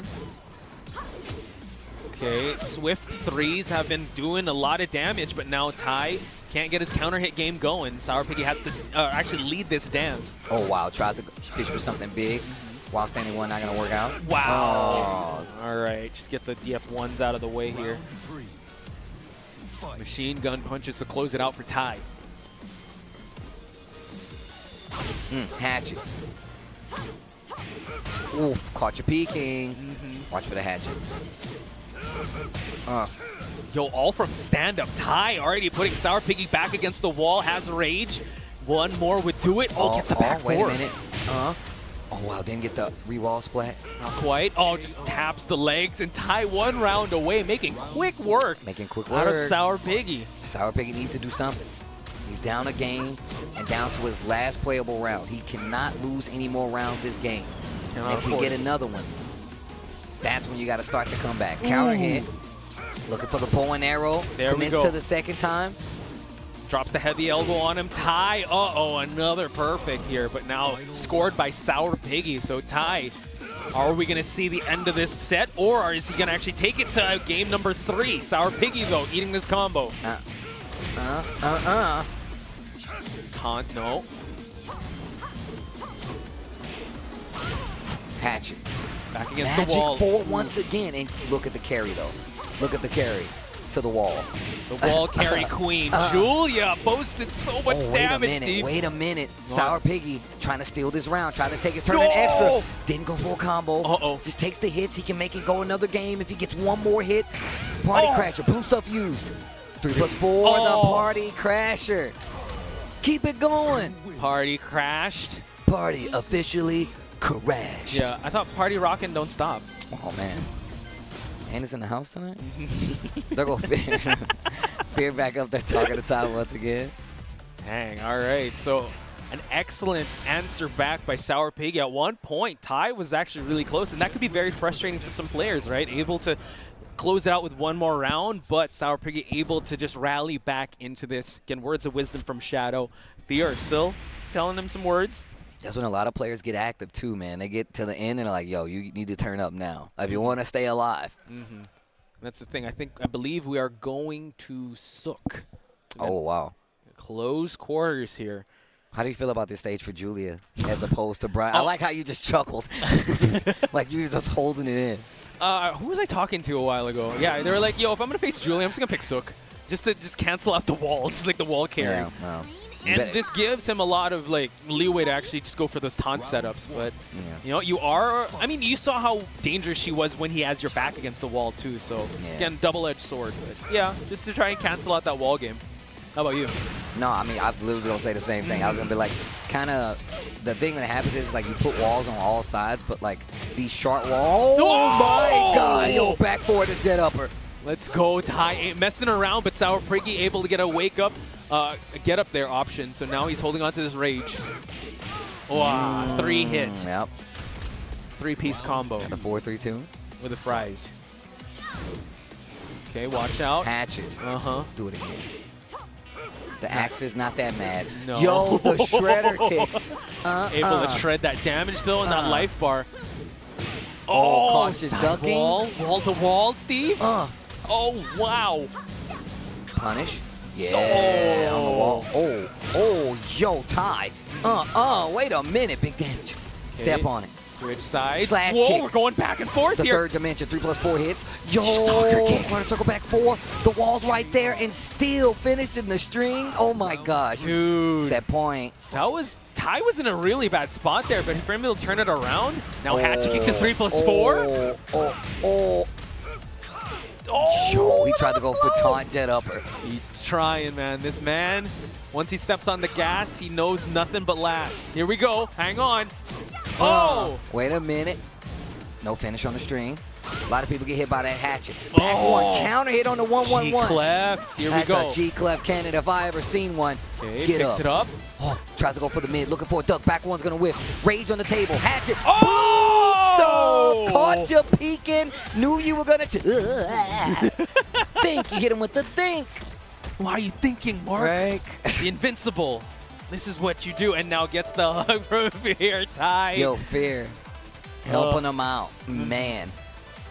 Sourpiggy versus Ty. Ty, another player we really saw like the upbringing, like how he got like discipline playing online. ICFC is another stomping ground for a player like him who was really good. Fear, another player as well who we've seen quite a few showings. Just strong players throughout. But once again, the games have been immaculate, amazing here for the LCQ, and that's literally day one. We still not even done with how much tech we got left for you guys today. Outstanding gameplay. Again, I'm gonna give a shout out to Ty once again. He's doing the content grind too. You gotta follow him as well. He breaks down matches really well. I believe we are going to check out the brackets to where we are at right now because the top 8 has already been established. Steve, talk us through it. So we first and foremost, we have the true Joecrush going up against Genghis Dunn as our first winners match. Then we have AK going up against Phi-DX. Now we go down to the lower bracket, the loser side if you're nasty. Ayorichie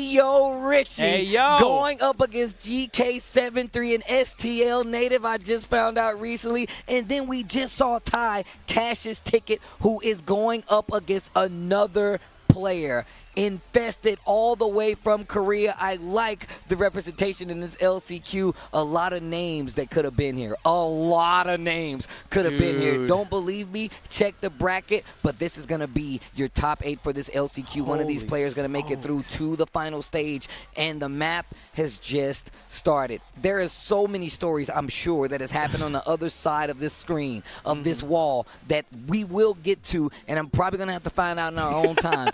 But I can't wait to get to the next one. But make sure you guys are aware of what's on the line and what's coming down the pipeline. That is Tekken 8, man. Tekken 8 is there coming, and it is right around the corner. We're going to get it at the end of the month, so make sure you guys actually go and reserve it right now. January 26, 2024. That is this year where you can get this Premier Collector's Edition. You will get the statue. You will get the token, the arcade token. You will get the Leroy Smith ring. You will get the cards as well as a bevy of other things. You get the character pass. You get a lot of avatar skins, and that all comes with the Premium Collector's Edition, which you can get right now. Yes, and while you're still at it and you're looking at this, I want you to head on over to TekkenWorldTour.com. If you guys don't know anything and everything about Tekken World Tour, head on over to that website. And also at the socials, check out the clips at some of the players, because they also get tagged there, so you can follow Joecrush, AK, whoever is in the top 8 and whoever you saw here. Follow them also, and follow at Tekken and at BN Esports on Twitter, and also at BN Esports on YouTube for the VODs. Steve, what an amazing like culmination, and we're at the top 8 already. All those names, you could actually see those names synonymous to the group stage, and now they're going to go head-to-head with each other. Look, all I'm saying is this, man. The fact that we got so much U.S. representation in this top 8 really makes me smile. And I know you guys want to see how it plays out, so that means you're going to stick with us after we take this quick break. When we come back, the top 8 of the Tekken World Tour Global Finals LCQ 2023 will continue. Stay tuned.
Time to take out the trash. Get ready for the next battle. Tekken 8. New challenger. Leroy Smith.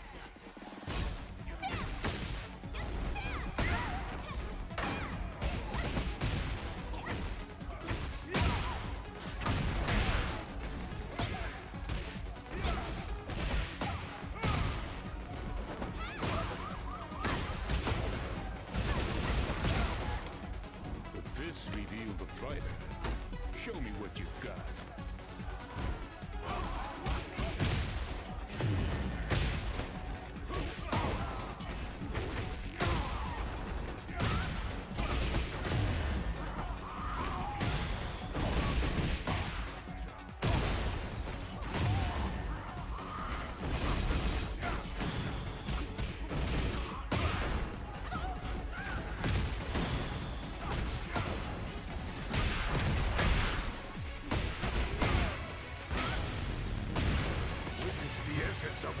tongue.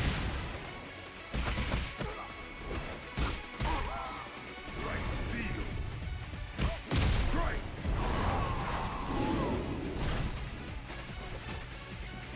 Except all, chase none.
me, baby. Welcome to everyone watching from all over the world to the Tekken World Tour 2023 Global Final, live from New Orleans, Louisiana. My name is Majid Obama, and I'm joined by my brother from across the pond. What's going on, Mr. K-Wiz? I'm good. It feels great to be here, man, when the LCQ are winding down to the top 8. We got a little thing to talk about. Yeah, I told you to stop playing with them dolls, man. No, the action figures, That's man. what I'm talking about, I mean? bro. Like, listen, we got these game dimension action figures here. I got Heihachi over here. Heihachi's here. Got the ready, the round one. And yeah, they're coming. They have over. I don't want to grab them because they're kind of set up here, so I'm not going to touch this. Trust me, I've seen enough accidents in the past week. I see people break them. I don't want to. I'm not trying to be a Twitch clip. I've already got enough of that myself. But yeah, you guys can scan that QR code down there, find out more. I see use code free shipping at checkout for free shipping on. I didn't even know that. You know, that's new to me. Yeah, I didn't even know that. Oh yeah, because from your neck of the woods, I bet that's a rare deal. That's probably not happened. But if you guys want to learn more about these figures and the ones that are coming out, make sure you guys head over to store.bandainamco.com. Yeah. And big ups to, again, Game Dimensions for supporting the Tekken World Tour the way they have and giving us something to play with. You know what's crazy? I know the next drop is going to be Kazuya. I think it's Jin and King. Yes. And it's crazy because I was talking to Steve at Versus Fighting, and I said we need Hwoarang and Jin. He said we need King and Armor King. So I feel like they were listening that we're going to take one of each, and that's how it ended up. You can't downplay him when it comes to the wrestlers, man. Come on, bro. You trying to calm him down. You know he loves that stuff. But look, man, let's talk about this bracket. Let's get down to business. You know why we're here. If you tuning into this part of the event, the tournament ain't even started yet.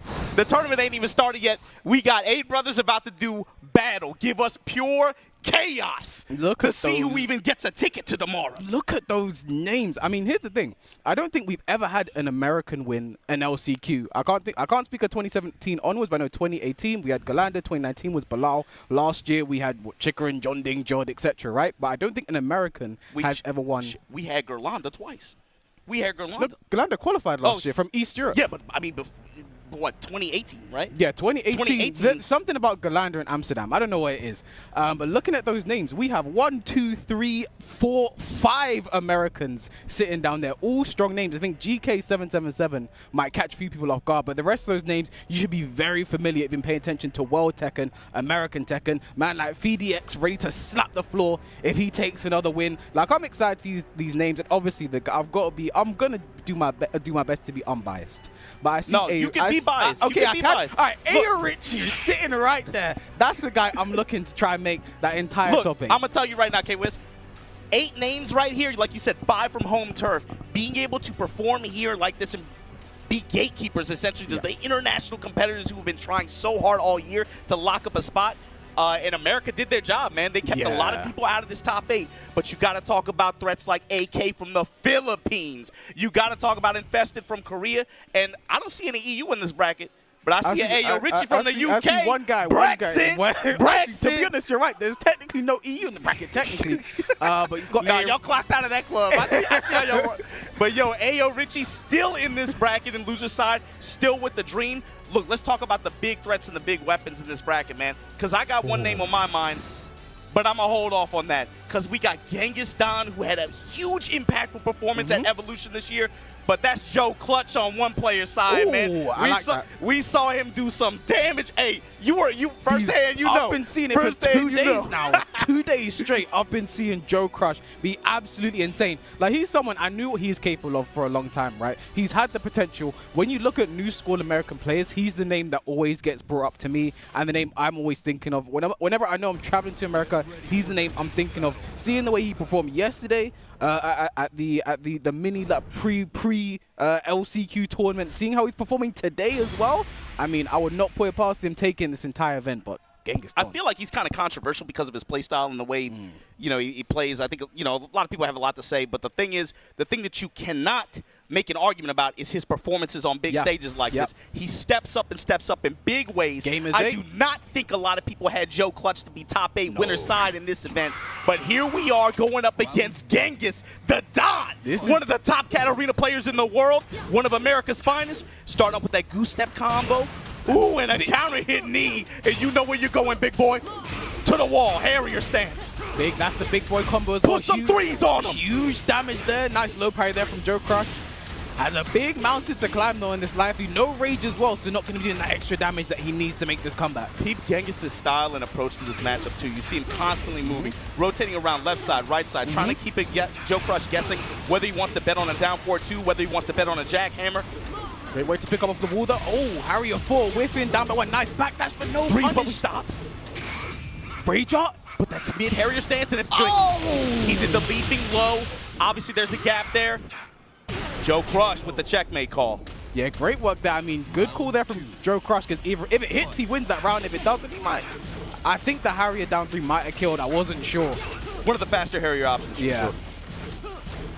And now these two just trading blow for blow right now, about even. Genghis Win punches. He's fishing, man. You see him setting up for the plus frames, looking for the counter hit knees. Punish that. Nice -10. 1-1 in the Harrier with the flip. Very nice. Wheel kick, step in Harrier low. 2 jab, 2 jab. Just trying to establish some presence right now.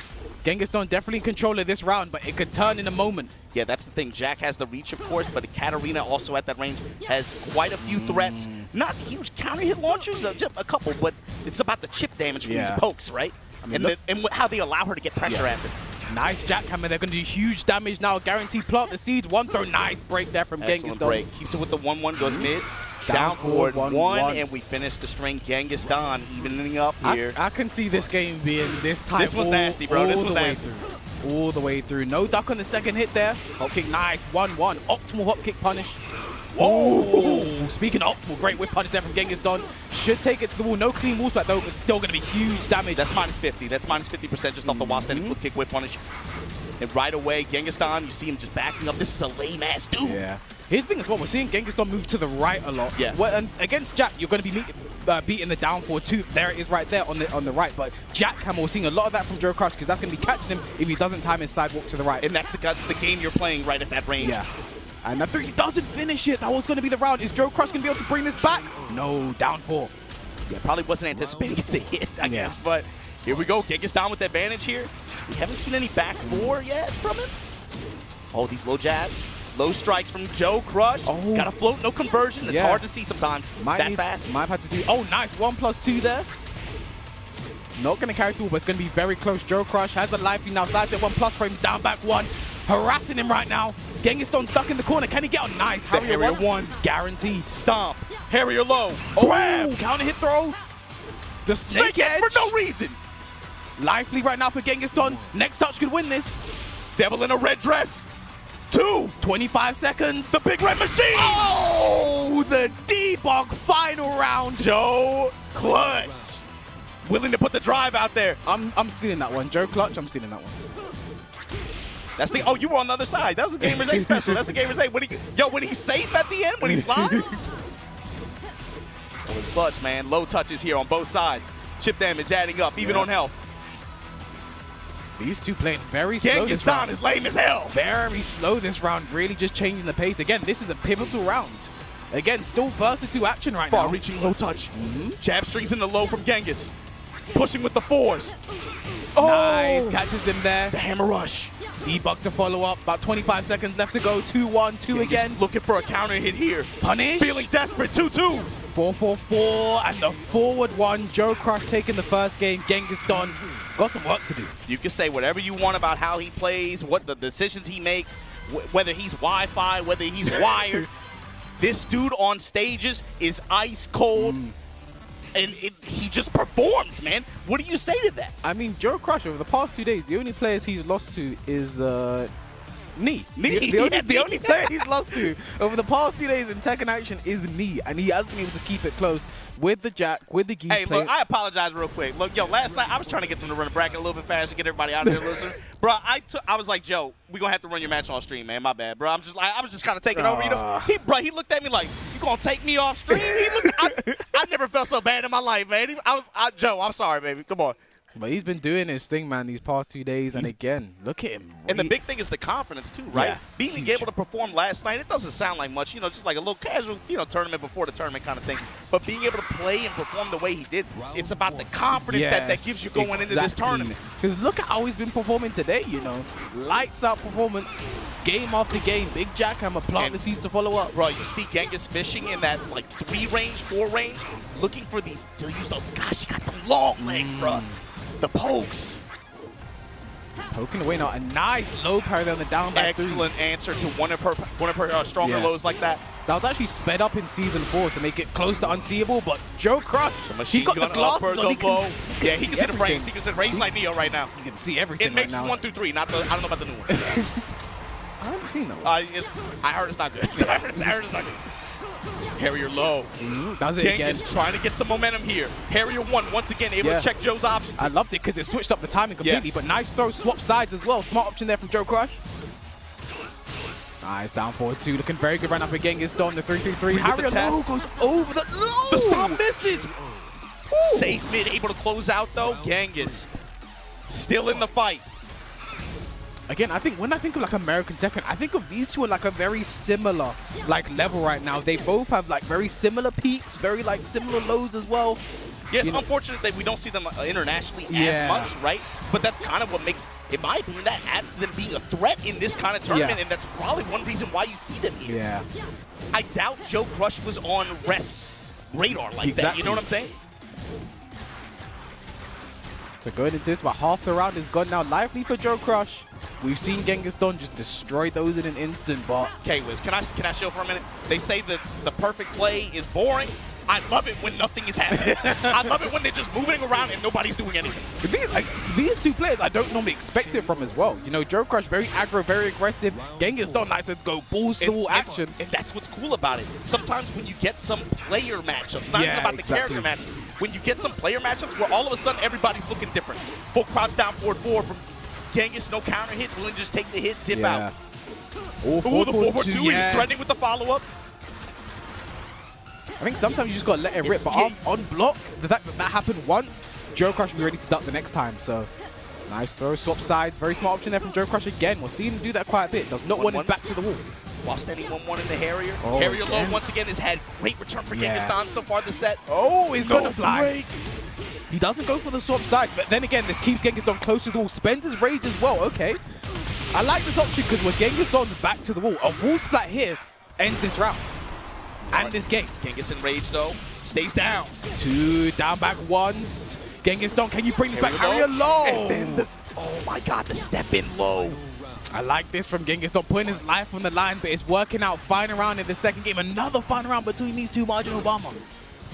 The 1-4, willing to just hit the jab low touch, trying to just get some chip damage. Finally, Joecrush, you see, willing to just react and try to guard to the Harrier stance. While standing 1 with the flash duck. Here's your screw. You do not see people duck that down for 1-1 very often. With the pickup. 4-4-2 again. Genghis just threatening.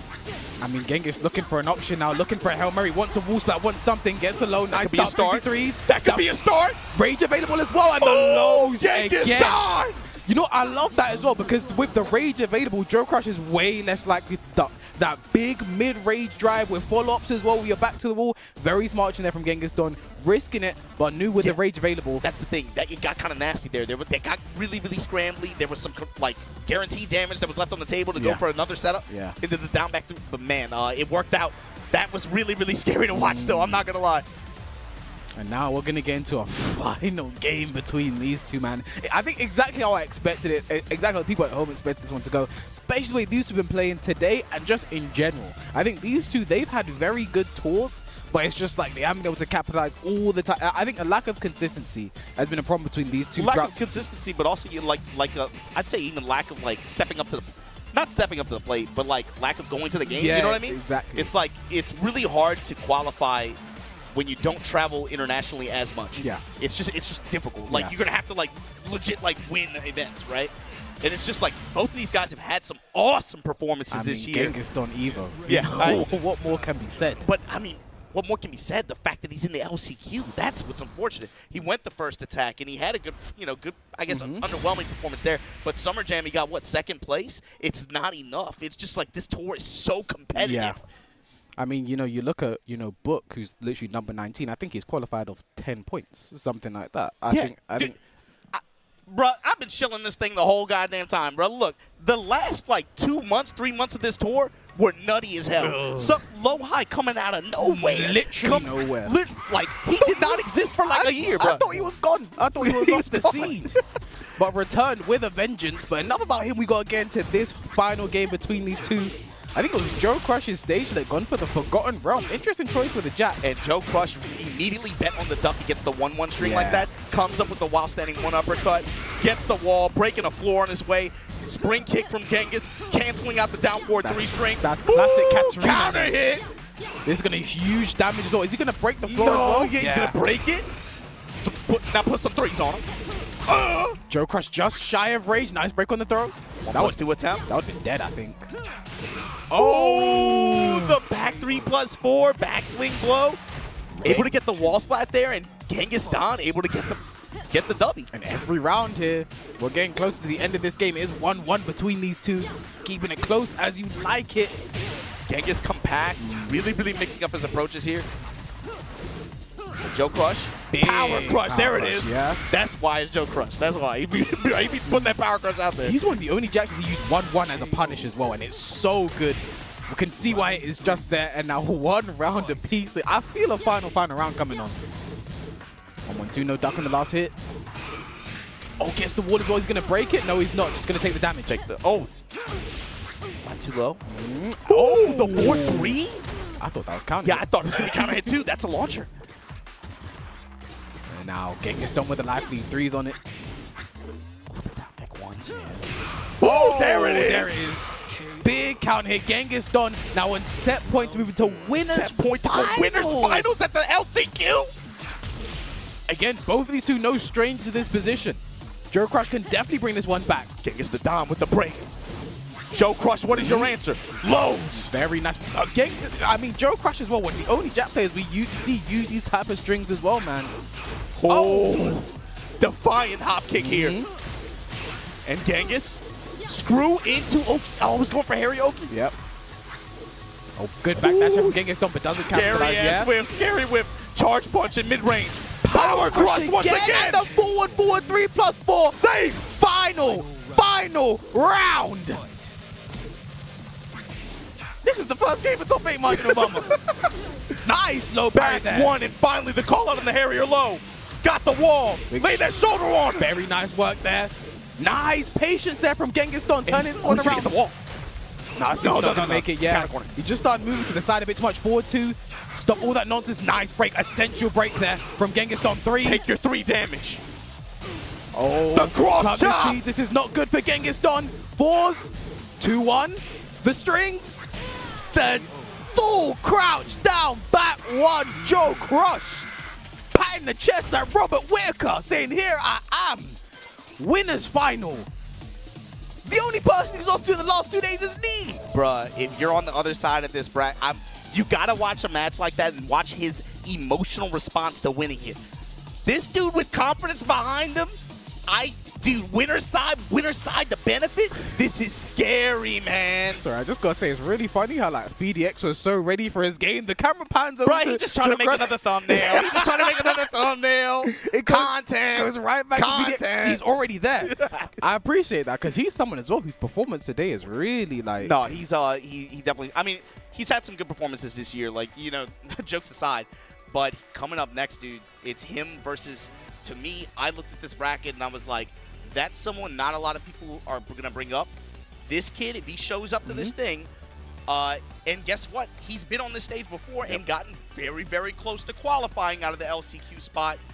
AK from the Philippines. Shout outs to everybody on PLDT, Converge.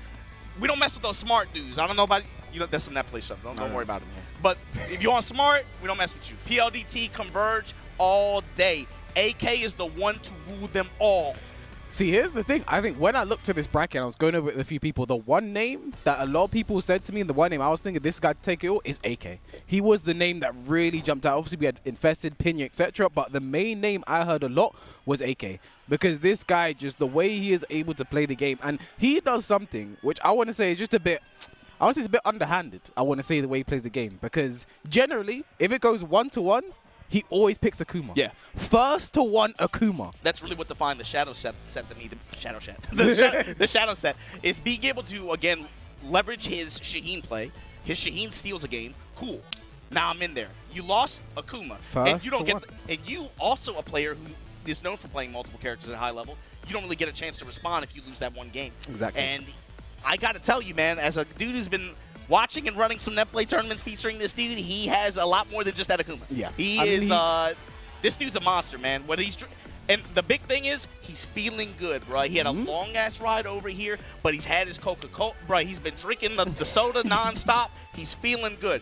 He is an emotional player on some level. We've watched him in some moments where things don't go his way. He has breakdowns, but when he's feeling good, when he's feeling confident, this is a dangerous kid to go against. This is one of the original Wonder Kids. Japan knows this guy's by name. Tekken Tag 2 when he goes over Nobi like that. 12 years old? From the Philippines? Who is this kid? AK, everybody knows his name now. I mean, you go back as well to last year, Takedown Dojo in Pakistan. You know, they're saying, the Pakistanis saying, listen, we are not letting any international player, there's no foreigner will make top 8. AK is the guy. There was one. AK is the guy. And the thing is, he does it as well with Akuma, a character they are known for playing and also being very, very, very good against. I talk to Super Akuma all the time against how he feels against playing the Pakistanis. He's like, listen, man, like, I just don't like doing it. You know, it's like, listen, like, yeah, like, I want to win, but it's just not realistic. You know, but AK is just someone who's able to pull out. I think it's that first one Akuma style. And again, we're going to see the Sheen first off.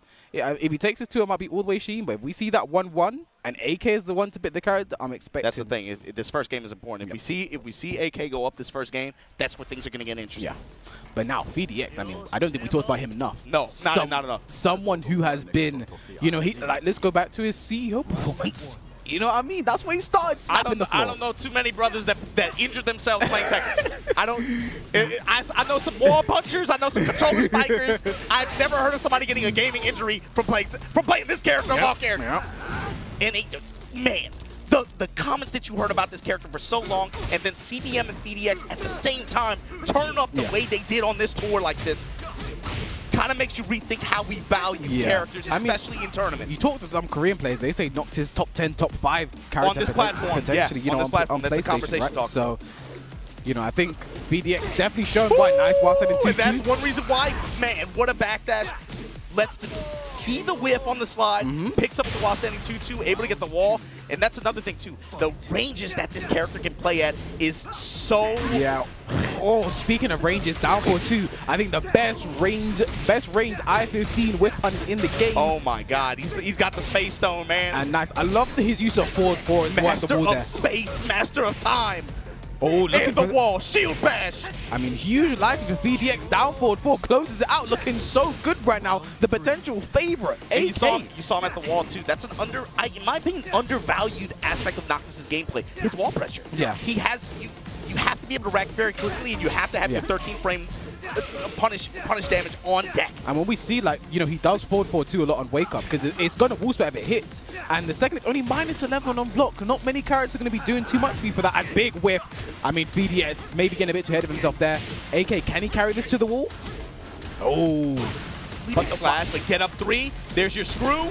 There's the round. There's the game. Phi-DX not letting AK get started here. 3 rounds straight, looking cool, calm, and collected already. And I think that's Tone 7 as well, like, just for extra. Listen, you're doing good.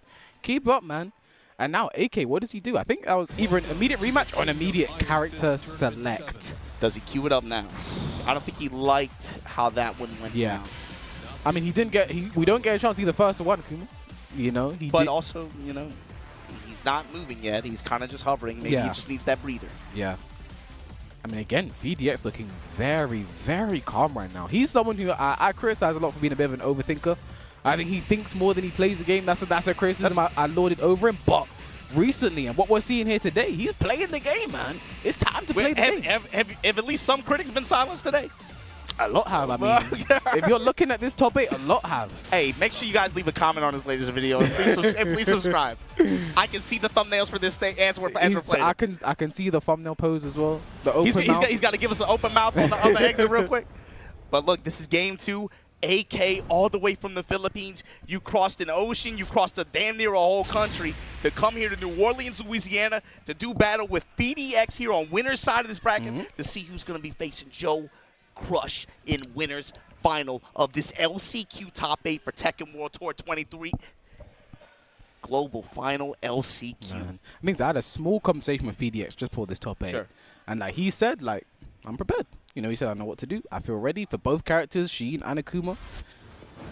And again, I think Noctis was a character who, like, early on, people were saying this is a good. I think Kane and Trench really popularized. This is a really good Akuma anti-pick. 2-2 is really good at floating. Personally, I'm not a fan of Noctis as a Akuma counter pick, but this is Phi-DX's main. He does have good options to deal with it, and we're going to see right now. And the thing is, he's been playing him for a long time, so even if this is an awkward matchup or something like that, he's experienced with it. He's been playing it for a long time. American Akumas, obviously, you're not going to find too many on the level of what AK is representing, but you have to just think by now, Phi-DX is aware of what he's getting into with this matchup. Trade in Phi-DX's favor, gets the pickup with the down 2-2. Are we about to see 4 rounds straight for Phi-DX? Did I just curse it? I think I did. Sorry, Phi-DX. Why do y'all do that, man? Bro, just, it's okay to shut up. It's okay to shut up. Just don't say anything. It was so close, man. I'm sorry, Phi-DX. Don't watch this back. He's gonna do YouTube. He's gonna do a video and analyzing this and stuff. He's gonna hear this. K-Wiz cursed me that. Bro, just let it go. Just let it go. Either way, nice punish there on the tattoo. Yeah, the uppercut with the sword, so cheap. Look at that wall damage. Ooh, My Chemical Romance. The emo man. There's your sweep. Nice. Low power on the down 4. Great G there. If he gets the wall, this is dead. Oh! I had to be silent because I thought I did it again. And that's the thing, man. That follow-up high slash after that mid kick like that, the recovery on it is so fast. So another counter hit for Phi-DX really has AK's timing down pat right now. Huge chop for whip punish and insane whiff on the spear. I cannot believe that whiff. If that was me, I would have been hit. Yeah. Oh, nice sidestep there. Turn. The wall's not going to help him if Phi-DX doesn't worry about it. Shield bash forward. AK showing some focus, willing to step right at range like this. Forward. Again, looking for a counter, but nice while standing 2. AK going to keep his. He still has tailspin and he has rage and he has meter. DC with the cancel just to get the wall. Is he going to spend just to get the top 2? No. Oki here wants to follow up. Phi-DX stays patient. Down forward 1-1. Jab and the duck into while standing 4. AK second time. Duck. Wait for a bit. Does a mid. Catches Phi-DX. He's adjusting both his timing. Yeah. Phi-DX was fishing earlier on. You saw him putting out the dagger like that, trying to catch him. And you saw him low parrying a lot of the lows as well. That's so the thing. AK always on the move. Yeah. Down 2 slash. Oh, and again, that was a big call out there. You mentioned it. The up 1, the counter hit. The dag. AK really adjusted to it now. Nice block there, but no, he's still plus there. Not gonna get the wall again though. Watching 2, nice, but no, it was late. See, that's down 3. So here's the thing. When it comes to Wild Standing 2, I like what Phi-DX tried to do there because Wild Standing 2 by itself is launch punishable. But you can do Wild Standing 2 into Demon Flip, Wild Standing 2 into Fireball. It is still a mix-up situation. And I think Phi-DX just, he sort of like wanted to wait, see the option, and then punish. But you don't have that much time. Yeah, you have to commit. You have to commit. Straight away, Arctis no-fall, infinite stage. Checking the phone. What's he looking at? Is that the Twitch chat? So what's his aim? Bro, please don't let them. Please don't. It's got to be notes. So my thing is, what is his answer on an infinite stage like this? Where again, you still have the benefit of that range battle, but Akuma also has range threats as well. This is one of the characters who has a tool, you know. So here's the thing. I actually was talking to Olsen. He said one thing about Phi-DX is not to commit CVM. He doesn't use back 2 as much. Yes. And the thing is, with how much we're seeing, AK duck now, duck in while standing 2, duck in while standing 4, duck in the up 1. We need to see that back 2 Being able to get safe, far-reaching mids that give guaranteed, confirmable 37 damage like that, and you called it, K-Wiz. You called it. 2 back to back. He checked his notes. That was like, oh shit, do back 2. But again, now it's in AK's head. Now he can be thinking about it. Yeah, even though he didn't get damage return out of it. That's a wild swing, though. That was a bit too ambitious there on the whiff punish. Not going to be dead, but Phi-DX in serious trouble. AK, no meter, though. Shield bash, then back off. No counter hit on the dagger. He's not gone for the low once out of full crouch here. It's always been the mid. He's trying to play a bit too safe now. But with this life deficit, you have to start swinging, but not like that. Nice jump from AK. Takes the first round. Feeling good now and about to build a bar of meter. Dude, I know everybody watching from the Philippines is going crazy right now. 4-4-4 in range. And again, AK, someone who could have won an LCQ back in 2019. He got so close, but then be long, right? Yeah. So you got to imagine for someone like him to be getting this close again in the same position, you know he wants this bad. Yeah. But Phi-DX, again, someone who's been close to winning, close to glory himself. Nice. But an airborne hit, that's okay. Yep. Down 2 again, checking the legs. Threatening the follow-up. Nice. Forward for 1+2, gonna do huge damage. What is he gonna do? Forward for 4? Yes, he is. What's the Oki here? That AK. move is so cheap, brother. Twin blades. Ugh. And the wild standing 2 catches Phi-DX. Gonna be the round for AK and moves him onto set point. Yo, shout out to Poon Life, man, aka Pun Life. I didn't even check the stats on the while standing 2, the raw while standing 2 launchers that AK has been doing today. Man, to be honest, shout out to Pun Life. No, that dude's crazy. I'll be talking about him a lot tomorrow. The stat compilation, yeah, that's here crazy. it comes, the down 4, and Phidx come back with those himself, a nice use of 2-2 back 2. And the shield bash to pick up. How did he go through the sword? I don't know. Akuma's doing it. How did he go through the sword? Down 4, 2 bars a meter right now for AK. Again, for Phi-DX, you got to take this one round at a time. If you can get rid of that meter, good, but you just have to focus on winning this round. Look at the focus dashing. Big roll. 30 seconds left. No punish there. Akuma does not get punished and down at 1+2. With focus. Back 2. There's that back 2 with the Thundaga follow-up. See more Down of that. 3 in the fireball. AK willing to back up, showing the crouch 2. Down 2. Great patient for Phi-DX. 15 seconds left to go. Neither one in break. This could be huge. Incredible step. I don't think... What a... Okay, it's not going to be the round, but Phi-DX in serious trouble right now. 5 seconds. Rage of it. What are you going to do? Oh, he risks everything. On the spear, and AK ices him out. Willing to take this dub here and move on to winners final of this LCQ top 8 bracket, and we're gonna be seeing Joecrush from America going up against AK from the Philippines. But I mean, Phi-DX, what performance so far? I'm talking like he's done today, but he's not. He's someone who I can still see running that all the way back. He's playing so well today. Only stopped by AK's Akuma so far, and again, like he ran up, down back 2. It's like if this hits, I win. If it doesn't, I'm out. I like it. You know, he's playing the game. He's playing what's in front of him. Tried his best to win, didn't get it, but I can see him running that back in losers. Yeah, for sure. And I mean, man, talk about the losers side of this bracket. Dude, you got, I don't know, man. The thing is, with this event, especially historically, bro, the shark pool, man. So looking at that, so you got GK going up against Ayorichie. And shout out, so GK came up against Rest to make it into this top 8, right? And I think that, like, I consider that an upset. That's definitely an upset. But like, props to him. That was a hell of a set. Yeah, played so well to get to that point as well. And you got Ty down there as well. And I want to say quick shout out to Sourpiggy as well. Oh, for sure. That was a hell of a set. And he's someone who like hadn't been. I was actually talking to him a bit early. He said like he hasn't been traveling much because of work, etc., etc. But his new sponsor, like, been able to help him travel. That's why he came out here. And look what we've been able to do these past 2 days.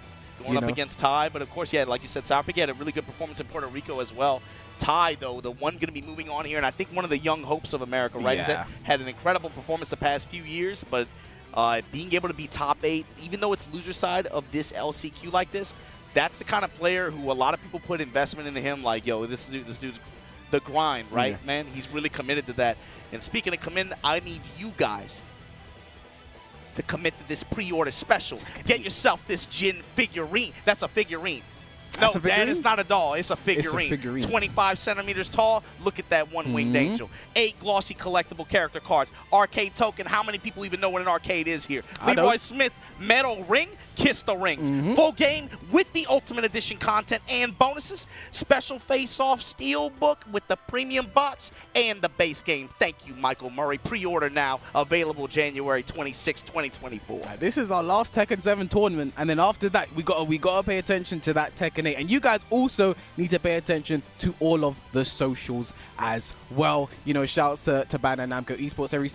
You got the Twitter, you got at Tekken, at BNE Esports, and at BNE Esports on YouTube as well. Make sure you guys stay tapped in, because after this, you know, Tekken 7 is essentially, you know, going to be done for today. Last big tournament we're having. But when Tekken 8 comes out, you guys do not want to be missing any of those socials. I would say pay attention to these socials, not necessarily all socials, just these socials in particular. But thanks to you guys for tuning in from all over the world, wherever you're watching from, for the, again, Tekken World Tour 2023 Global Final here in New Orleans, Louisiana. I never thought I would be able to say that in a million years, by the way. This is the LCQ, and we're going strong here. AK versus Joecrush on winner's side. We just took a look at the bracket. But, K-Wiz, how you feeling about moving on into this thing on the loser side, man? I mean, I'm feeling good. I hope the players are feeling good, and we're going to check in with them on a short bit. We're going to go on a small break.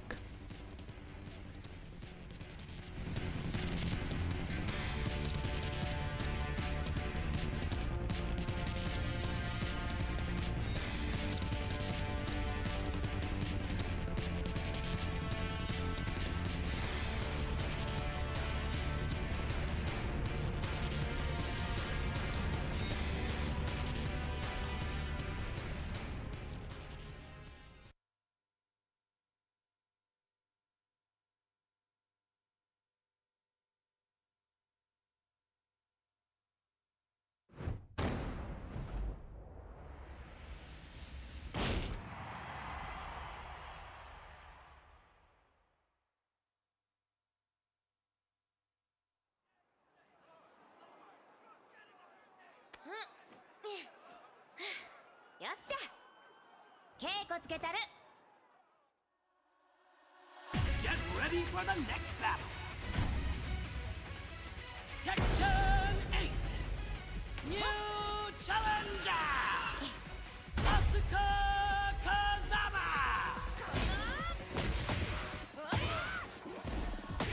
しばいてるはいはいあとこっちはい決めたる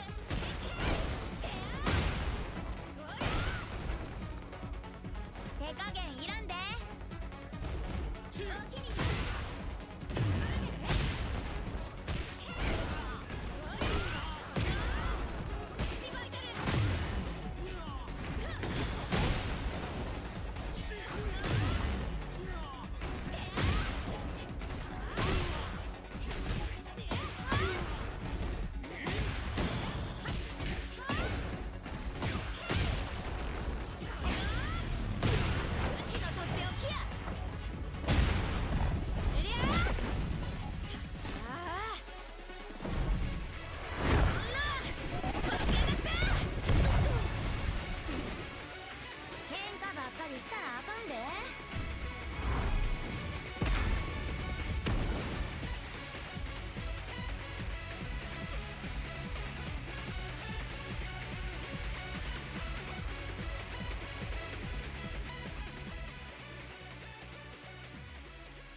Welcome back. Here we are in New Orleans for the Tekken World Tour, the final Tekken World Tour finals here in New Orleans, where the LCQ top 8 action is taking place. But speaking of action, we got some action figures here right now. Shout out to the Game Dimension. See that QR code right there. Over 20 points of articulation. Wait, how many? Over 20. 20? Over 20? Over 20.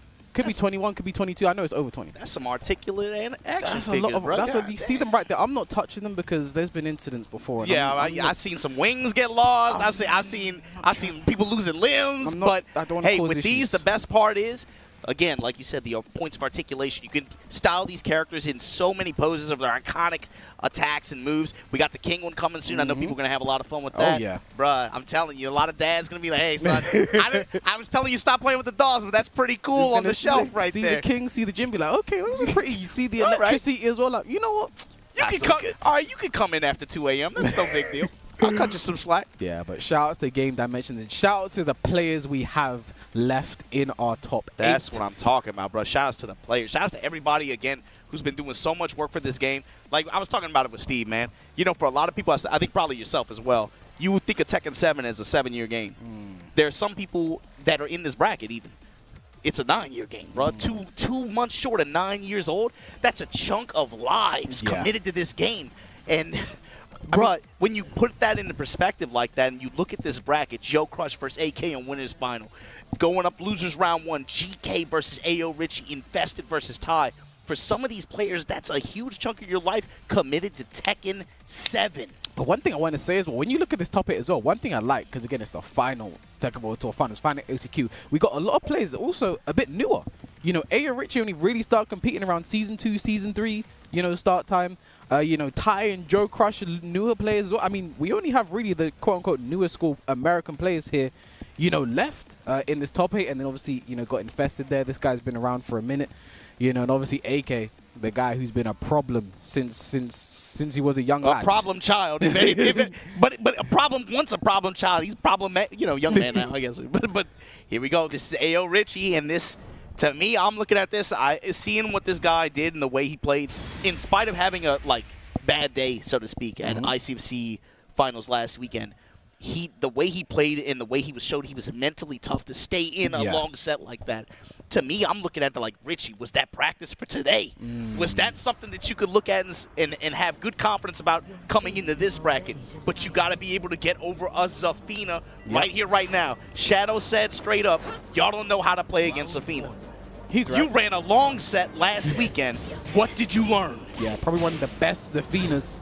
Obviously, no disrespect to GK, but Shadow known for that character. GK is someone a lot of players, a lot of people watching today might not know a lot about. So, oh, they know his name now. Oh, yeah. They know his name now. After that game against Rest. Incredible performance today from GK. Big whiff, not the best punish there from Richie. Willing to let it slide a little bit. CD1. Block, and GK looking for something. Nice. Ooh, that's something float. you've got to do a lot against Zafina. When you're back to a lot of jabs, you're going to catch that forward, and float. Great work there from Richie. Breaks it. Next wall as well. Running 3. Looking for something. And Richie really trying to just get into that compact play zone on his terms. Be able to get that lockdown with the down twos. Emphasize some lows. Looks like he's kind of scared of it right now. Clean sidewalk around. Oh, Scarecrow 4 gets one. It was good start there from Richie. Sidewalk the Scarecrow went the right way, but just too late. A bit gun shy. Gets punished for it. Run up Manticore just like that. Big threatening counter hit launcher like that. With the string to follow it behind you. Oh, the trade doesn't really work out for any player there. Punish that. No, waiting for the last hit. Okay, nice backdash there from GK. Again, you've got to watch out for that movement when it comes to Zafina. GK has shown a very heavy preference to Scarecrow stance so far. Nice, gets the wall bounce, but sidewall messes him up. Nice, doesn't break the throw. Gonna be nice damage as well for Richie. Nice combo. And the wall pressure after. King K stands. Feint. Forward 4-2. The snake edge block and punish there from Richie. Very nice. Again, you have to be careful trying to launch that because if you start to second it, if you don't do an I-14 move, you're going to get launched. Fortunately, Leo as a character has the benefit of having one of the really, really strong 11-frame while standing punishers like that with the 1+2 to back it up. Yeah, very huge good. return. Value. Now Slow touches now with a Mantis. Now, life lead for Richie, but we've seen GK be able to just whittle down this life with poke after poke, using plus frames there, back 1 plus 2. Yeah, using the Anonymous tail like that to strike low from range. Right into the uppercut, though. And Ayorichie. Nice combo adjustment there as well. Knew the sidewall was coming. That was something that, you know, he showed a little bit of hesitance and kind of had some misfires last weekend. Especially in terms of trying to do combo conversions that are off axis. But great adjustment there. GK now fighting with his back to the wall here, metaphorically. I mean, but nice big life lead. Gets a counter, drops the combo though.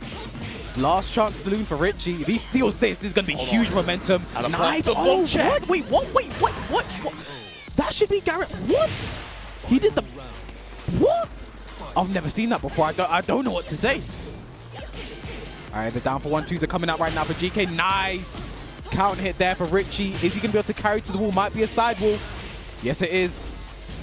Down for 1-2. No duck from GK. Scarecrow coming out. And there again, the Scarecrow 4. Going to be huge damage now for GK. Richie's back against the wall. Has rage, but can he steal? This is going to be a tough ask. Looks for a parry. Doesn't get. Nice. Low parry, though. Richie. Yeah, finds this one. Going to get the wall sequence here. This could be the start of something new. Full crouch sweep. 25 seconds. Looking for something, goes for a parry, doesn't work out. GK with the back 1 plus 2. Great start from him. Close range, too, just like that. And stepping up right there is Joker. If there's anyone I want to coach me right now, especially in this situation, it is Joker. He's a very strong Zafina himself, but just in terms of his caliber, his level in this game, definitely someone I want in my ear telling me what to do next. Who's the best coach in UK? In UK? In UK. So I can't say EU, can I? I can't. In Europe, I'd say it's Kira. But y'all ain't Europe. Y'all ain't Europe, bro. Brexit, I'm telling you. But in UK, I'd say maybe Joker. Joker? I think Joker Gosane is very good as well. Someone you want in your ear. But I think Richie's an interesting case because me and Joker, because we've both coached Richie from time to time, and he's the only player that we will say to him as a coach, and like, bro, what are you doing? Like, he's the only, because sometimes the way Richie can play this game, it's like, bro, what are you? Like he can take that though. He's a player like can understand. Yeah, I'm not really doing my best right now, you know. So he's the only one we will both be comfortable saying that. But Joker, very lengthy coach session right now. I'll say that just from talking to him and watching him play, especially in person over the past like week and a half. I think he's mentally tough, man. Yes. He's mentally tough, Yes. and he, like you said, he's willing to take advice. He can take a step back, macro, and say like, man, why am I making some of these decisions in these situations? It's costing me a lot, and he can make adjustments. We've seen him do that against some of the best players in the world. And Richie's someone I've said about him a lot. Like his first game is normally his worst game. You know, that second, I can see that. That second game is normally where he really starts to turn up. So are we going to see that now, or is GK going to take this one and move forward in the losers bracket? Okay. Nice low parry there from Richie. Is he going to break it? Yes, he is. Still has his tailspin as well. Doesn't get to spend it, unfortunately. Oh, what a backdash. What a backdash out of range of the King K low. Not the best punish. CD1 with the wall standing forward, nothing behind it. Full crowd sweep. Down for whiff in there. GK, can he steal? Has rage. Big whiff down for. Nice work there from Richie. There it is. See, one thing we're seeing as well is Richie's giving GK a lot of time in Scarecrow. That's when we see that Scarecrow fall. You see a bit of patience there from Richie. Block the Scarecrow for the power crush and then launch him for it. Like you said, that first game, I mean, I think the 2 rounds were defined by that Scarecrow 4.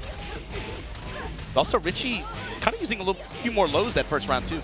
But nice work there from GK. Takes the second round in a perfect. That's cool, though. Zafina round. GK right now willing to take advantage. He knows what's going on. Inana's tail, once again, from range like that. That far-reaching low. Nice block on the down 3. Big commit there from Richie. Moving well. No. Manticore lets the full string rip. Yeah. Willing just taking a jab string punish there. Richie looking very good this round. Yeah, the lows have had really, really good returns so far. Back 1+2. Richie trying to challenge there. Nice patience there from GK. So, what plus frames? Lot of Scarecrow. Richie just standing there watching. He looks like a Scarecrow right now. Raise drive spend huge. At the plus wall frames. here. Plus $1 billion. Now for 1-4, looking for a wall splat. Nice counter. The QCF1. Richie. Can he get on the board? One more round to do so. Was able to check the power crush bet there from GK too. Scarecrow on +2 again. Again, that's paying huge dividends. Plus frames on block. Yeah, I feel overall he's had a really, really strong preference towards Scarecrow stance pressure in general. Runs right into an uppercut though. Richie is so good at placing those down 4-2s. Yeah. Gets Especially feel like when he's able to slow the match down too, like some kind of sight engages in with him. You know, he's able to see the gaps a little bit stronger. And there nice, is good mid-range control from Richie, able to get control back here, even it up. Second game, Richie. Something about it really, and again, I like that a lot from Joker, just keeping him calm as well, like not make sure he doesn't get too ahead of himself. You know, good. That's one thing I really like in general about just the communities when you see players just listen. I'm here to support, here to help. There every step of the way. And Joker as well, he doesn't have to do this. He's qualified tomorrow. He doesn't have to care.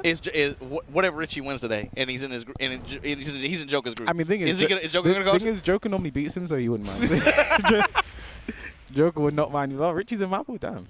Well, that's how things shake up today. But we're getting into the final game, please, too. Twilight Conflict, the pick, not an Infinite Save from GK. Interesting decision. Yeah, and you saw it with Richie too. He was a little bit more liberal with lows. Found a very, very clutch uppercut in one or two situations too.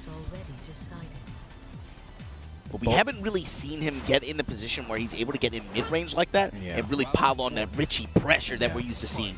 It's obviously harder against Zafina. Looking for a how parry elusive she is. Manticore lets the string rip, comes up with the wall standing launch too. That's one thing. GK uses that string a lot just to establish the mental frames. Yeah. And then when Richie finally tries to challenge, he gets launched for it. And now he's in the corner. Not going to be the round, but yeah, goes to mid. GK taking the first round. That's a Zafina round. Yeah, drawing like first blood. Exactly what you want to do in the final game. Oh, a second at 1+2/4 just whiffing there. Richie catching a bit of life. Nice block on the down 3. Block 3. Rocky trying to seal the step there. Then back step. Oh, counter hit.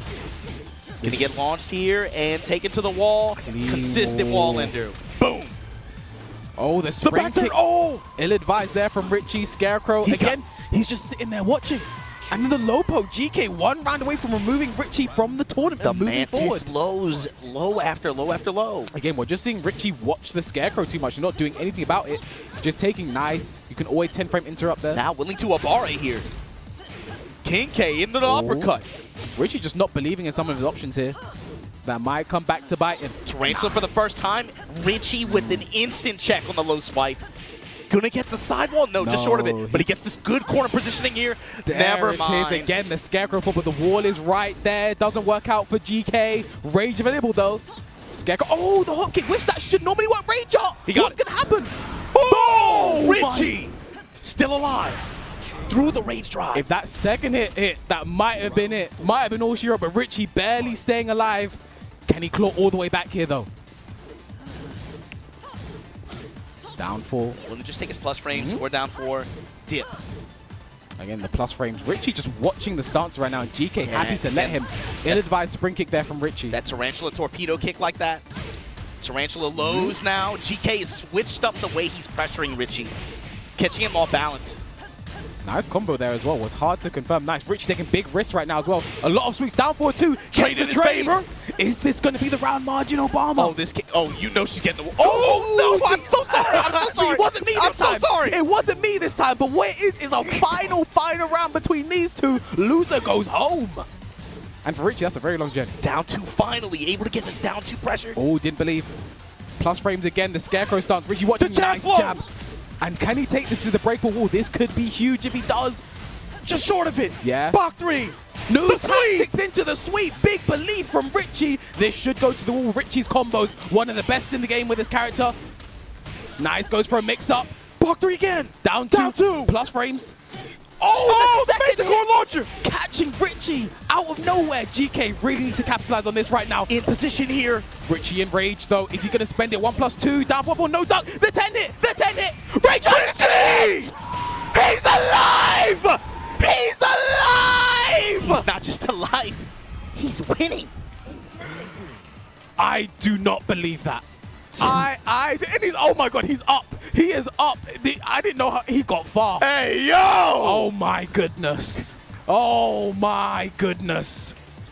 Oh man. He's back by production. Where did he go? Where did he go? He's about to come back here in a Bro, second. where's security? Y'all supposed to prevent him from coming back here. I'm sorry. I gotta say, I love that from GK as well. Big smile on his face as well. No hard feelings. No, man. Give props to GK, bro. Coming out here, stunting. Nobody had this dude pick to make top 8, especially in this pool of threats. And him doing the damage he did for America. Big ups to GK, but Ayorichie gonna be moving on loser side. Hell of a set. Hell of a set. That's the third time I've seen that matchup in a week, but hell of a set. Ayorichie from the UK. By the skin of, I mean, again, huge shout out to GK. No one would have pinned him to be that. Like, he's the name in this top 8 that really sticks out. Yeah, you know, because you don't really see him very often, especially if you're not familiar with American Tekken. But the performance today, beating Rest almost literally this much, and he beats Ayorichie. He does a poke before the 4-4-3. That is it. But Richie barely staying alive, and again, shouts to the young man, call me Larry, all the things that they say about him, man. The bikini driller, and now he moves forward. Wait, bikini driller? What? So you know drill music. and then don't elaborate, it's fine. Don't elaborate, it's fine. But either way, Richie moves forward. He will be playing against Phi-DX. So that's going to be an interesting game, but we put that one in the back burner for now. We forget about that for a minute. Yeah, we still got this Infested from Korea versus Ty $sign from America to close out this first round of losers in this top 8. Winner gonna be playing Genghis the Don. So this is an interesting game, because I was speaking to Ty about this, and I was like, so who are you playing next? He wasn't sure. He's like, I think I'm playing GK. I said, no, you're playing the Fest. He said, damn. So, you know, not exactly happy to be playing against him, but I think Ty is someone who really loves to rise to a challenge. He sees a big name that he's playing against, and he wants to be able to take that name. He wants to be able to get the win. He's beaten a lot of these top players before. He's beaten Pinya in tournament before. He's beaten a lot of the top Asian talent. He's gone toe-to-toe with them before. Had Bryan mirror matches with Knee. Like, he is someone that is experienced, and the fact that he's made it this far right now, I think I was speaking to him earlier, he lost in pools quite early to Shirdel. Yeah. You know, he wasn't too happy about that. He was like, I really should have won. But, you know, the fact he didn't let that weigh on him, he's like, he takes it all the way still into top 8. But, like, this is a different beast right now. Infested. The silent killer, the silent assassin. He has just been quietly working his way through this top 8. And here he is now. There's a class of player, I think, especially from the United States, where Ty kind of graduated from. He's actually become quite well-traveled in the past, I'd say, year especially. I mean, I saw him in EVO Japan. I've seen him in a few different time zones playing, right? He's still kind of fishing for that marquee performance that he can put up there like that. But Infested going to be leveraging this Negan gameplay, Ty with the Bryan. So this is very interesting. The first time we've gone for the Negan with Infested. And again, this is a matchup, a character match he's going to have a lot of experience against. Plays against one of the best Bryans in the world in Knee all the time. He's going to have it. So the Negan, interesting pick. He has a reason for it, definitely. Let's see if it appears. Ty with homing attacks and low strikes. Nice. And a duck and a launch. And that's a call out, because he does have a mid extension there from the down for 1, but Ty ready immediately there. I think Negan a bit of an interesting character as well. I think he's just poking, simple game, good punishment, very strong fundamentals. Again, that's an I-12 punish there. Yeah, I was about to say that, especially like under 13 frames. High value punishes. Very good. 1-2, looking for something. 1-2-4, very nice work there from Infested, baiting him. 1-2 again. You're the kind of player who plays around down 4-1s and jabs. Oh, excellent just out spring of kick. range. What a spring kick there from Infested. Again, the QCB4 I think should normally be guaranteed there, but the spring kick, great awareness there from Infested. I mean, the only thing he could have done to stay alive. Vulcan Cannon. 3+4. Ty, here we go, finally starting to leverage that 3+4 in mid-range like that. I like seeing him try and go for the taunt jab early hit there, but nice, 3+4. Gets the counter hit. Is this going to be the round? He needs the wall to do it. Just short of the splat. Doesn't get it. Just short of it. Nice movement though from Ty. Back 1+2. Forward for 1+2. Oh, raw intimidation. Raw He's walking intimidation. back. Ty not biting. I felt intimidated there. Yeah, I was pretty scared. Oh, huge whip and Ty willing to punch it. It's nice to see Infested though so ready. He saw the whiff, was ready to whiff punish, just out of range. Both these two very much feeding on point right now. Good to see. Down 1-2, punish that. Very nice. Oh, just out of range. Raw head up for punish. See, with Negan, you want to do QCF1. That's going to be your long-range I-14 punish. Going to catch a lot of that. Not going to be a launcher, but still nice damage, great range. See Ty trying to set up these plus frames off of these jabs, eating some lows, back to the wall right now. Oh, big counter hit. Ty again. Forward 4-2 to end it. Ty, one round away from taking the first. And here's the thing for Ty, too. You can take these first two, all of a sudden start to build some comfort, build some confidence. You're on home turf, essentially, here. I mean, that's everything, confidence. And we've seen it from the players who've done well today. Joecrush, Phi-DX. It's just that confidence. Ty, time to join them. But again, just poking away Infested. This is what Negan is so good at. Low attacks just chipping away at Ty's health. 50% already down. 3+4 gets nothing, the downfall. There we go. Ty, finally trying to play up the jabs here. And now that down 4-2, I like it. It is -14. Bryan can launch it, but you have to be on point. 25 seconds gone. Ty with Rage. Nice lively for Infested. Doesn't have to do anything huge. Down back 4 into the down for 1-2. Final round for how many final rounds today? Like final rounds of the last chance qualifier for Tekken 7, by the way. Exactly what we expect. The kind of action we expect for the final LCQ That's we're going to see for this game. bro. This is chaos. Chaos in this bracket. Step in lows. So much return from Negan. Finally some hat kick. Clean walk around and the launch. Off back turn with the wall. He wanted the high wall swap combo there. Did not get it. Lively right now for Infested. Ty right in the corner, just trying to block for his life. 3+4 gets out of there. Looking for the taunt jump. I like to see it. I like the confidence. 1-2-4. Only +1. Nice down jab to challenge. Rage drive plus frames. Back on 2.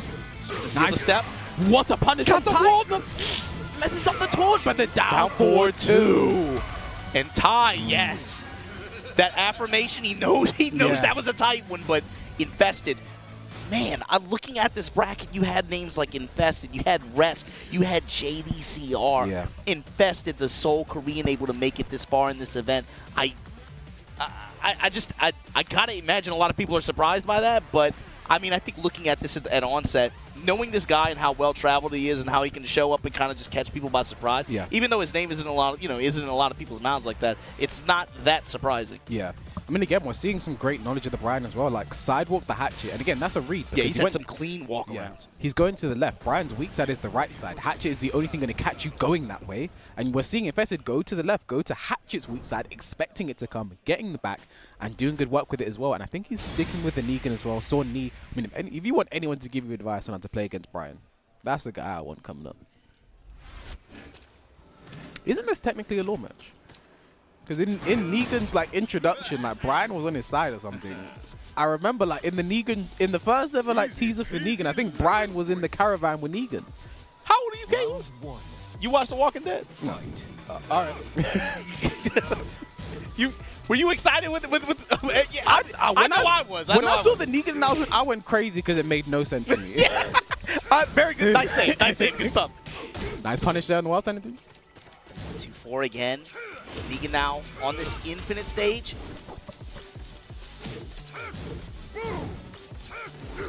Nice whip punish there. 1-2-4 again. Negan's like micro punishment so good. You get a lot of damage. 1-2-4. Huge I-10 punish. That's the thing, man. The jab string punish, man. But Ty. That shit is not fair. Locked and loaded with a jet up. We're going to put Infested in Rage. And this is where Infested's going to be looking for the QCF1. He's going to be looking for that knife. Because if he follows up with a Rage drive, it's going to be the round. He's just looking for it right now. 12 seconds left to go. Down 4. Testing with the Vulcan Cannon punch. Nice punish there. 8 seconds left to go. Tiny life for Infested. Down. Raise drive. 3 seconds. 2 seconds. And I think the unblockable. Nice movement there from Infested. They're still basically playing after the round is over.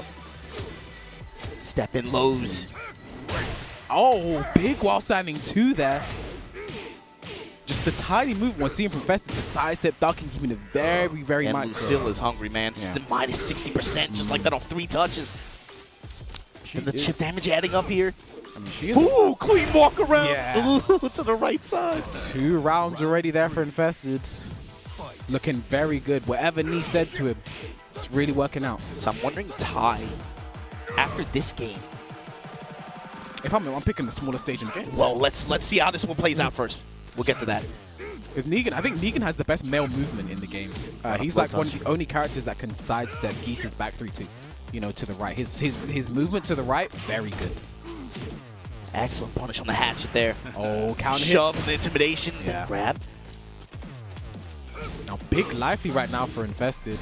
I mean, Ty can definitely bring it back, but he's got to go to work and he's got to start now. Look at the time. Down for ones. Jabs Infested just standing there, menacingly. The confidence. Jab in the low touch, down for 2s. Oh no, nice punish there from Infested. 12 seconds left, Rage available for time. Nice whip punish. And that time, you see Ty dashed up super deep that time. He remembered the spring kick from the first round. Nice movement there from Infested again. Doesn't get in the back though, so the last hit not guaranteed. Lights are out. 10 seconds gone in this round. Back one, plus frames on hit as well. Huge. Sealing the step. Comes up with the knee, scoring some damage here, about even on health. Slight lead for Infested. Oh, big. It's the hatchet, but clean sidewalk. Now Ty in rage again. We've seen him make these comebacks, looking for an orbital, looking for something. The challenge, the wake up while standing 3. This should be the round Screw. for Ty. And the finish. Final round, set point for Ty. Can he close this one out 2-0 over Infested, the last Korean left in this top 8? Ty no longer fighting for survival here. He wants it. He wants to torch Yalpa, but Infest gets a back 1+2, gets a count hit. Huge reward, 50%. Now this is a struggle round for Ty if I've ever seen one. But there's lots of time to make this comeback. He can be patient if he wants to. Oh, but nice movement there from Infested. Rage available now for Ty. This has been a win condition for Ty so far. In rage, jab strings, Rage drive. advantage. I think that was a bit early on the race drive. Plus frames. Down for one, down for one. 20. Showing the flash heal a little bit. 20 seconds. 17 seconds left to go. 3+4. The time's winding down again. Ty with a life deficit. Infested has not even touched Rage yet. Look at the time. It's 5 seconds. 1, 2, 4. Ty's still in it. 3 seconds. Ty's still in it. He has to do another hatchet and again. Ty's still in it. Oh, crouch jab. I saw a universe that Ty closed it out there. I mean, I think that down jab there was actually a checkmate decision there from Infested. You peeped into the multiverse and saw what could not be. I saw so many different outcomes, but I think that down jab was a checkmate situation. Are you just Doctor Strange? I could. I've seen one. I've seen one where you survive. But I do think that down jab was a checkmate because even if Ty low parried, I don't think he had the time to do a combo to kill. It was literally 1 second. That's true. And without rage, he couldn't just rage up. I think that down jab was a checkmate situation. If he blocks it, nothing happens. If he low parries it, doesn't have the time to kill him. Again, I think Ty is letting these rounds dwindle down more than he has to. I think he needs to start pushing the pace a bit earlier. You know, I did say with 40 seconds left, he could be a bit more patient, but maybe a bit too patient there. But Sook won the small stage in the game. Keeping it closed in. The big thing is, who's going to make the big play in neutral first, be able to take advantage of the wall, rotate around, and maintain the pressure. Yeah. Because both of these characters do get a good bit, but obviously for Bryan, that's going to open up a world of pain. Yeah. I mean, I think both these characters as well, they both have excellent wall carries. Yes. So whoever gets the launch should carry to the wall. Opponents back to the wall. There's a lot that goes from there. But it's about what happens in the middle of the stage that defines what happens at the end. So here we go. I mean, Negan said easy peasy lemon squeezy, but this game is I don't know about that, man. Nice duck there. Big call-outs there from Infested. Infested, you got to fight for you here. Slow touches right off the bat. 1, 2, 4. Oh, nice duck there from Ty. No, that's not the punish. Only -10. Down for 1-1. No duck that time from Ty. Down 4. I mean, huge life lead again from Infested. And that has been the name of the game for Infested now. Get the life lead and play with it. Not enough players have that sort of game plan, the mindset. Working with the life lead, forcing your opponent to make risks. That's what Infested is doing so well. Clean whip punish from Ty. Oh, excellent movement. Down 3, down 4. He's trying to backdash, get out of range, looking for some kind of whiff here. He's always just willing to just dash in and check. He's been mixing up his approach a little bit, though. Looking for a launch there. Does not get it. Ty has the life lead now. 3+4, block. Back 1+ frame. You see, oh man, he's trying to step it too. Infested able to get the sidestep guard there. Nice delay again on the count hit. If he gets through, this could be the round. Oh, that's just short of the spot. That's why I said could. That's why I said could. Doesn't matter, though. He puts a knee in his chest after. Yeah. Again, for Ty, even though he made a mistake with wall carry there, he has to put that back of his mind now. Keep going. You're playing the game in front of you. That's really important, too. Just in general. Focus on the match in front of you. Now what's way ahead. Don't focus on what you could have done when you still got a game to play. 20 seconds gone in this round. Fishing for counter hits too. And it Gets the Vulcan Cannon. Now, I mentioned playing with the life lead these last 2 rounds. Ty's been the one doing it. Half the round gone so far. Nice pace. Oh! No, drops the combo though. Is that going to come back to bite Ty? Because that could have been the round. 20 seconds still has a big life lead though. I think he's trying to make a huge call out on the low, but Ty runs in, down 4 anyway, now sits on set point to eliminate the last Korean from this tournament. Bold too, especially considering Infested was showing intimidation stance to do run up low there. A nice low parry again. Infested gonna get wall control. Yeah, side wall though. Back 1+2 plus frames. Parallel to it, the down forward ones. Yeah. It's smart because you can't sidestep the way it's weak side. The wall's right there. Down for 1 again, down for 2. I think he had the count here, but do not believe. Nice block there from Infested. I feel a final round coming on. And there it is, Marginal Obama. How many times have I said it today? It's a final. You can say it one more time. Final Step in round. low. Here comes Ty though. Those 1, lows 2. from Negan have done so much damage this set. And again, whoever's had the life has really been able to control this game. Ty starts off with it, but Infested can poke away, and he does so. Hatchet. For the 3+4, good guard. There it is again. Taunt looking for it, back 1+ frames. Down back 4, chasing him down. Forward 3, looking for it. They're down forward 2. And with a clean wall splat, this could be. No, he drops the combo. Rage a little from Ty though. Is he going to spend it early? We've seen him do it quite a bit. Looking for a counter hit. Nice duck, hard duck. Down for 1-1. 20 seconds left. Ty in rage. Down back 4. Narrowly missed it. Oh, the parry! With the right combo, Ty. Rager, is this it? Is this it? No. Look at Ty's health. Look at Ty's health. No way. Ty! Over Infested in loser's side of this LCQ, and Ty is going to be moving on. 2-1 over Infested, and I love that rage The up there. entire set eating all those lows, and finally he punches the ticket off the low parry and call out and finishes in dramatic fashion. Ty gonna be moving on and loser's side of this top 8 bracket at the LCQ for Tekken World Tour 2023 Global Final. And that's the last Korean eliminated from the LCQ as well. And again, like a great performance, you know, from Infested again. He beat JDCR, he beat Pinion, made it all the way to the top 8. My country. You don't know this one. I don't know that, man. You can sing it if you like. I'm not gonna join in. But yeah, congratulations to everybody who's been tuning in, and well, shit, everybody's been playing and has been doing so well in this bracket. But thanks to everybody watching from all over the world. Here you can see our winners final, Joecrush and AK. We're gonna be waiting on that one. Coming up next, though, losers quarterfinals, Phi-DX versus Ayorichie, Genghis Don versus Ty. I have seen a lot of these guys play on online events, offline events throughout the year. It's crazy to see them all in the top 6 of this LCQ. When we were looking at this, I mean, all of these are names that we recognize, but there are so many names that people picked out, myself included, and they're not even in this top 8 at all. Yeah, I mean, players like, you know, Shadow, Kaduko, again, no disrespect to those people, but like I was expecting great performances from them. But again, they had to face such hard competition so early on, you know, in the bracket, so unfortunately could not make the top 8. But sitting there, we have 4. I see that American flag 4 times. Shout outs to NA for being able to defend home turf like this. Because again, 4 American flags. And again, not the usual suspects. Not your Cuddle Cores, not your Shadows. Obviously, Joey and Anakin going to be competing tomorrow. But like, it's players like Genghis Don, like Ty, Phi-DX, Joecrush. All players who have had great performances. You should be no stranger to any of those names. But again, to be this far over players like Infested, out of the tournament. Pinion, out of the tournament. JDCR, out of the tournament.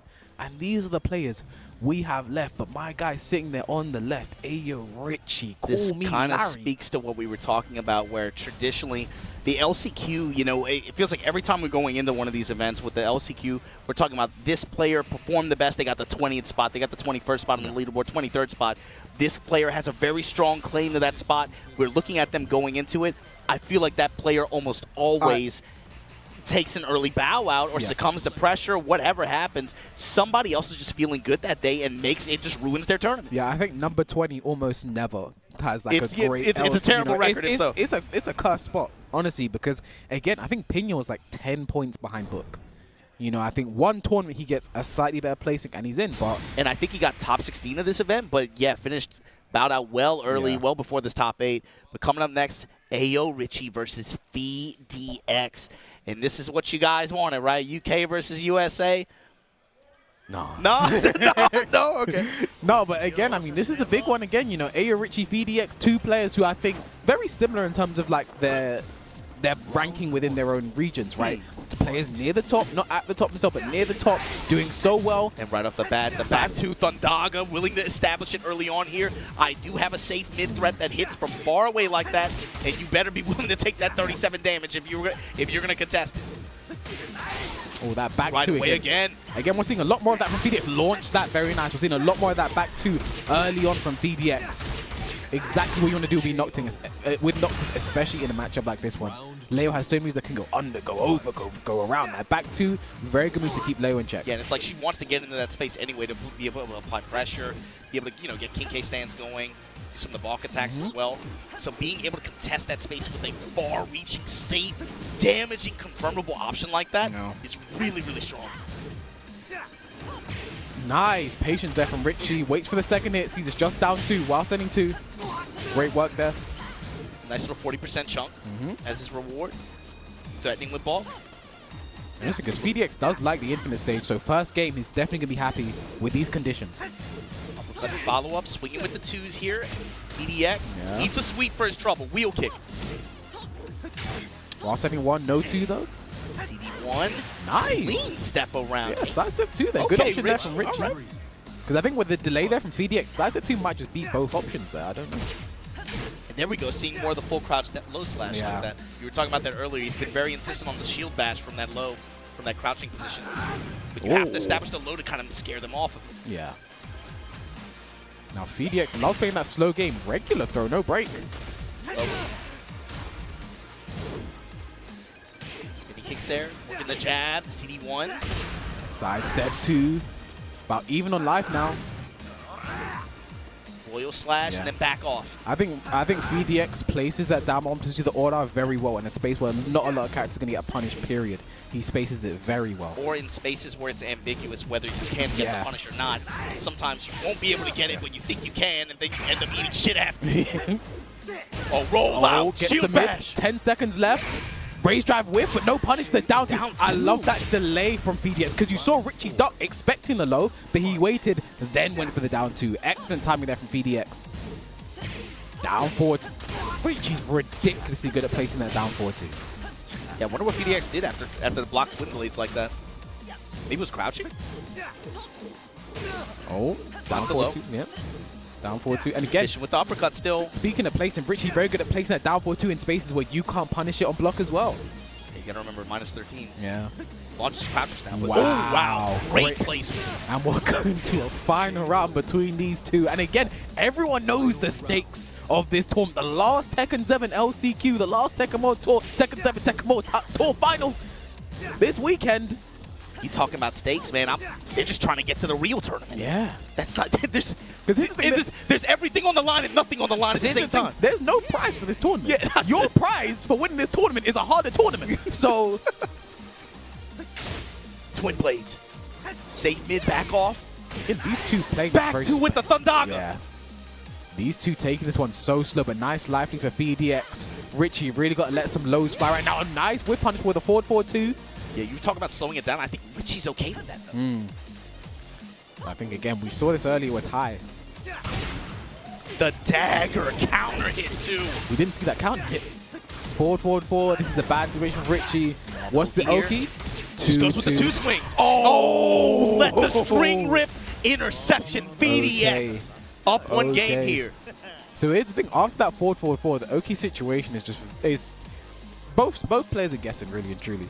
You know, I think backrolling is one of the worst options you can really do because if Noctis is down forward 2, you're getting a full launch. Down forward 2. 2 catches you as well. They do spear sometimes as well. So I think it just depends. You know, you've got to be able to read your opponent there in that situation, which is a very simple thing to say when it comes to Tekken, but it's like, you know, I think Phi-DX has been keeping it very simple, especially with a huge life lead like that. There's no reason for him to take a risk like with a down forward 2 or something. Just 2-2, keep it safe, because even if it whiffs, you're not going to get punished huge for it.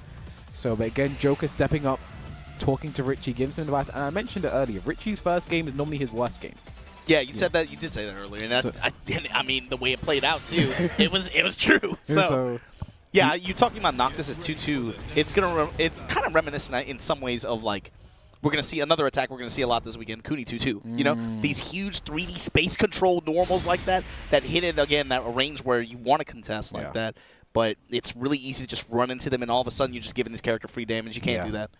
He gets too much anyway. You cannot like afford that. So getting into this now, I mean, Phi-DX, someone I would not be surprised to see him run this one all the way from the way he's playing. But Ayorichie as well. This guy made the decision to come to LCQ a bit late. Round 1. But clearly that decision has paid off. Yeah, and hot off the heels of, again, that ICFC finals finish. 3rd place. Did not play his best, but in spite of that, played so well. 3rd place out of 3. 3rd place out of 3, and again, against some of the best in the world, too. Shadow and Owl, I mean. In long sets. Yeah. The mental fortitude to play that kind of situation like that. Yeah. Being down here, you got to imagine that prepares you in some way, shape, or form for that. See, testing with that step-in mid-kick high slash like that. Very tight. Leo, of course, one of the characters, though.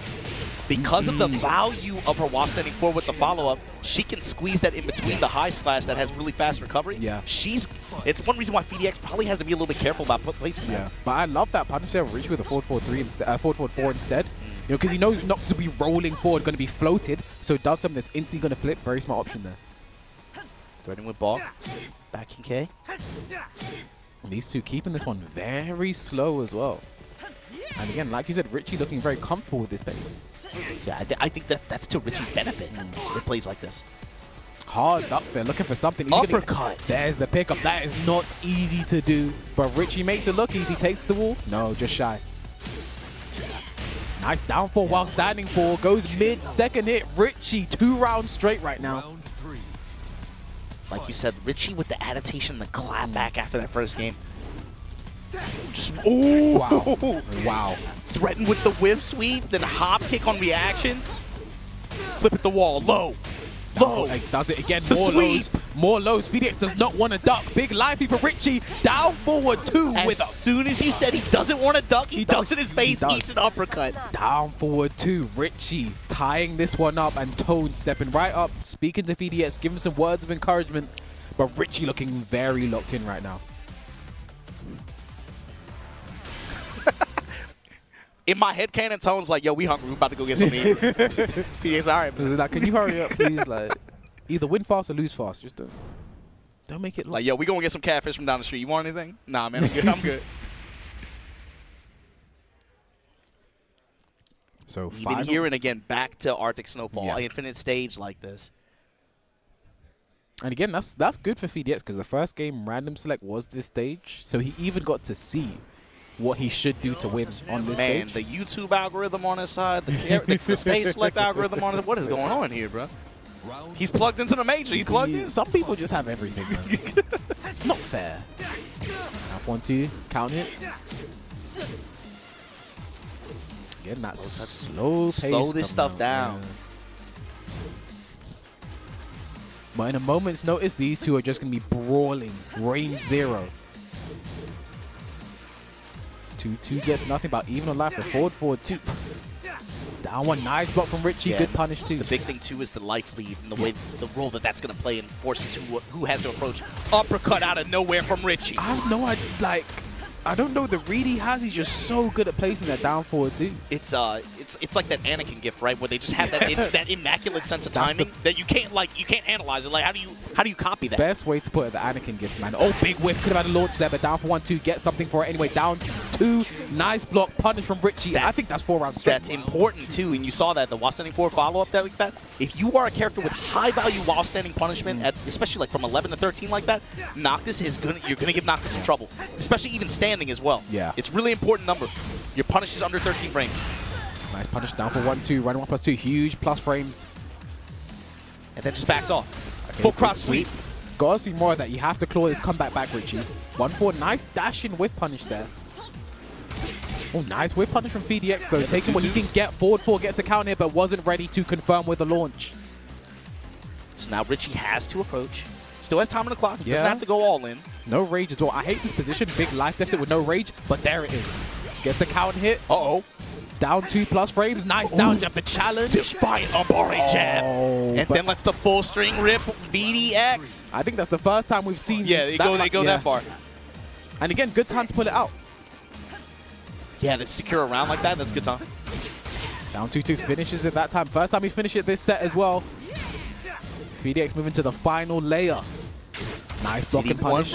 Punish. Down for 1-4 catch Richie. Nice patience there from Phi-DX. Not going to be the round, but I think he's going to forward 4. No, it whips. Get up 3. Richie staying down. The patience. 1-2. 1-2 again. Nice block from Phi-DX. No punish, but delays the low. Set point now for Phi-DX. Phi-DX here threatening to send the sole UK representative in this LCQ bracket home. And this is for a spot in losers semi-final, I believe. So big and a big trade there. Yeah, the trades are always in his favor, Yeah. man. It's not fair. 2-2 back 2. Very Boom. nice work there. Richie in trouble. Minus 50%. Royal Yeah. Blade, back off. Bop 2 gets nothing. Yeah. Oh, the count hit again. Now again, I think we're going to see the forward 4. Guess the game. Yeah, so what's the play here? Roll into the mid. Roll 1. Phi-DX 2-1 over Ayorichie. Does not slap the floor this time. Bro, he got to get some gloves or something, Yeah. man. Like, he got to be one of those, the player with the mittens. He's got to get that kind of stuff, right? That's the moneymaker, man. Phi-DX, though, over Ayorichie, going to be moving on loser's side. Almost missed the fist bump there from Tony as well. He's chasing him down for that. But yeah, great work there from Ayorichie. Moves forward. And I like a nice controlled pop-off that time. He's saving the big one for if he wins. He'll slap the floor again when he wins it. Well, sorry guys, I didn't perform as well. I had issues when group started. But big ups to Phi-DX, able to slow that pace down. Really, Richie was able to take control of it in the second game, but when the second and went back to the infinite stage like that, again, we talked about it, right? When you're Noctis and you have the benefit of being able to play at a range that most other characters in the game cannot contest. You have so many mid-range threats. Yeah. It's like, man, it just went in his favor. Phi-DX is something I really want to take a look at his notes at some point, because I think the difference, the way he played that game against AK, like against there, we saw a lot more mid straight away from Ayorichie. I mean, we said it like the very beginning of game 1, just immediately back to thumb up. But against AK, it took him a while to start pulling that out. So he's something I want to take a look at his player notes. But there he sits in the losers semi-final. But his opponent there, it's going to be both players he is no stranger to. Genghis, Don, and Tai, actually his teammate there. So that's going to be an interesting one. And those two as well, like, I have no idea which way this one goes. Both these two playing absolutely amazing, lights out. I mean, Genghis Don, he could have been sitting in winners final himself. That game against Joecrush, that was very close. Really had to clutch it out. But I think the way, I mean, again, that's 3 Paragon players sitting there. You got Joecrush, you got Tai, and you've got Phi-DX. Yeah, I mean, a lot of the players here, a lot of them are familiar with each other. America's been grinding, man. But between ICFC events, offline events as well. I mean, so many of these players are familiar with each other, and they've been grinding with each other throughout the pandemic, well before that as well. But here you go, Tai, trying to put a big stamp on his resume with this event. Gonna have to go over Genghis Don. Question: Tai's character selection.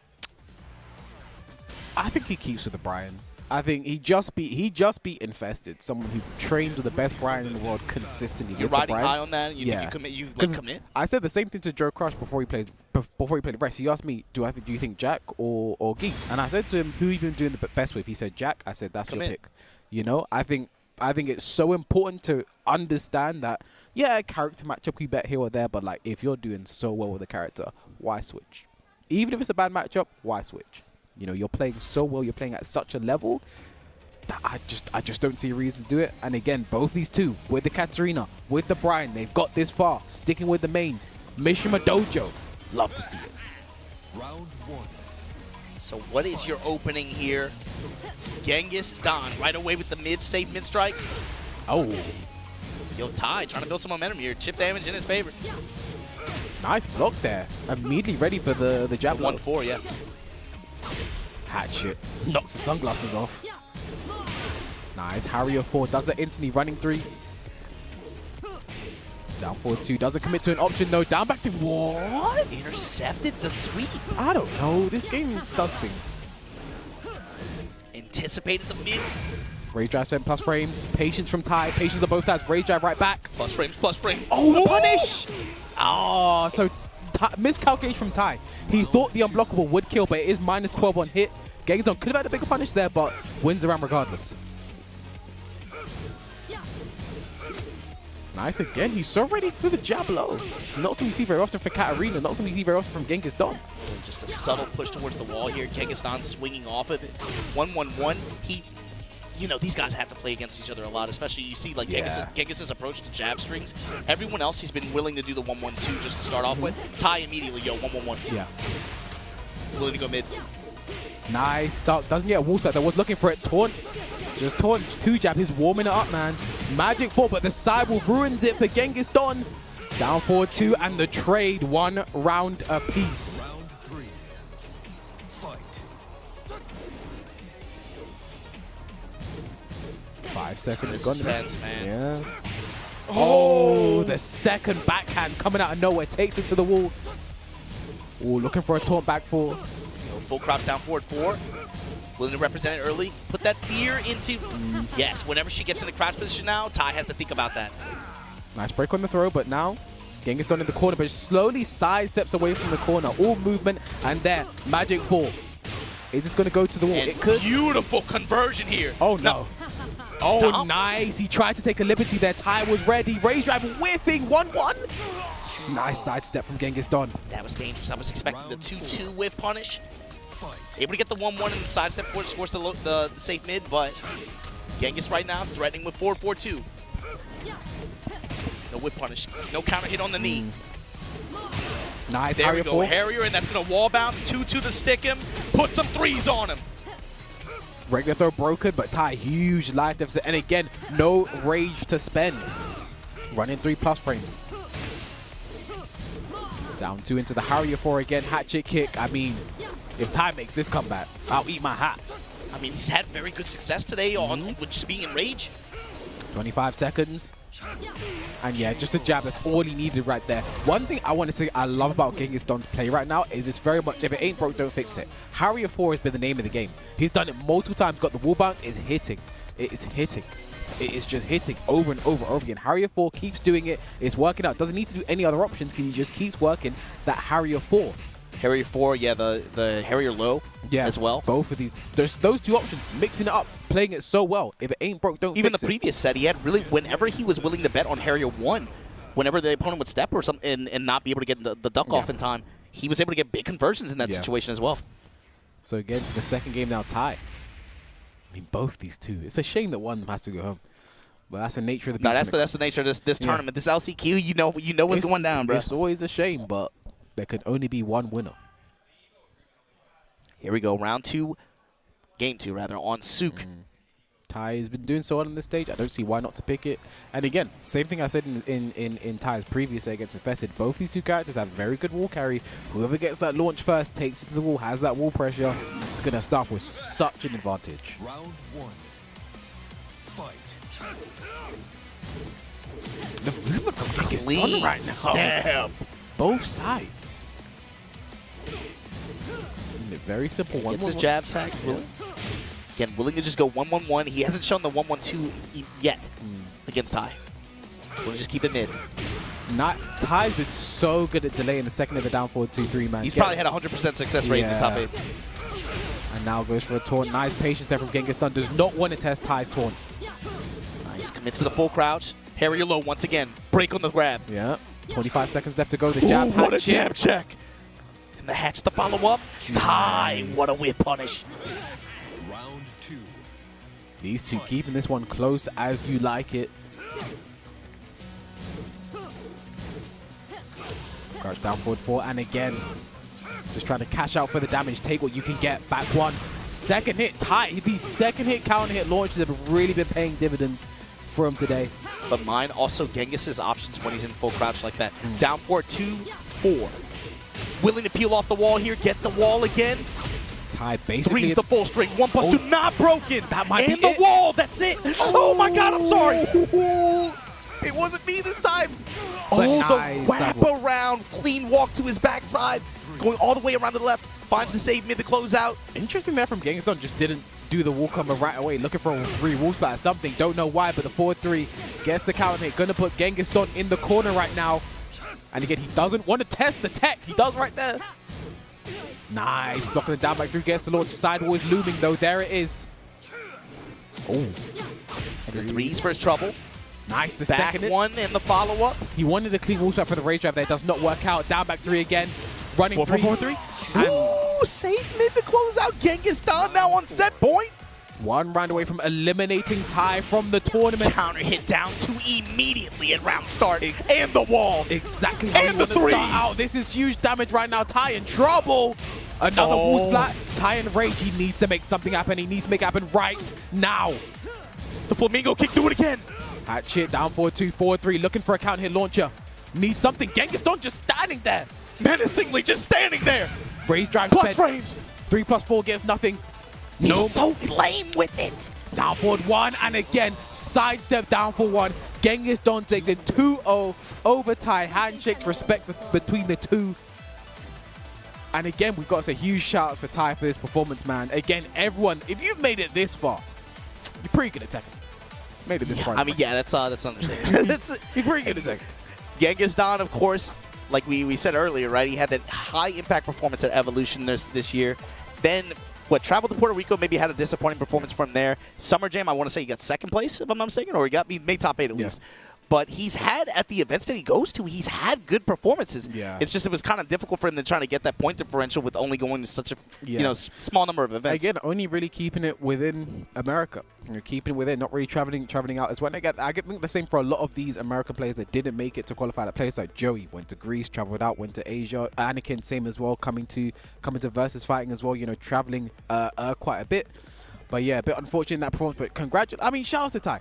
Had a great run, just couldn't make it all the way. I mean, that when he gets infested, that's something to walk home, hold your head up high. That's a nice, little feather in your cap right there. But again, for some players, that's not enough. You want the win. Yeah. And a win over a top player is nice, but especially in this event when you get this far, I know that's probably not the result that he was hoping for, right? But you got to be able to feel good about what you showed here today. But coming up next, man, winners final. Joecrush going up against AK from the Philippines, and loser semifinal waiting on the other side. Phi-DX versus Genghis. See, here's the thing: those top 2 players in the winners side, I could kind of see that. I see Joecrush, I see AK, but Phi-DX and Genghis. I mean, again, no disrespect to the players, not really expecting, those guys to get this far. And again, this is the final Tekken 7 event this weekend, the Tekken World Tour. And when we're done with Tekken 7, what comes after that, Marginal Bomb? I mean, you already know, Bryan. If you don't, for some reason, make sure you go to your local store and put in your pre-order for this Tekken 8 Bandai Namco store exclusive premium collector's edition, available January 26, 2024. Pre-order now. Once again, you get not only the premium box with the special face-off steelbook, with the full game and the ultimate edition content and bonuses, with the 8 glossy zesty collectible cards, not only the arcade token, not only the Leroy Smith metal ring with the velvet patch, but the exclusive electrified figurine of Jin, 25 centimeters tall. I said patch, I meant pouch. You know what I mean? I can't read, bro. No, you were going crazy there. Like, I didn't want to say anything. But yeah, big ups to Bandai Namco for putting together this premium collector's edition box. Make sure you guys head on over to the store, put your pre-orders in. It's coming sooner than you think, guys. But look, we need you guys to stay plugged in, so you guys already know we read enough of y'all's bad opinions, right? Make yourself useful. Plug in the TekkenWorldTour.com. Make sure you guys follow at Tekken, at BNE Esports on Twitter, BNE Esports on YouTube. Follow the socials to keep up with the newest Tekken content. Follow the Twitter for more excitement on the Tekken World Tour and updates. And with that, we'll be taking a short break, but please do not go anywhere. We saw the bracket. We saw the games coming up. Go get something to drink. It's almost that time, boy. It's almost that time. Top 4 action when we return.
ready for the next battle.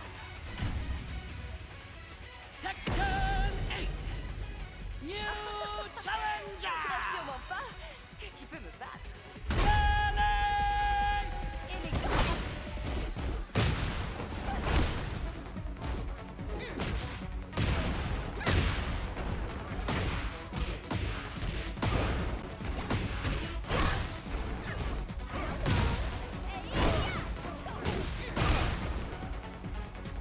As-tu préparé une excuse pour quand tu perdras?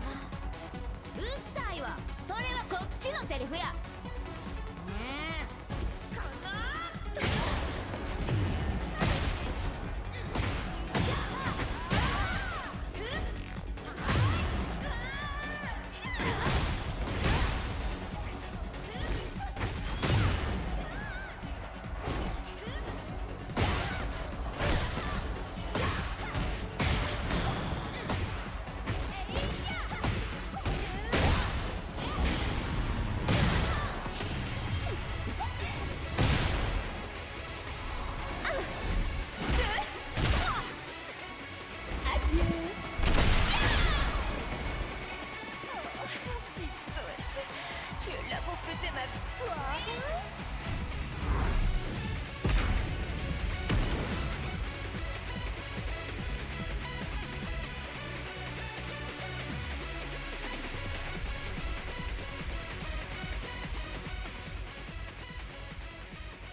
Welcome back live from New Orleans here. It is the Tekken World Tour Finals. Final Tekken 7 Tekken World Tour Finals. Tekken World Tour Finals LCQ. I am K-Wish, joined by the legendary Mr. Marginal Obama. How you doing? Marginal Obama, I've been feeling good, man. You got to remember, I said it earlier, but to me it's about, regardless of how you feel about Tekken 7 now or whatever, to me it's just cool to be able to get caught up in the moment at this event and just realize, man, it's okay to just be thankful for the game. No. You know, Tekken 7. Honestly. A lot of people, their lives changed because of this game.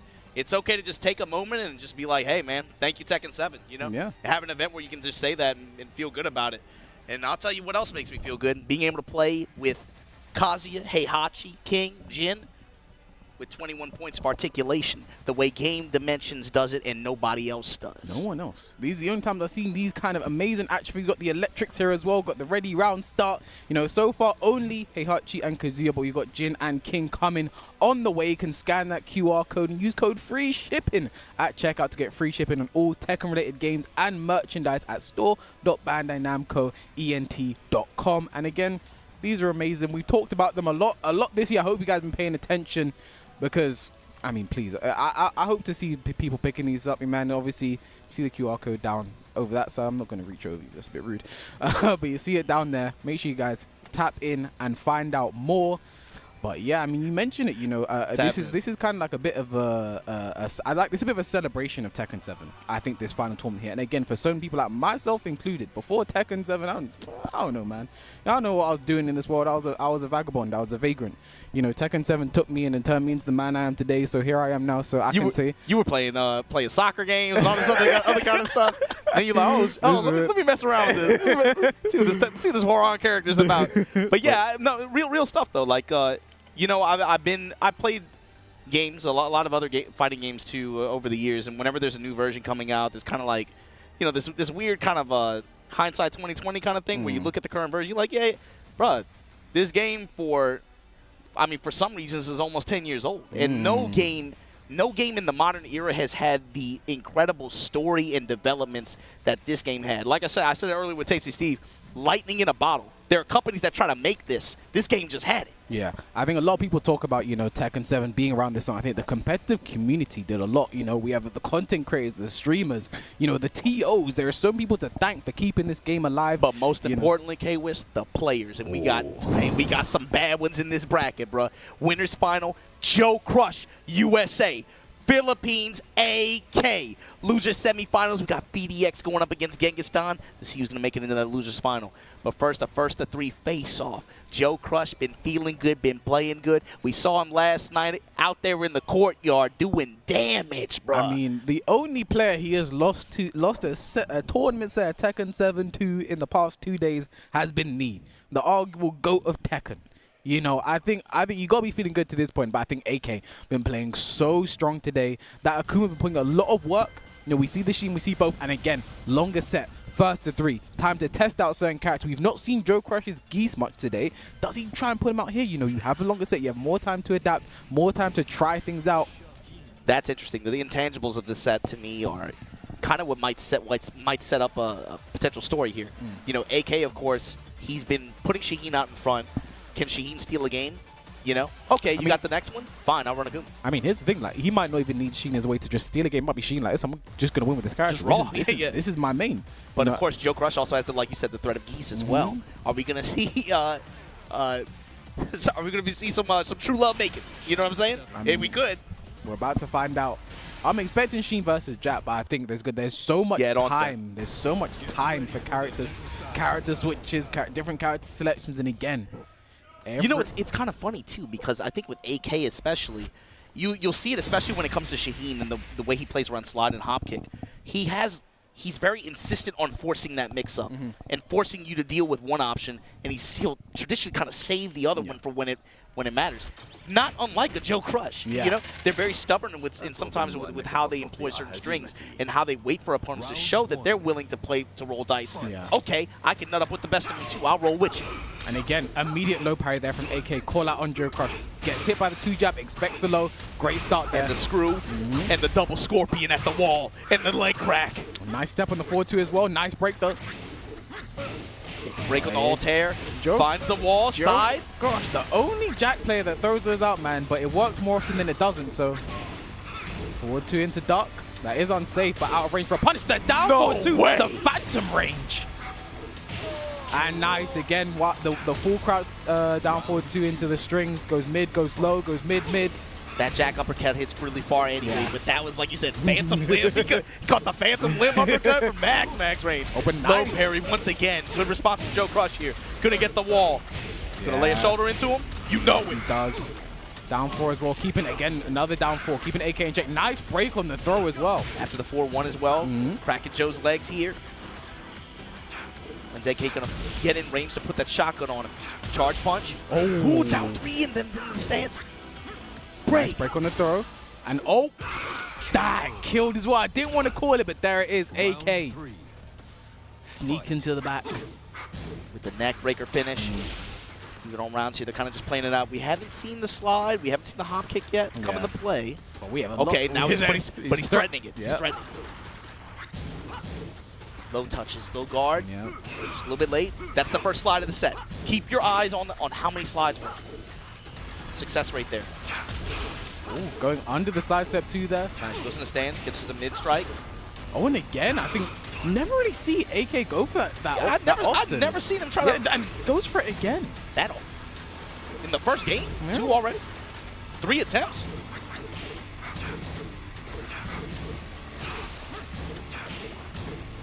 Testing with these 2 jabs. Joecrush able to get a lot of real estate here. Had the wall control. Oh, comes up with the while standing 1. Gonna get the wall. Is he going to spend the rage? Yes, he is. Going to take a huge chunk of damage. Stop the clock. Not going to be dead, but Joecrush. What does he do from here? What does AK do? The patience from AK. Then the block takes the round. Okay, we mentioned Phantom Right Rage. back That at one you. as well. These down forward 2s, these 2 going blow for blow right now. Double Scorpion at the wall, minus 50%. Joecrush can do the wall attack too. He's low swipe. Raw dog, the late hop kick. That was the late one as well. Slide, nice block there. Should take this to the wall. Yeah, okay, so now here's where 50%. Yes, here's where the game starts though. Now that Joe has shown he's willing to block the slide. We're going to see the orbitals, the hop kicks perhaps, but yeah, 2 lows right back to back. AK taking the first game, and Joecrush looking around for help. Who's coming up? Looks like Fear. Yeah, so the thing is, does he lock in with Jack here and force? I mean, I think he's just too confident with the Jack right now to switch off, right? Like, I think he's on stage step right now, so sticking with the Jack. And again, with the way he's been playing with the character, regardless of how this set goes, I think Jack is the right decision. Commit to it unless you get really, really desperate. Yeah. And again, it was a close game. You know, it's not like he got blown up. Goes for the Forgotten Realm. Again, interesting stage selects from Joecrush. Not something you see Jack players pick very often, but I think he makes use of the stage very well. And it's on AK. I think whenever the opponent picks Forgotten Realm, it's on you to then take the flaws away. Because clearly this is what they want. I want to neutralize that and go back, get to the bottom as fast as possible. Play a regular Tekken Just match. remove it from the equation. Yeah.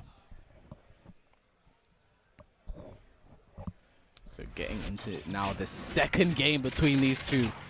The winner books a spot in Grand Finals, moves 1 set away from joining those killers at the Tekken World Tour Finals. I mean, again, AK, that's a return. You know, he was there last year. He's been there before. Yeah. He's been there before, and he let it get away. And I think, oh, nice, 4-1+2. Gets the wall bounce, gets the combo. Jackhammer, break the floor. Huge damage, AK in trouble. Down back 1, keeping it safe. 4-4-3, no punish. That could have been the round. That's the slide. Still insistent on the slide. Right on you, like you said, 50%, right? We're still 50%. Round 2. Fight. Homing attack, trying to catch Joecrush stepping at far range. There it is, whilst anyone first hit, and nice, breaks the floor. Good awareness there from AK, drops the combo though, but again, you've taken the floor away, but I think we're about to go to the bottom right now. And all he wanted was a safe mid, and look at what he's going to eat for it. Minus 50%. Dump. Big damage. Jackhammer again. See, At the wall. AK's moving to the left a lot, and nice hard duck there. Doesn't get punished though. There's another slide. Side again with the benefit of the side switch here. Wow, just lets the Wild Sending One rip. There's your screw. Not gonna kill, but it is scary. Wild Sending 4 gets nothing. Wow, big forward 2 from Joecrush. Huge stop sign right there. Just the belief in his gameplay run. I love to see it. I don't even know if that was a punish. Standing up with the 1 here. Gets the wall, letting the down back 1 string. Oh, here we go. Oh my goodness, he's feeding it right now. No punish on the forward pursuit. It was far away. Forward for free punishes that time. 2-1, 2-1. I love that. I love that from Joecrush. 2-1, 2-1. Take your plus frames. Wait. Down back 1. Yep. Just the timing of it was just brilliant. I think that's the difference between someone like, just a bit of a Jack player and someone who mains his character. Timing is everything. See someone like Anakin, for example, he is known for his time with his character because that is a big part of this character Jack. Because Jack only has so many moves. Everyone knows Jack's moveset, really.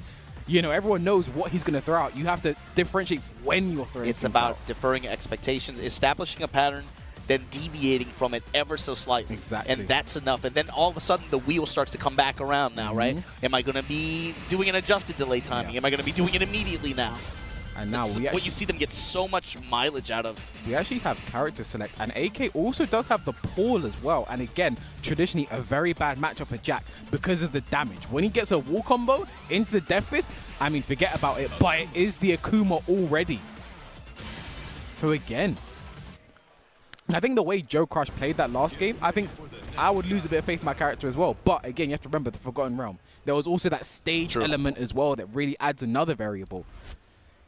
I would have liked him to maybe stick out with the Shaheen a bit more, but again, if you're confident with the Jack, I don't see why not. But Joecrush, he beat Super Akuma yesterday.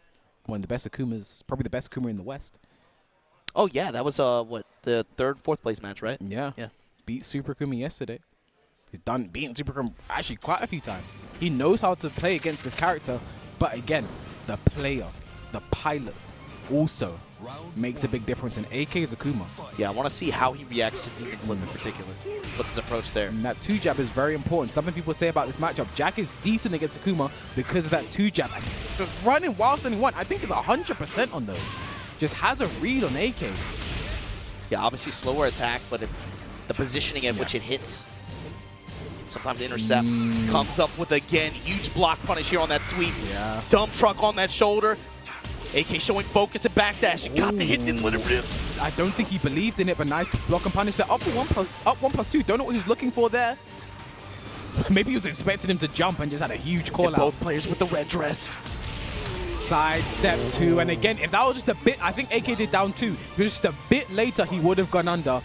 But Joecrush's timing has been next level today. Ducking again, I think he's just establishing a full crouch mix with Jack of all characters. We're seeing it there. Full crouch mid, full crouch low, down forward 2. Joecrush playing this beautifully right now. It's like he knows because of the character's toolkit that Hammer Rush is a threat because of it. And he likes just getting mileage out of it. Playing that game of chicken base around it. 2-1, 2-1 again. Joecrush 2 rounds up on the Akuma, and this is the worst. AK's been losing with the Akuma all day. Normally he goes to Akuma, and that's when the game starts to really switch in his favor. But Joecrush 2 rounds straight right now, and really, the Akuma's not look like a factor right now. Yeah, I'm wondering, man, if Joecrush takes this round, are we going back to character selection? Yeah, exactly. It might be the pool at that point. Needs a sweep. Full stick of butter for AK on the bottom right corner of your screen, too, and we're talking like he's out of it. 2 bars. Hammer Rush. Full crouch swings there. There it comes out, man. Forward 1. The 1-2, not something you see very often. There's the down 3. Going under the punch. This should go to the wall as well. Has a bar of meter. He might want to keep it for the next round if he even gets there. Big chop. Here he comes again.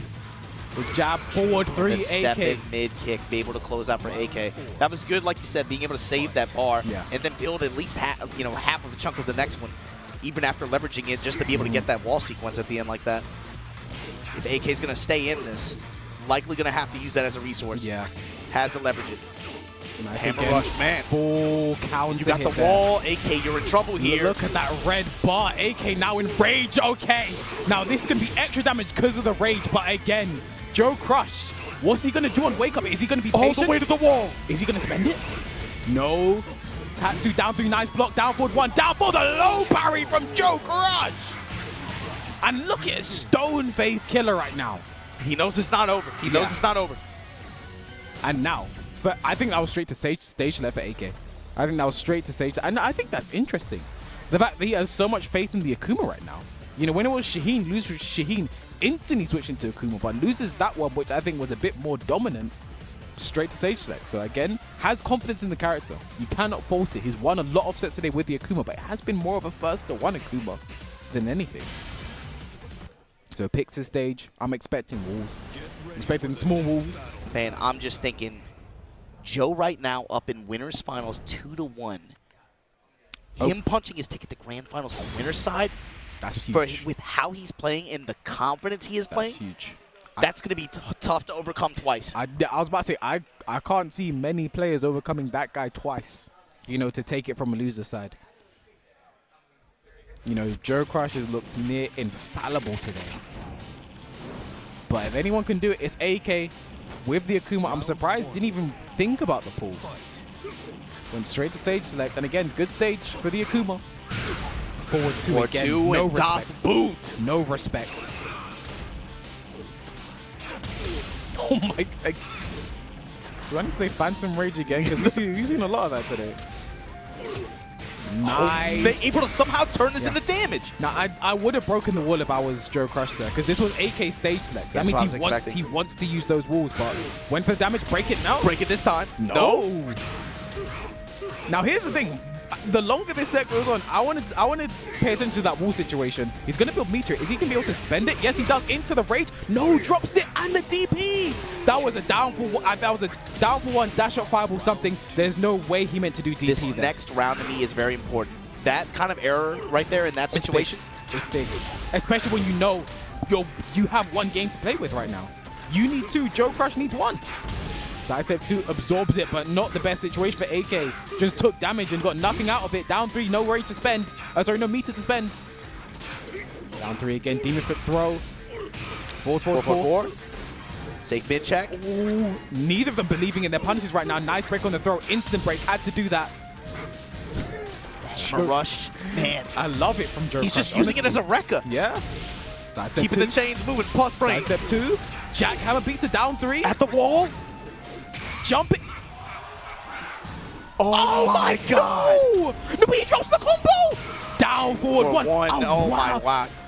I mean, I think jump just has instant. I think you instantly block off jump. I think that's what happened there.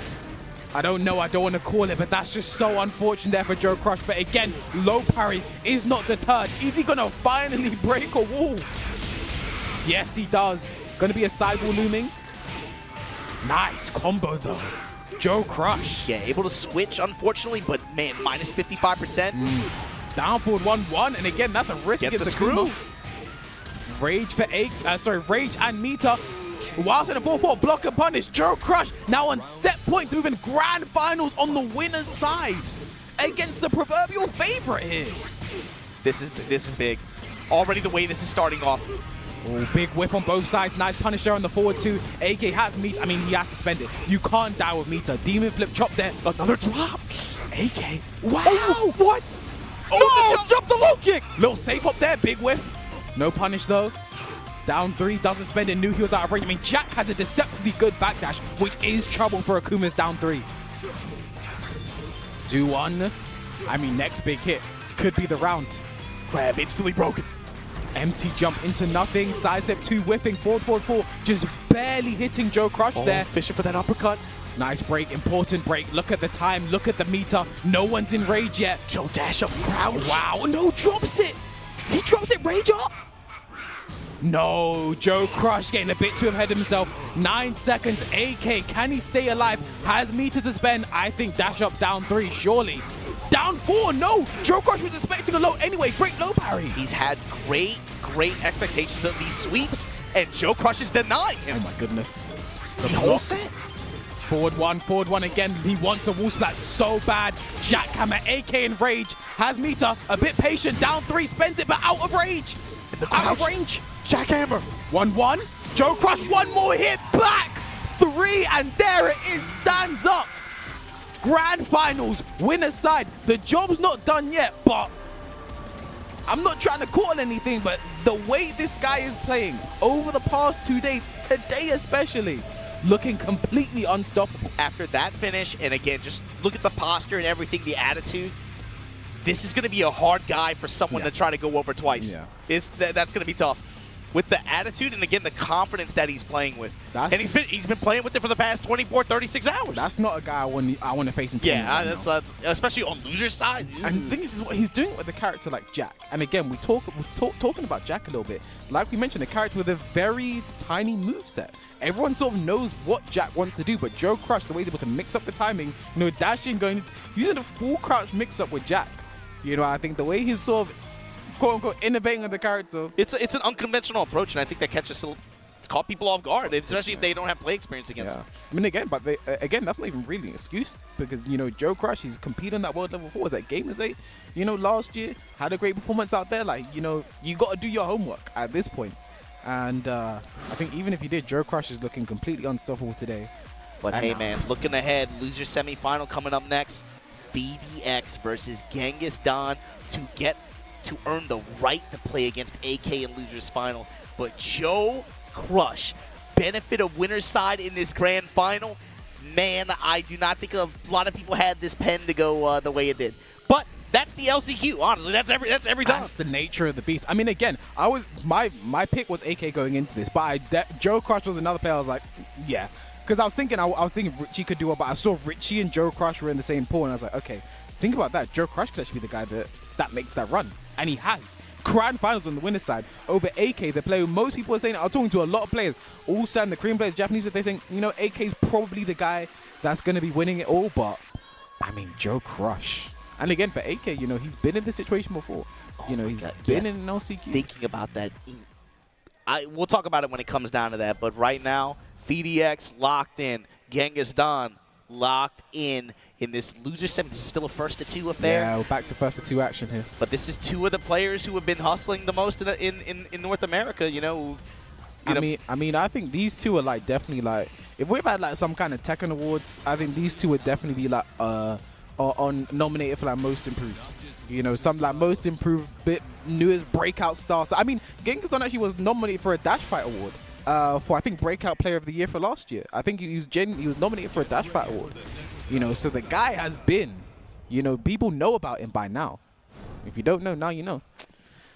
But Phi-DX, I kind of want to see Phi-DX win just to see what kind of pop-off we get. What you just want to see self-harm, man. That's against Twitch TOS, man. You can't show that. I'm like, what are we going to see? But look, Precipice of Fate, Katarina versus Noctis. So the big thing is, again, the range play. Let's see how Phi-DX is able to establish control of the mid-range. And again, what Genghis's movement looks like at that far range to be able to try to get around some of these obstacles that Phi-DX is going to be putting out there. First round. And instantly, Phi-DX just dashes in. Yeah. I mean, again, you kind of want to close that distance against Katarina. I mean, actually, when you play Noctis as well, you don't have to be that close.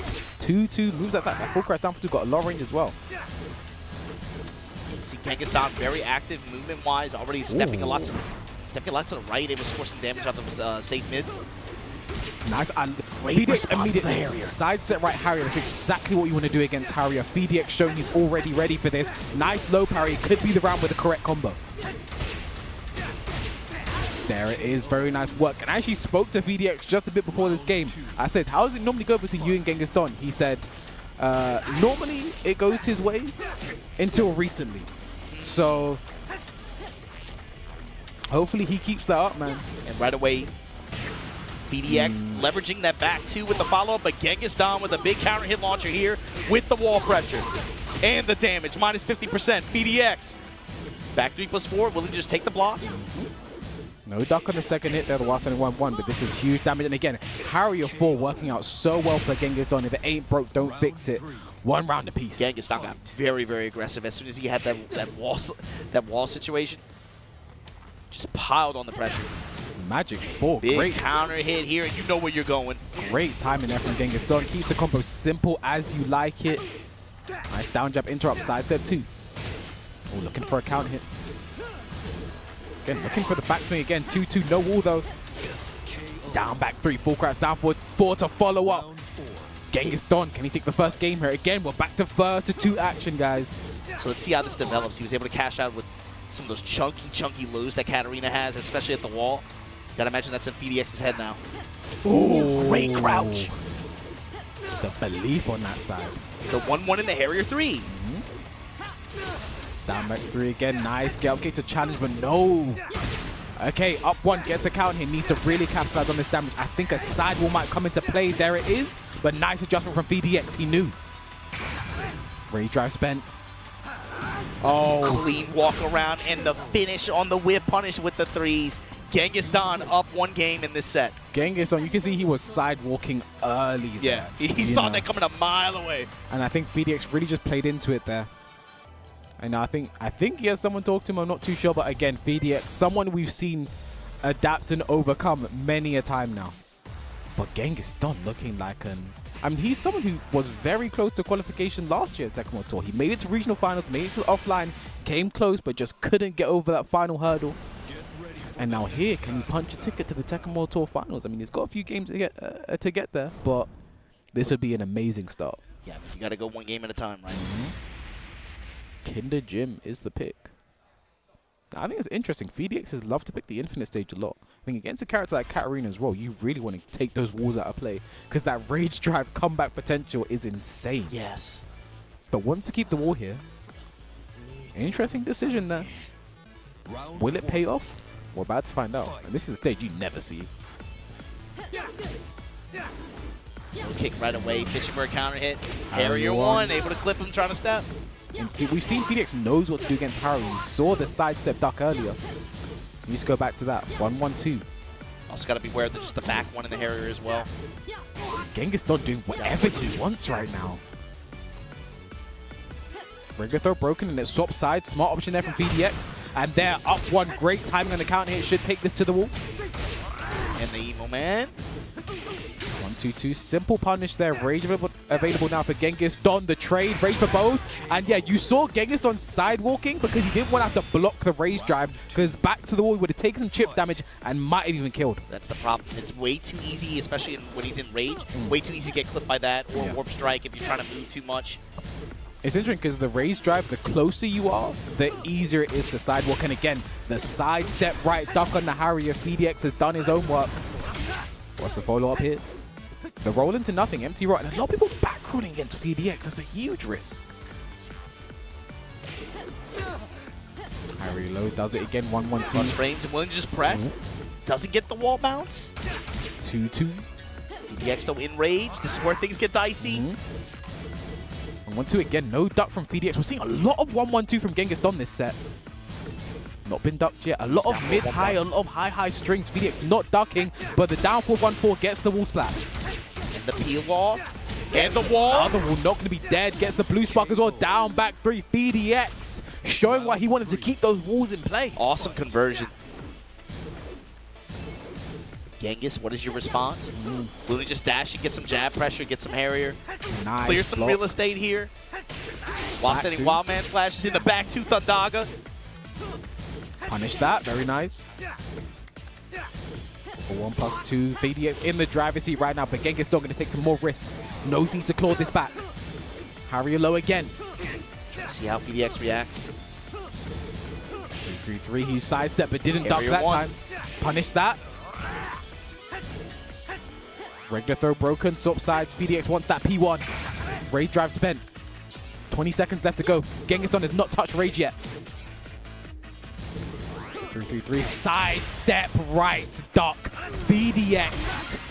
Excellent work. They knows exactly where to do it. And again, that's more of a misplay on Genghis Don's part, I have to say. Phi-DX has shown he is ready to sidestep right duck. Has been doing it consistently. A few times he messed up, but you don't want to give him the chance to pull that off. And the one time when he executes it cleanly, he's confident in his response, got big return, was able to seal the game because of it. Yeah.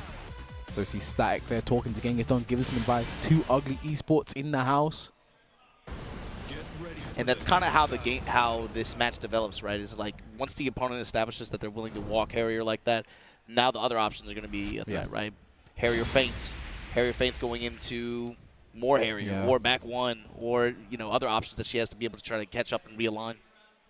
So getting into it now, the final game between these two again. We are back to first to two action. It's the arena stage. That is the pick from Genghis Don. Big game right here. Who's going to play AK in losers finals of this LCQ? Round 1. Going to be decided right here, right now. Just checking with the mids right now, both of them. Playing it very slow.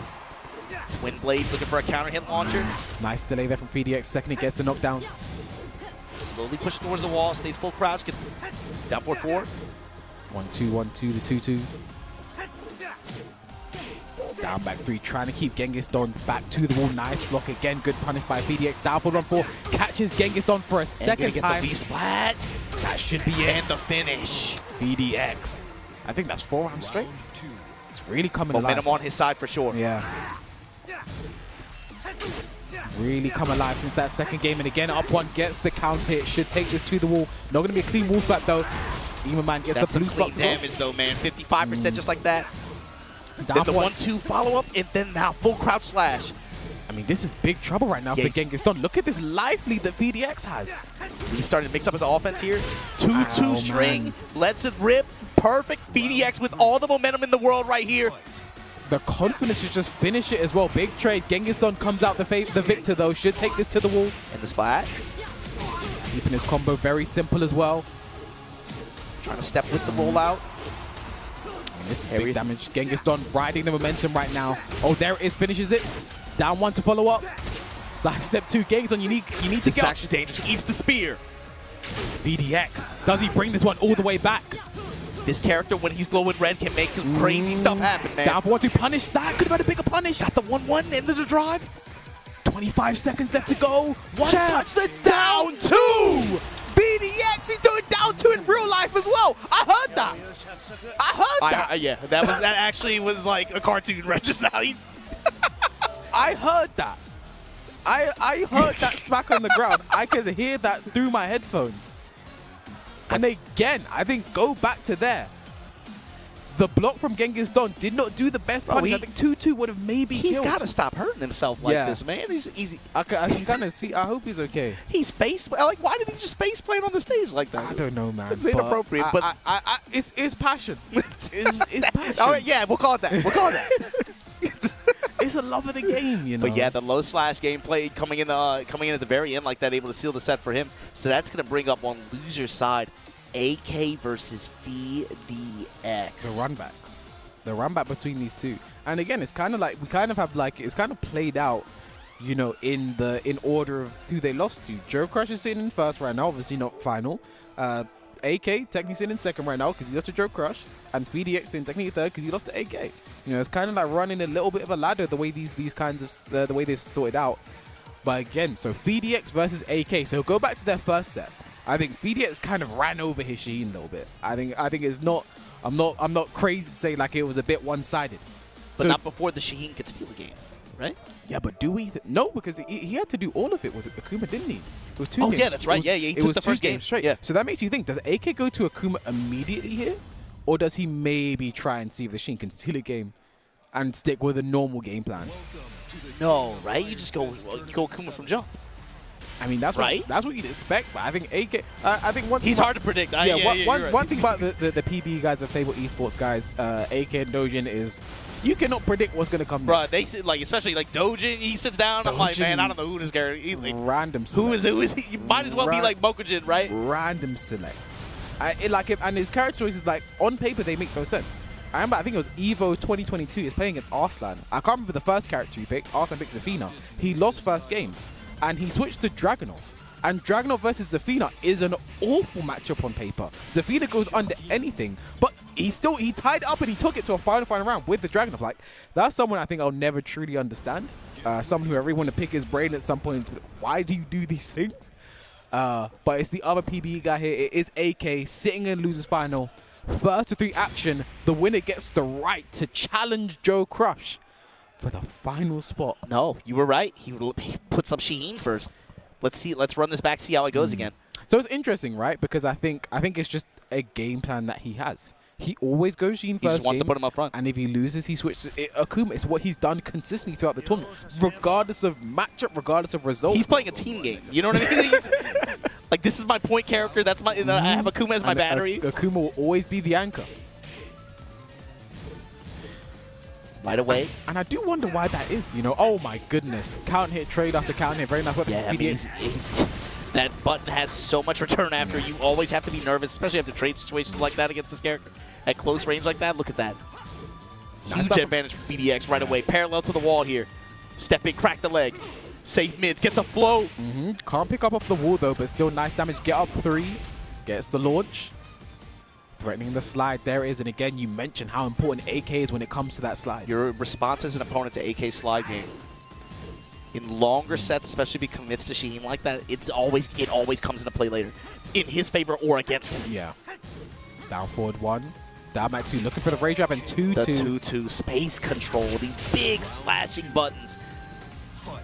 Phi-DX. What a start. Again, the Shaheen just sidestep slash. Looks so comfortable against it.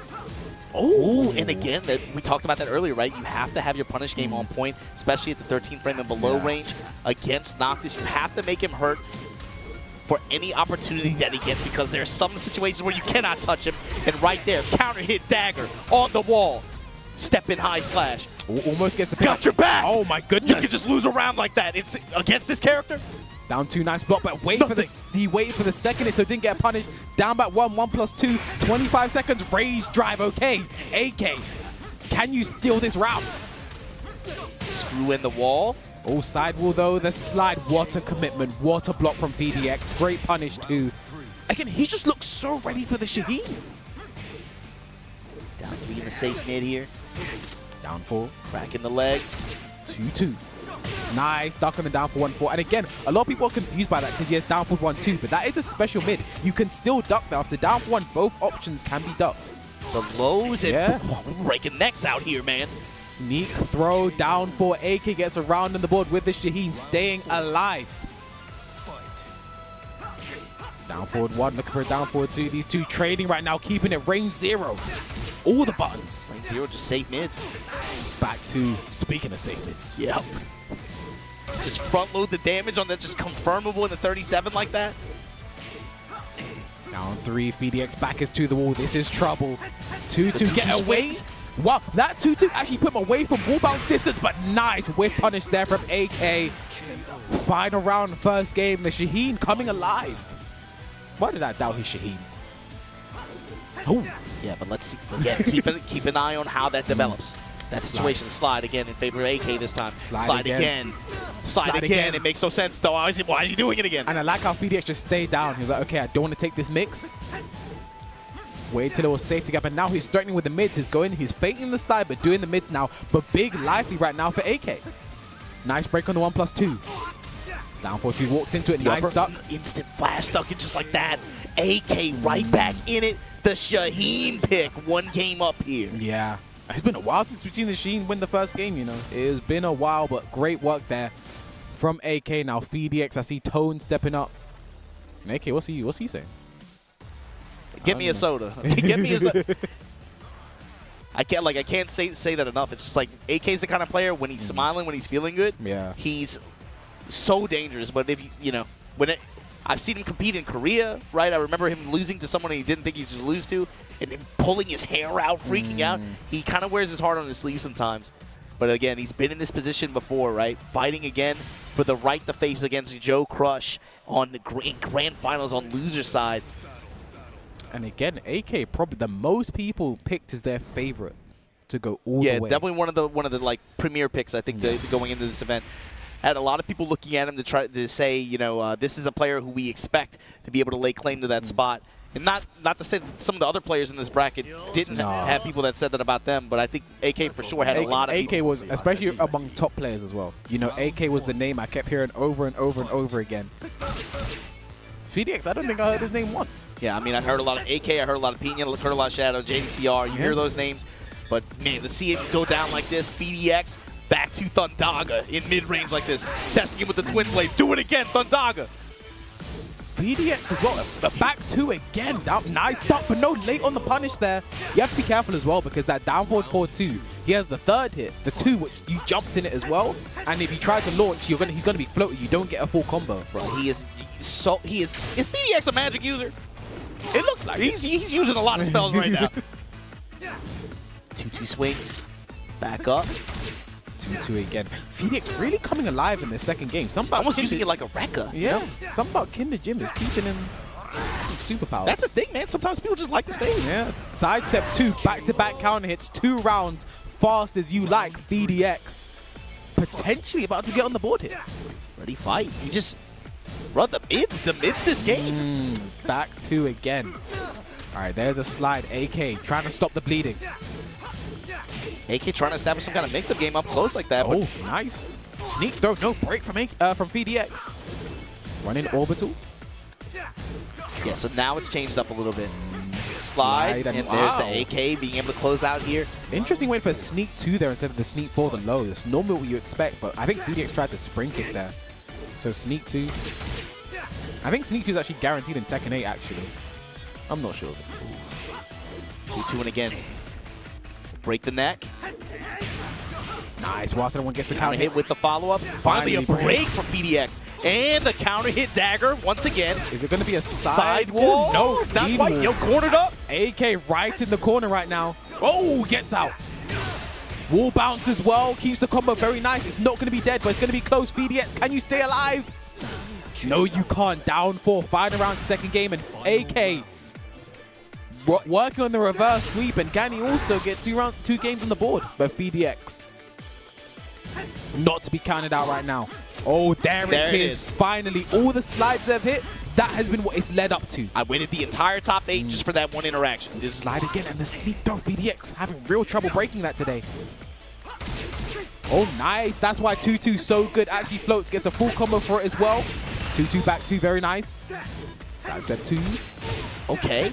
Nice. Yeah, great conversion. Actually has positioning here, has wall pressure. Great duck on the down 4-1 follow-up. The rage is coming though. The rage is on the way. He doesn't want to get moving.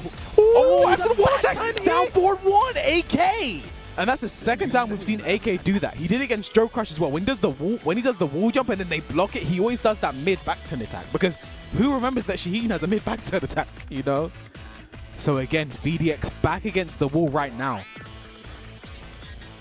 AK not had to go to the Akuma yet, and I think that's got to be such a mental challenge right now for Phi-DX, right? Because, you know, you're normally expecting to be playing the Akuma right now, but it is still the Shaheen, it's still trouble. But he can definitely do it. I mean, the way he took those first 2 rounds of that game, cool, calm, and composed, definitely could have had that game. Yeah, and we'll see actually if Phi-DX wins this game, how this develops too. Because AK still has that as an option, you know? The Akuma in his back pocket. I mean, that is a real nuclear weapon to go to if I've ever seen one, right? He's not had to push the button yet. But Phi-DX. We see what happens when he's back against the wall. He slaps it. That's what happens. Yeah, I mean, this is already, I think, a really important, really high-impact performance for all these players in this bracket, of course. I think emotionally this might be a bit important for Phi-DX as well, because this might be his last ever tournament with the Noctis as well. That's true. You know, that's true. A bit of a send-off for the character. I mean, I think regardless of what happens, he needs to be proud of what he's done. And yeah, for sure. God bless all the Noctis players. Yeah. He got more mileage out of this game than he did in his own game. Real talk. They didn't even release the last DLC. You got to read that on the internet somewhere or something. You got to read the Wikipedia page. You had to read before you played the game. But here we go. What's going down right here, right now? Phi-DX Noctis going up against AK Shaheen. And again, I mean, Phi-DX not to be counted out. No, this is a first to 3. He's still in the set. We've seen him do some magical things today against Ayorichie, against Genghis Don. To be in the down 4. 2-2 back 2 punish that, minus 11. Sneak throw broken that time. And again, the back. Who remembers that he has that? I certainly did not. And nice, forward for 1+2. And this is another reason why that move is so cheap. Launches just like that. Save. Save, homing, counter hit. What doesn't it do, man? Down to the low and the high slash. Jab check. And we're seeing AK Twitch duck off the down forward ones. A nice side Beautiful. step. Great work with the back two there. And again, there's a move you just have to use with Noctis. You have to use it. 2-2. Side step 2. Down 4, break the ankle. Not even on health, though. Again, going for the legs. He sees something. But you have to be careful going for like a bit of a slow low that doesn't high crush, because that up one will be looming. It will be waiting for you. One of Noctis' best counter tools. A bit like a Steve back one. We didn't see it at all the first round, but you saw AK now threatening with the slide. Yep. There it is again. Seeing if how Phi-DX wants to react. There's a slide. He'll give it up here. Side switch 2. Enrage Phi-DX. 2-2. Crazy things can happen right here. Lightning screw. Doesn't spin the rage though. I think that was a misinput. But down forward 4-2 doesn't let him phase him. So he got forward 3 there. I think he tried to forward 2+3, which is his rage drive. Might have been a misinput there. I'm sure he wanted to spend the rage on that occasion. But Phi-DX puts it behind him. And now, can he get a game on the board? Same situation from the last game. 2 rounds up. Low slash, and again the twin blades. Able to interrupt here. AK back to the wall. And we're seeing Phidx trying to pull off that up one, because we've seen a lot of that down 4. It's a bit of a slow low, but it doesn't high crush. So up 1 will counter hit for Noctis. Down back 3. The up 1 again. There it is. 2-2, 4-2. Punish that. -14. No. No, he's let it go. That's not the first time either. Okay, but AK really working, poking away, looking for something. Can he steal this round? I think he can. Down forward 1. Phi-DX looking for the down +2. That was scary. Into the homie. Now what can he do here? No, I think he was looking for a combo into Rage Out to get the Wolfpack to guarantee the kill. I think Phi-DX maybe a bit too a perfectionist there, but again, you have to put these mistakes behind you. Play what's in front of you. Catches AK trying to sidewalk with a running 1+2. Should take this to the wall as well. Yes, he does. Emo man. Nice block on the slide. AK in serious trouble right now. Good Phi-DX. answer here, Phi-DX. Oh, that was so unnecessary.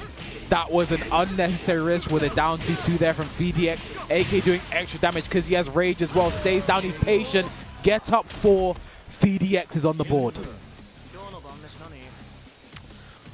And again, look, these are the everyone. I think everyone in the crowd now is probably pulling for Phi-DX right now. He is the hometown hero right now. This is essentially a home tournament for him. This is American. So, and again, I think what an outcome it would be as well for the grand finals of the final LCQ in America. Joecrush versus Phidx. 2 Americans, 2 new school Americans in the grand finals. But I respect you as a commentator. I obviously as a player, right? I respect you as a commentator being able to say that with a straight face, because I know how you feel on the inside. You know what I'm saying? No, I feel good on the inside. Okay. No, because I think as well, I think America's sort of been, especially North America's been kind of like sort of criticized because their new school talent hasn't been but seeing the new talent emerge like this, seeing them in this top 8, like seeing them right now, because I think America's always been like Anakin and friends. You know, Anakin, people expect Anakin, Jimmy, Joey, Shadow, you say those names, that's it, right? But now look at this top 8. You got Phi-DX, you got Genghis, you got Ty, you got Joecrush. Joecrush singing grand finals on the winner's side. I mean, North America, what more can you really say about them here today? Joe and Phi-DX especially, I kind of associate them with the heavy grind during the Corona era. Yes. When a lot of stuff was online, we saw them being very, very active, very, very proactive in the event scene in that format, and seeing it pay off and have the dividends that it has here at this LCQ in person like this. This is what you love to see. I think I remember Phi-DX saying something like, without ICFC, there would be no Phi-DX. You know, so someone who was really grinding during that online era, and look at where it has brought him. But again, his opponent, AK, finally the Akuma has come out. And again, this is what Phi-DX was preparing for from the very beginning. In the Warp Strike Ender. 20 seconds going around. Life lead right now for Phi-DX. Showing focus attack. Eats a sweep for his trouble. Phi-DX backing off. Playing with the life lead as well. Jab strikes. AK coming on strong here. Yeah. He's really working on that life lead, bringing it back. Clawing away forward 2. Very nice option there from Phi-DX. Warp Strike. Willing to intercept the approach. 2-2 swings. No, no punish. Punish opportunity. -11. I think AK just a bit of matchup infamiliarity there. It's been all day, though. Yeah. He's been letting a lot of these unsafe string enders from Phidx go. And now the lively Phi-DX. Is he going to get Stay down? He might be a bit too passive. While sitting for 2 seconds. Nothing AK. No way. Oh, my God. I'm sorry. I'm sorry. I'm sorry. I'm sorry. A moment. I'm sorry. We all have our moments, yeah, Wiz. It's cool. I'm sorry. AK's in the middle of one right now. I said nothing. There was definitely something AK could have done in that situation. A bar and a half right now. Yeah. Building meter too. That's the thing. And for Phi-DX, you have to let that go. You have to forget about that as it's like you were saying earlier, right? You know this better than anybody. You got to be able to play with what's in front of you. Don't worry about what's behind you. Forget. Nice instant jab DP. Nice block. Full stick of butter bottom right corner of your screen. And again, with one round up, this is where Akuma is so scary. Jab DP again, willing to spend the meter. Goes into a nasty reset. Erases the health. Now, Phidx does lose that round. The best case scenario happened. He had to spend all his meter to do it. Phi-DX, he really needs, now is the time he has to let loose. Nice, up one. Yeah, the thing is, though, 2 rounds up AK side. He's going to build that bar back. You're going to have to deal with it at some point. You need to win these rounds fast. Side step 2, down at 1+2, gets nothing for it. But again, Akuma does not have that long range punish. Back 2, down 2. Phi-DX, great work. That brother is playing some Final Fantasy. Yeah. This might be his final fantasy. Might be. Fireball from far range. Threatening focus. Backdash. AK. Running 1+2. The plus frames. Down 2 again. That meter. There it is. Oh, nice punch for the 1-2. So we got 1 bar locked and loaded. Question is, how is AK going to spend it? Life lead now for AK. Life lead and the meter on deck as well. Phi-DX really careful with his approach right now. But you can't be too careful right now. Nice low parry. Exactly what you want to be doing. Now, no, doesn't go for forward. Does not go for Oki. Goes for damage instead. Side step 2 hits him grounded. Down 1+2. No forward 3. That might have been a punch from that range, but didn't want to try it. Jab. Pressure. Patience from Phi-DX. Fireball sliding. I thought he was going to win. Yep. Down forward 1, 8 seconds left. Phi-DX. Slight advantage. Phi-DX. The 2 swing. Down 2. Into the fireball conversion. He puts the meter on it. Look at the time. Look at the time being wasted right now. Look at the time. Nothing Phi-DX could have done. It came down to a single down 2.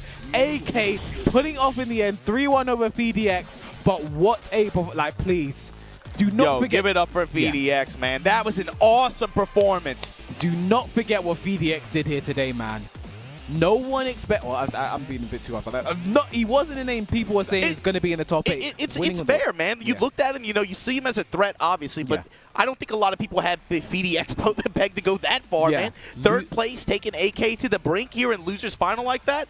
But of course, congratulations to him and everybody again from North America who's had the success in this event that they've had so far. But baby, we still got one in this event, man. Joecrush on winner's side of grand finals. Take a look at this bracket and everything that's happened so far. Joecrush 2-1 over Genghis. AK 2-1 over Phi-DX. They move on to winner's final. 3-1 in Joecrush's favor over AK. Losers round 1, you see Ayorichie moving on. Phi-DX able to kind of coast his way up until AK, and it's just a stop sign for him twice. I think as well, the results as well from Phi-DX do show a level of clutch as well, because it's 2-1, 2-1. It's close games. Even there against AK, I mean, that first round of the final game there, it came down to the rage up when he tried to down jab. I think it was just, I understand the decision, just try and stop his pressure. Like, I don't want him to be doing anything. And again, with 1 second left, if this down jab hits or is blocked, it should be the round. The only thing AK could have done to win there was rage up. Unfortunately for Phi-DX, that's the decision that he picked. But again, it's just those tiny margins. Again, look at how it went there before, the low parry, the combo, just wasting time. With 1 second left, Phidx could not have done anything. AK played that brilliantly, but he has to keep up that level because the guy he has sitting against him, Joecrush, the only person to beat him in Tournament Tekken over the past 2 days, I'm going to say it one more time, has been me. The only guy he beat Arslan yesterday. I think even for AK, like, he's got to lock in right here, right now, and establish something because this is going to be a hard set to win twice from loser side like this. The question is, who does he start with? Yeah, I mean that's the question that I was asking too. Like, man, after the way the last set went, who do you put up front? Are you still going to commit to that? The Shaheen looked very good against Phi-DX that time. Yeah, but I mean, against Joe and the way that it went before, is that something that you want to test here when it matters? When you actually, when you actually need to make a reset happen?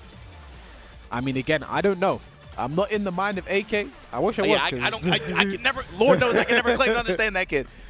But it's going to be interesting now because, again, he has stuck to the game plan. Even against Phi-DX, when they played on the winner's side, he beat Shaheen pretty bad.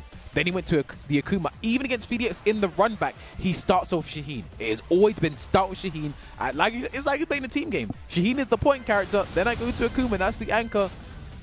But I think maybe if there's a time for him to start Akuma, it's now. Because Akuma basically has gotten this far. Been playing all day too. Saw him yawn just now. I wonder if he's getting a little bit tired. Yeah. Obviously, he's fighting out of his time zone as well. Yeah. Had a long trip over here, but AK, You've been here before. You've been here before in this exact same position. I think I heard the character lock in. I'll wait till the camera switches to it. But this is it. Potentially the final game of this tournament. If we don't get a reset, Joecrush versus AK. The winner books the final spot in the Tekken World Tour Finals. The final Tekken World Tour Final for Tekken 7. And yeah, he's going immediately to the Akuma. I understand the decision. Yeah. Let's see how this plays out. Joecrush too, ice in his veins, man. No expression, deep breaths. He knows the job isn't finished yet. I mean, just the way Joecrush has been playing today. You know, and we gonna start it off with that big uppercut. Immediate confidence. I think this is exactly what you want to do against Akuma as well in general. You know, you want to be playing risky before he gets that meter. You need to get the life in and establish that fast. Exactly what he tried there. Love it from Joecrush. The confidence. Wake up, Power Crush. A very violent approach early on from Joecrush too. Like you said, being able to, you have to look at this character and the way he plays, the threats that he gets once he has access to that gauge. It's important that you're able to win rounds where he does not have access to it. It's also important to be able to win when he does, though. And again, or force him to waste it. Joecrush, it's been a while since we've seen him play, but it's the same stuff as always, working out. This might not be the round for AK. Might have to spend the meter to do it. Does not. Tatsu to follow up. Patience on both sides. 13 seconds left to go. AK dashed up, did nothing. Nice break on the throw. Break. I mean, I feel the debug coming on. Oh, the hammer rush. Guard at the wall. I mean, look at the time. Joecrush needs to do something big. Teleport. And he tries to teleport out. Tries to hug. AK, great read there. Little EXDB to pop off there. Awesome presence of mind. I mean, we see that a lot from Joecrush. Takes a hit, forward two. We see that a lot, especially against AK today. Sweep. Down three. Focus attack. Willing to absorb here. Wasn't charged enough, though, and again, drops it down three. The Ado follow-up. Again, Joecrush just running this hammer rush. This hammer rush sequence over and over again. You're not going to change that. And then finally the while standing one. Walks in, ducks the jab, gets the punish. Got to be Far splat. Nice conversion, though. Plants the seeds. Oh, it comes up with the while standing too. Now, here's the thing. AK could have had a better punish there. I don't think this is dead. I think he definitely could have killed with a standing too, but maybe wanted to keep the meter. Let's see if it works out in his favor. Forward three. Forward three. AK starting off on the right foot right now. Look at these EX tattoos all over the place. Nice low parry. AK really feeling itself right now. Really turned on. Full wall push here. Punish that. Shocknets. Nice. Again, Joecrush. You don't see many Jacks use that as a punish. Nice low parry. I think immediate read on the low. The other thing about against Akuma, there's a bit of a conundrum. Do you want a low parry, you know, to beat it out, or do you want to block it so he has to spend the meter? Okay, nice block on the down three. There it is, meter spent, 2-1. One more hit does it for Joecrush. Big whip on the down four. Down forward one. Joecrush is on the board. Yeah, you saw him trying to crouch jab there. Jack's reach coming into play in a big way there. Forward, forward, forward. Dash up low jabs. Joecrush backing off. Hammer rush again, but Tatsu just rolled on Tatsu. Excellent whip punish there from AK. Yeah, can he take this to the wall? No. Drops to forward, forward two. Demon flip palm that does beat the jab, and there gets the re-wall splat. Down three, no meter to spend though. 4-on-1, nice duck from AK. Now I like that from Joecrush. You don't really see him just throw out the forward 1-1 like that. You rarely see a Jap player just do it like that, but the awareness from AK to be ready to duck and punish the second hit instantly, great work. And here steps up Fear to give him some knowledge. Now again, I think probably the flattest start we've seen of Joecrush so far, but he's had a bit of a break. You know? Yeah, I mean that's saying a lot. You know, to be honest. He's had a bit of a break, and again, still looking on point. I mean, I love the way he started off that game. Down 4-2 immediately, sending a message. What I would say is too, that's the kind of start AK needed. in terms of the result of that game if he is going to seriously try to challenge this reset into whatever happens after. Getting out early and establishing the Akuma, a lead with it. Now we're going back to Forgotten Realm. Again, Joecrush loves picking the stage. It's worked out so far. And again, this is first to 3 action, but if AK wins, it just resets the bracket. Then there'll be a final first to 3. Joecrush just needs one. He needs to win one first to 3, one best of 5 to punch his ticket into tomorrow's Tekken World Tour finals. It's going to be one of these guys as part of the 20. That's crazy considering the bracket we had. Threatening the focus, jackhammer. Nice 4-4-4. That used to be a counter hit launcher back in the day. Yeah, I mean that move used to be very obnoxious. It's still obnoxious, but it's not quite as good as it used to be. AK's been willing to do it too at like range 2, range 3. We've seen a lot of the Demon Flip throw and Demon Flip chop because he wants to beat that 2-jab, but that time you called it. Joecrush gets it, breaks the floor.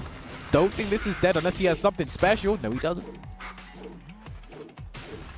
Well, we're 2 floors down in the first round. And that's good for AK. He didn't pick the stage. Oh no, doesn't commit to the 2-1. Is he going to pay for that? While standing 2, spends the meter a bit and breaks the floor. Final floor. No longer a part of the equation here, and he took the round. That's big. So smart from AK. Spent a meter to do it, but again, you took the first round. Yeah, this early on, that's okay because you're going to build it back anyway. Yeah.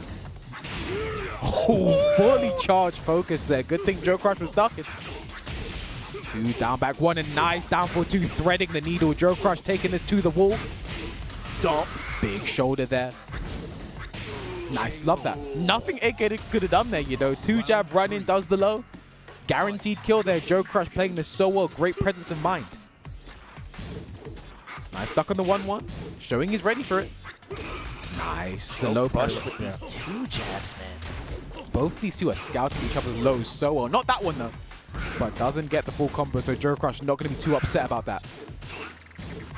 Finally, some hammer mount. 1-1.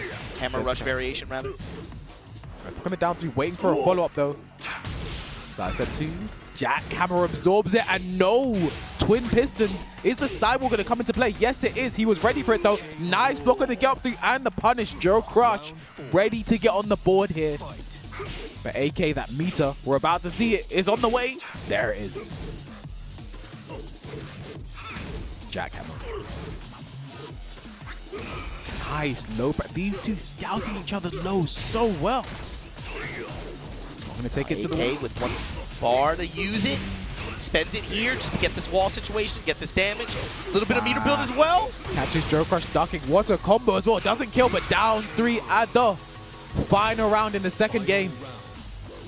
And now is Joecrush going to be able to just get momentum early on? He finds the uppercut immediately. Should take this to the wall as well. Yes, he does. Going to be some meter build on AK side as well. Is Joecrush going to give him an opportunity to use it? Interruption on... Oh my god. I mean, if any character can make this comeback, it's Akuma, but Joecrush does not look like he wants to let it happen. Running while standing for 1 game apiece. And Lights out, and yeah, you in rage, you have the meter, and Joecrush did not surrender momentum of the match for a second to let anything clip-worthy occur there. I mean, you see meter, you see rage, you see Akuma. Anything is possible, but Joecrush says no. As we get into the 3rd game between these two right now. I think like the 6th or 7th in total today, man. These two have played a lot of Tekken against each other. And the stakes could not be bigger. Howard Estate, AK, been a big fan of this stage selection. And man, Joecrush, what a 48 hours that he's had. He needs to go to the casino after this. before we get started, like, he needs to cross the street, go to the casino, man. He's had a hell of a weekend so far. Down forward finds the uppercut, the big machine upper. Great reactions, great timing, great spacing. Joecrush. Like the wall and the chip from the lows. Nice, big counter there from AK. He's been looking for that for a very long time. Finally gets it. Doesn't get the wall though. Forward 2 again. Joecrush on block or hit, forward 2 looking for it. Forward 2 and a good mix of that with the low jabs. AK now got wall control. Yeah, keeps the combo very simple as well. Jumping in, gets nothing though. AK in rage. Happen, but What a whiff punish. Forward 1+2. Just finds himself in the perfect range just to be able to just out of reach of the down 3. Jackhammer. Turn, stomp the yard. Nice break on the third. Forward 4. Axe kick, and then, dude, they close range like that. Joecrush is just pressing too. They are going jab for jab right now. Advantage, disadvantage, I don't care. While standing 1. He just has a level of belief in himself right now that is really The shining through in his gameplay. And the lows. Yo, Joecrush right now. And again, he had a slow start to this set, I have to say. First game, not his best. Second game, coming alive. And now, look, momentum fully on his side. But AK has meter, so anything's possible. Gonna spend some of it right now. But he's playing Jack like it's a Rekka character. It's crazy. And it's working. It's working, I mean. Nice 2-1. Waited, gets a nice punish on it. AK, Akuma, not really just a bit off the mark. That upper would have changed everything. Nice sidestep on the down 3. Don't see that very often. And nice gets the count hit with the right combo. This should kill. AK down 4 rushing. That was a bit close there, but AK gets it regardless. Had to forget about it. Going to a 4th round here. And then ups the ante a little bit. Yeah. Again, bottom right corner of your screen. Look at the meter. Uh-oh. Are we going to see it right now? Yes, we are. Focus easy attack combo. through the spin. Look at the damage as well. That's the easy combo, by the way. Minus 60%. Tackle and break. Oh. Cross chop. Punish AK that. just absorbs it. Fireball conversion. Can hit the wall. That is optimal Akuma. They do something unsafe, dashing down 3, but it doesn't kill. But AK staying alive, fine around here in the 3rd game. This one is so big. Margin Obama. Every time it feels like Joecrush has the momentum control and AK's checked out, his pulse comes back. Yeah, I mean, these two, so much experience between them at the highest of levels. No whilst anyone that time. AK has alive, it hasn't been touched yet. What a whip Oh punish. my god, and the movement. The meter just built up so he could get that combo. Is this dead? No, it's not. Gets the wall, the pressure. Down Demon 3. flipping, chopped and screwed. AK is back in this thing. 2-1. The reverse sweep, and again, that was all Joecrush, I have to say at the start. Playing solo, but AK, when you have that meter, you are never really done in this set, are you? That's the real life bar, you know? Yeah. I mean, again, now look at this AK. With one more win, he resets the bracket. Gives us another new, fresh first 3 between these two. And again, that's why that game was so big. But Joecrush getting some words of encouragement from Fear of Silence. Whatever he has to say, I would listen. You know, Joecrush on the the stage select screen, expecting the Forgotten Realm, but it didn't really pay out in his favor in the last game. So they went right to the final floor. We're going right back to it. Yeah. We're going right back to it. Okay. Because they went right to the final 4 in the first round, so the stage itself wasn't really a factor. Yeah, so you took my floors last. I took 2, you took 1, but this time it's on my terms. You want to get a chance to use his floors, man. Now again, AK with this win, he would reset the bracket, give us another new fresh first of 3. Yeah, and K-Wish, you can hear the people in the crowd right now, Let's dude. go, They Joe. want to see Joe do this, man. Let's go, Joe. They want to see Joe punch this in. Let's go, But he's Joe. got to get it over the kid. Round 1. Round 1. In potentially the game for the reset here, but Joecrush, we know he's not going to let that happen without a fight. Again, more Demon Flip Palm because he does want to beat that 2 jab, but again, Joecrush, he's been placing his launches, his down forward 2s as while sending 1 so well this set. I mean, just in general throughout the day. The uppercuts have just been the success rate. Again, I'm trying to see what Poon Life got from the stats, bro. Sweep again. Shouts to Pun Life again, man. I can't wait to talk about his work tomorrow. But again, same situation. AK just builds the meter, uses it for the launch. Is he going to spend the rage? Chop and break the floor again. And then he spends it. Beautiful. Again, take the floors away first and then go for the kill. AK really using Joecrush's stage against him.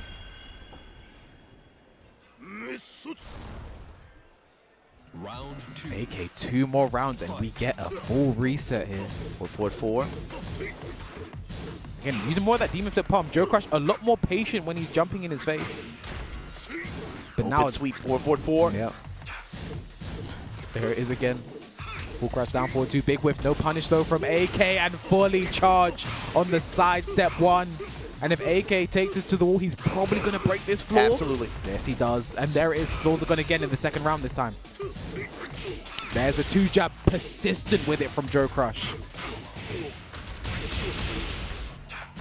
Excellent response. You can see one reason why he's been insistent on those 2 jabs the whole time, just in case that AK wants to do something like that. But AK able to steal the round back. Ooh, immediately back punish there, yeah. Minus 14. Perfect punish there with the back one there from AK. And again, 4 counter hits. This round, this is reset point right now for AK. Eyes on the meter, K-Wiss. Forward. There it is. AK standing there doing nothing, just waiting for the down 3. The confidence. Is it a bit of a mistake though? Joecrush, look at that red bar. Plant the seeds, the patience, the low parry. And AK, if he converts this correctly, I think this is going to be reset. I'm not calling it because I've done a few curses today. There it is. Reset. 3-1 to AK. It's a completely new set, Margin Obama. With momentum on AK's side. Wow. Now for Joecrush, this is unexplored territory. He's not lost in a while. You've been saying it the whole top 8, bruh. He's only lost to one other dude the past 2 days. AK finally able to make him bleed a little bit here. Reset in grand finals. And again, for AK, he's been here. He's been here before. Like again, the last LCQ that he competed at in Thailand, he finished second there. Was a bit of a heartbreaker. I think there was a while as well for a bit. AK was a bit missing second place because there was the LCQ finished second place, and I think there was around that same time. I think it was the SCEA like world esports event, and AK I think he finished second there to book. You know, so again there was a lot of second place. Evo Japan, I think was it 2018? 2019 second place to. Wait, which year was it? Which year did Arslan win? That was the 18. 2018, second place to Arslan at that tournament. AK had a bit of a Mr. Second Place curse going on right now. You do not want that to rear its ugly head one more time because, again, second place. Although that was the Fukuoka year. I think it was 19. Yeah. Second place means absolutely nothing at this tournament. That's the crazy thing, And bro. let's go, Joe. They're fighting for a spot. Let's go, Joe. I mean, again, Joecrush, he still looks very cool, calm, and composed on the other side. And again, new set, so they both could switch characters if they wanted to, but they're sticking. Again, AK hasn't even thought about going to the Shaheen this set. Don't want the Sirio too. We've got that wall break in play, the balcony break. It's quite a small stage up here as well, which both characters can make use of. But one maybe more than the other. That demon. Immediate demon flip palm. And again, Joecrush at range. Forward. What's his approach here? Still just floating those 2s out there. I like that new approach to the demon flip. Now you see a lot of side walking. Yeah. That's something before he's really just been willing to press to either duck or stand. But the 2-jab is such a good option anyway, you know? But we've seen the demon flip palm count, the demon flip throw just like that. While saying 2 again, but the 2-jab. Persistence wears down resistance. I don't think he takes this to the wall, especially if the last hit whiffs. Jackhammer plant the seeds to follow up. Looks for another jackhammer. Gets up 3. Should go to the wall. Jab extension. Now where are we going here? Oh man. That was it. If he spent the meter. Back 2. Plant the seeds. Jumps over it. Down forward. Look at the hard duck from Joe. Debug. Joecrush he draws first blood in the reset. Again, completely new set. It's the reset. First to 3 here, gets that spot. Joecrush, his eyes are wide open though, man. These 2 floats have already been an impact and made an impact on the match. 2-1. There's the down 3. Very nice work there from AK. Getting in, getting the damage. Unfortunate drop there. Joecrush ready with the stop signs, but forward.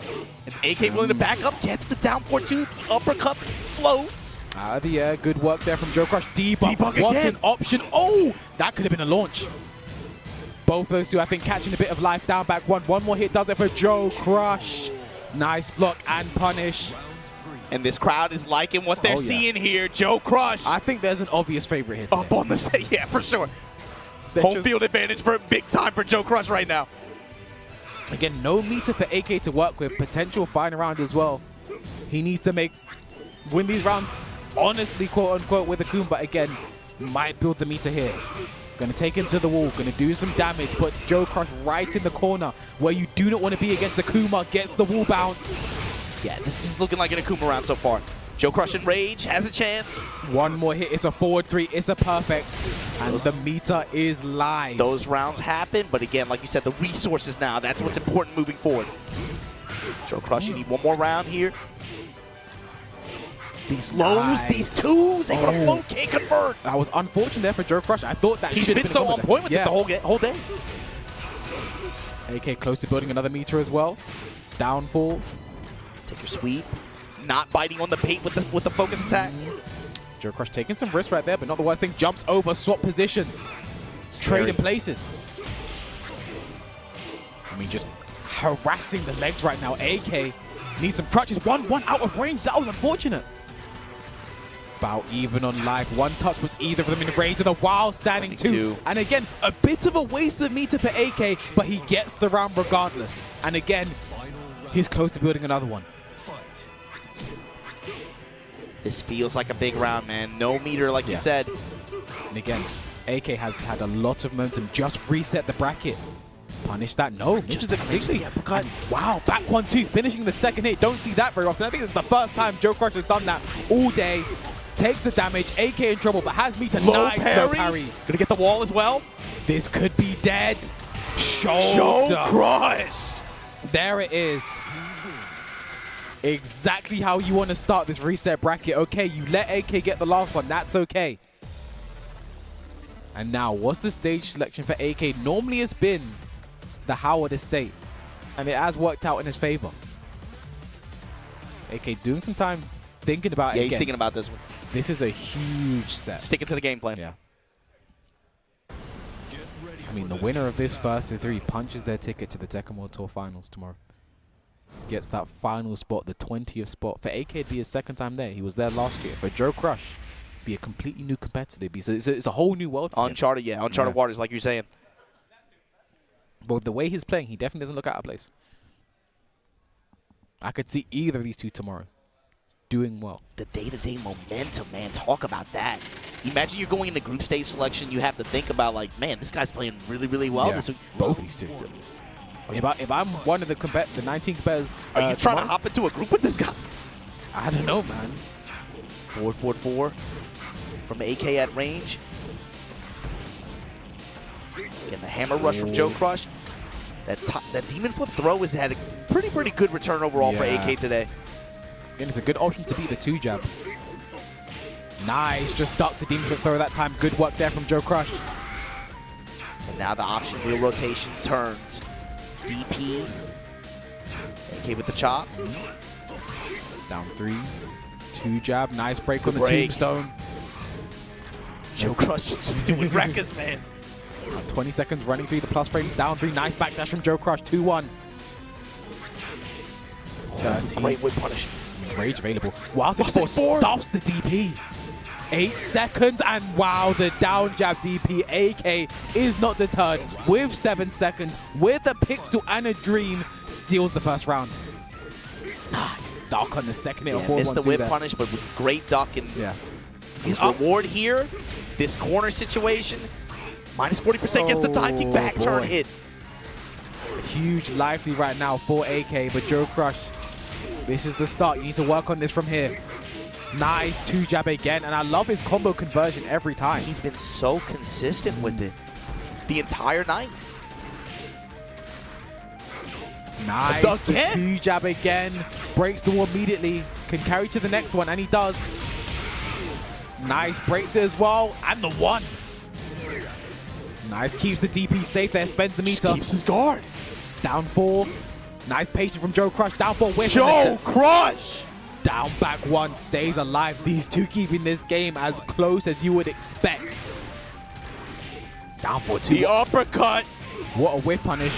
Break the doors down. He kept the screw as well. Break the balcony. Nah, he wants to keep it. He wants to keep it. No break. No block. That time he'll break it. Now this is going to be huge Raise damage. the roof. Can he carry to the next one? If he does. Can he?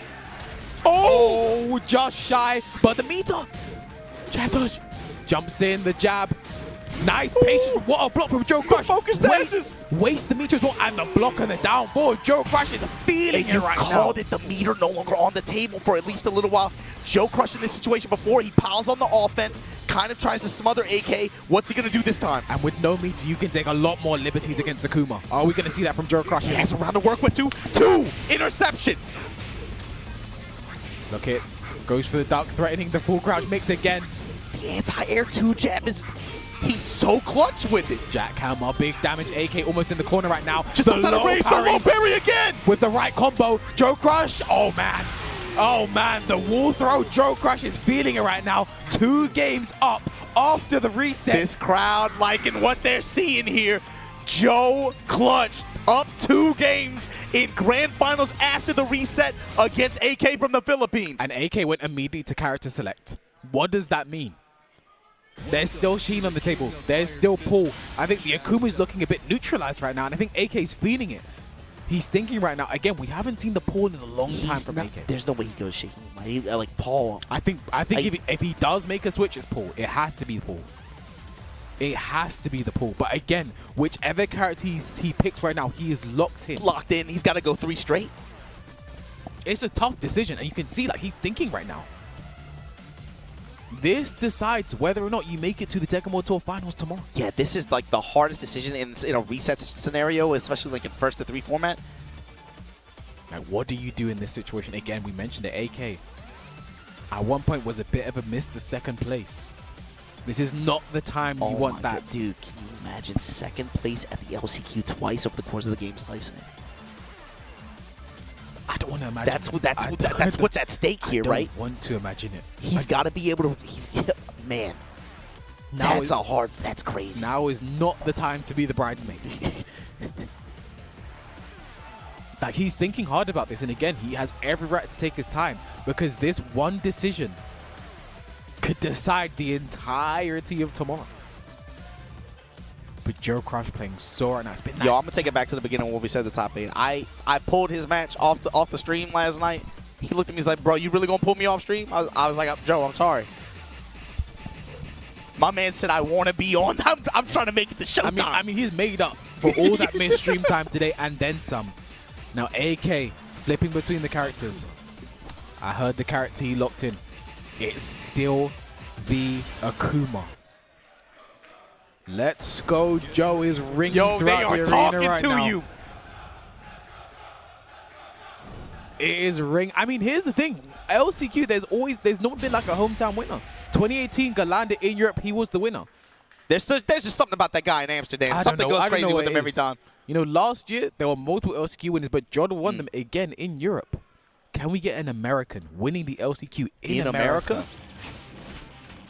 I mean, AK has an absolute mountain to climb right now, though. I mean, he's capable of it, but the way Joecrush is playing, the momentum, the confidence, I've not seen a Joecrush. He has a crowd behind him screaming his name right now. That is that's a power up and a half. And you're up 2-0 after the reset. I just hope Joecrush doesn't start coasting, you know. But I don't think he has that in him. No, he showed you, bro. You seen his face? Das boot at the wall. Down 3. AK trying to swing out. Down 4-1-1. Back 2. Jackhammer. Always, here he comes. He's just threatening with the lows. Jump. Okay, no. Messes up the back one. Drops the combo, though. Joecrush. Was that a big mistake? Big punish there with the forward 2. Joecrush. I mean, every mistake he's made, he's immediately put it behind him and still been able to close out the round. That level of composure right now, I think that's the word for Joecrush right now. He looks composed. Nothing is phasing him. Just the 2s, the 4-2s, the back 2s. That right arm has gotten a lot of use in this matchup. Live feed right now for Stepping AK. with AK2. Yeah. He wants to be able to have the threat of that wall behind him. Great jab interrupt. Uppercut. 2, there it is.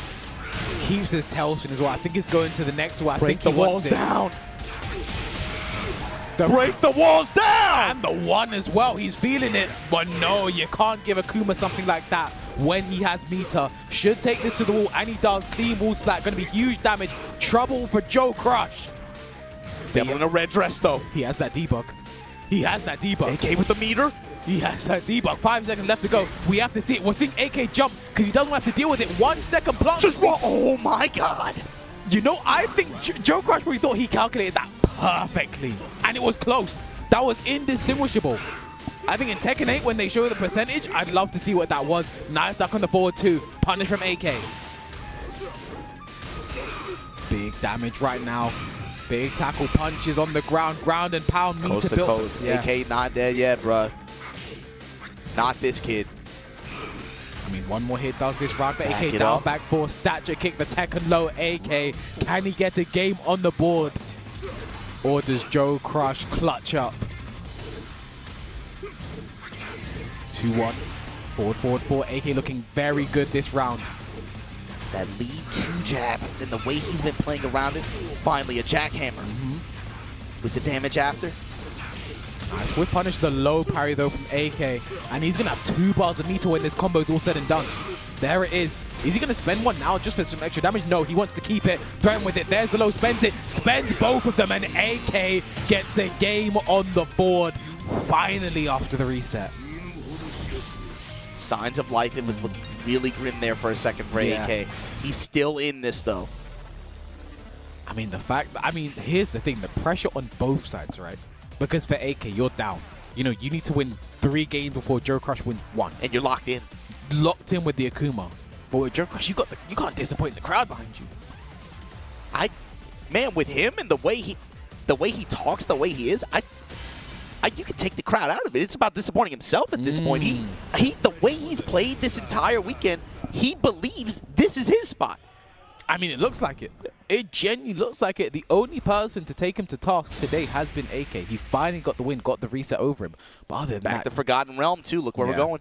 And you know, you can speak to this too because you competed against him in the same battlefield, right? At Gamers 8. It's a similar story. Hey, what's this guy Joecrush doing here? Are you guys really gonna bring him?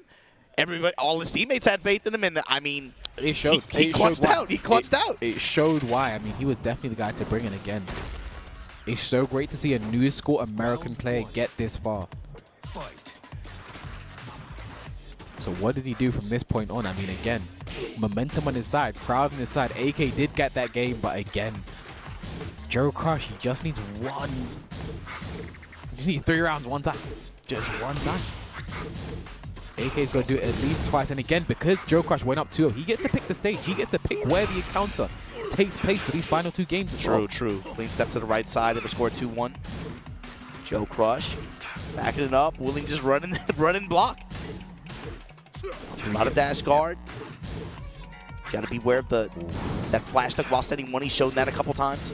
Joecrush making Jack look like one agile character right now, I have to say.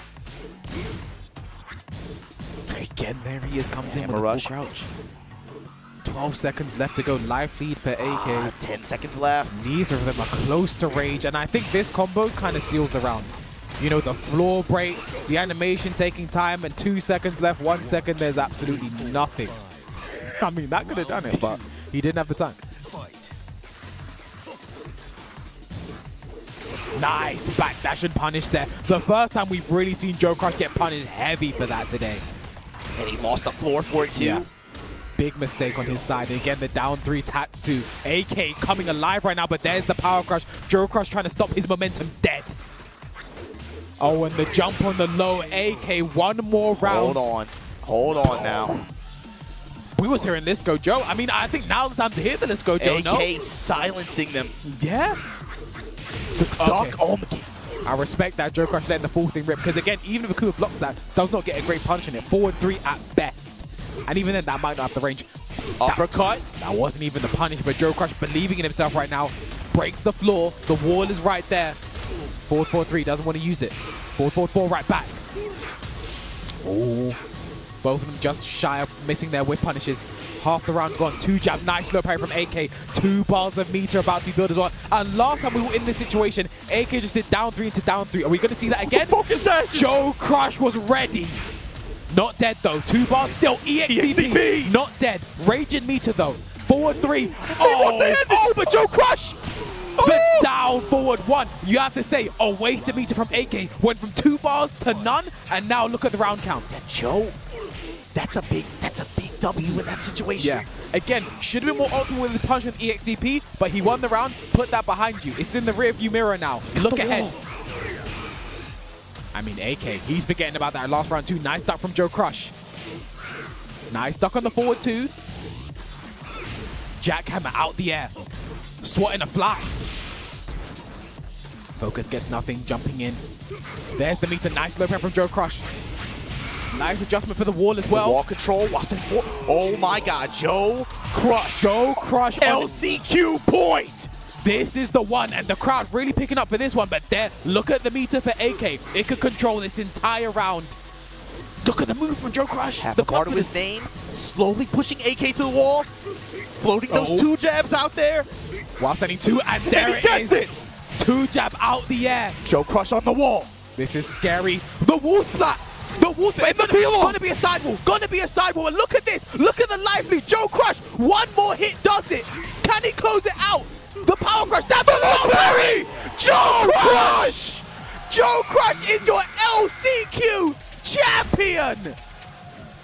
In America. The American does it. Finally, an American LCQ champion. It's the new school guy. It's the young blood, Mr. Joecrush. All he had to do was be the same guy he was yesterday, be the same guy he was earlier in this bracket, be the same guy he was through winner's side, coasting through this top 8, and he pulls it off against the original Wonder Kid from the Philippines. Congratulations again, AK, on another awesome performance, but baby, I've said it once, I've said it before, LCQ champion this time, Joecrush. I mean, what can you say about his performance over the past 2 days in general, you know? Like, I know I've been talking about it. Congratulations to Joecrush on another awesome victory. Look at the beads. We're in New Orleans, man. Look at the beads. You're supposed to show him something before you get those, but hey, we'll give him the W anyway. And we will see him tomorrow. I think he literally just got his badge there that says finalist. He was just awarded his finalist badge, man. I mean, what a performance, man. Holding it up. Yeah, go ahead, clap it up. Give it up for Joecrush, everybody. What a performance. I mean, taking yesterday out of the equation, just today. What? Like, I don't know what more you can say about that guy, man. I mean, the performance he has had over the past 2 days, but today especially. The only person to beat him was AK. He reset. But from that moment, Joecrush. And again, that was a reverse sweep just then. He showed up to this event yesterday with the confidence of like he basically was telling everybody, yo, this is my spot. Y'all know this, right? He played with that level of confidence. Even last night, carried it over into the day. Joe, you need to hit up the casino before you go to bed tonight, man. This dude's playing out of his mind. He's had a hell of a weekend so far, and it's not over, bro. This is only day 2. Yeah. We haven't even started the real thing yet. I mean, he has a harder tournament to compete in tomorrow, but like from what we saw there today, he does not look like he's going to be out of place. I think he's someone definitely to watch out for. That's important to establish. I like the way you say that, too. He's not out of place. He's played like he belongs there. He believed that he belonged there the whole time. And if you look at the players that there tomorrow, he's beaten some of those players before. You know, players like Chicory, he's beaten before, taking them to task. So he's definitely someone I would expect to have a good run tomorrow. You know, I think we're going to take a look at the bracket, see how things shaped up in a second. But oh my goodness, your LCQ champion, Paragon Joecrush. And again, I think AK was the favorite going to the name, a lot of people said, but I think a secondary name was someone like Joecrush. I think I did hear his name a lot. He was someone I was thinking he had definitely had a good chance of making it as far as he did, and goes all the way to the finals. Yeah, I think up until maybe today, I think a lot of people had him pegged as like an X factor in a bracket, as opposed to somebody, you know, they expected to kind of take the whole thing like that. But I mean, critics have been, if you have been a critic, you have to be silenced by this. I mean, what can you say? I mean, this win is resounding, I think, in a hell of a way to close out Tekken 7 for, like you said, some of the players who I think consider them new school, right? And this was a player who was grinding throughout the pandemic. A lot of people had a lot of stuff to say one way or the other. But, baby, you cannot debate that this man is a champion. Joecrush able to come out with a big win here at the LCQ. I mean, typically the hardest tournament you're going to see all year, it is the LCQ. Joecrush comes out on top.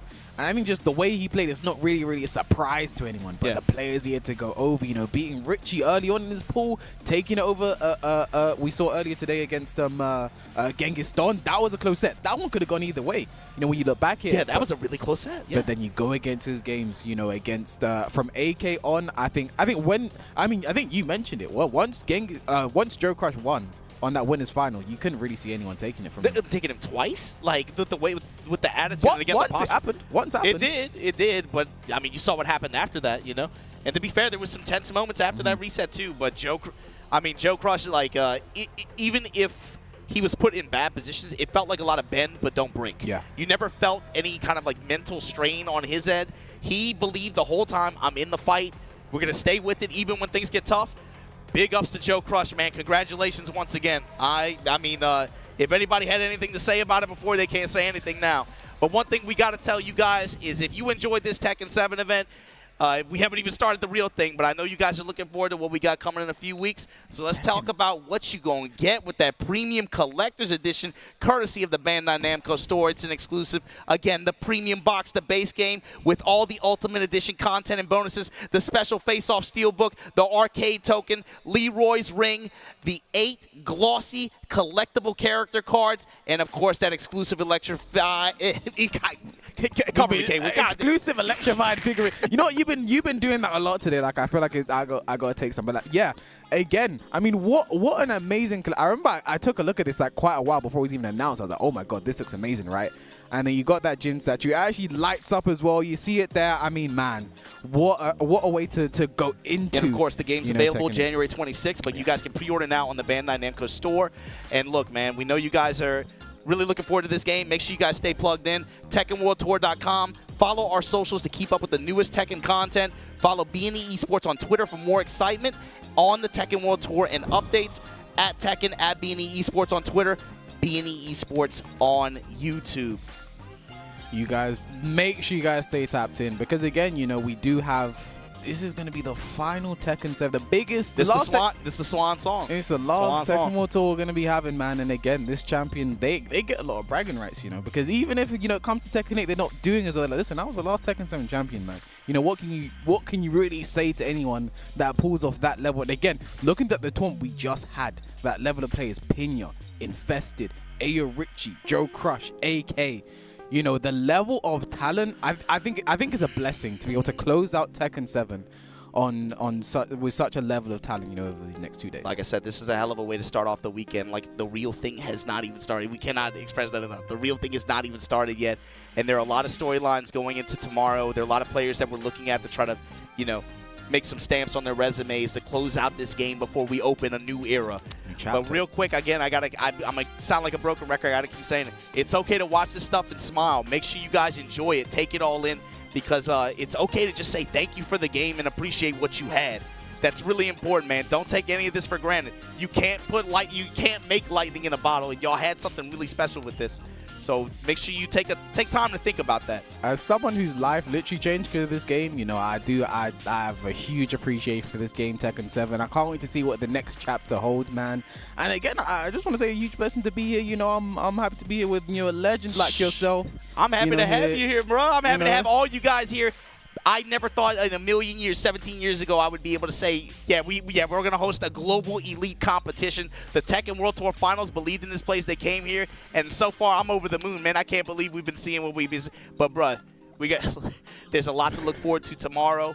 And, look, we thank you guys for staying up with us, watching from wherever in the world you're watching from.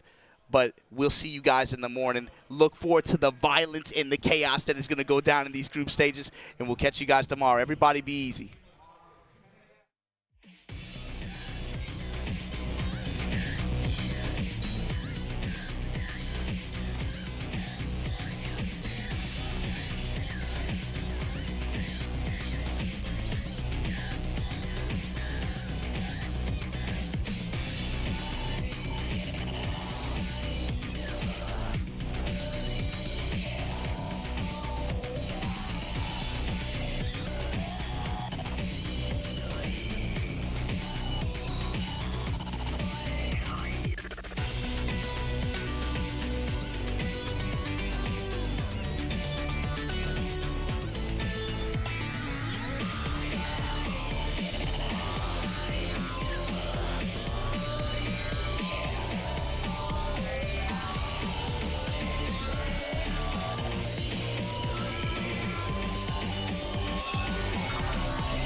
짓밟아주겠어. Get ready for the next battle. Tekken 8. New challenger. Hwoarang. 먹어라. 소용없어.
정말 따분한 시합이었어.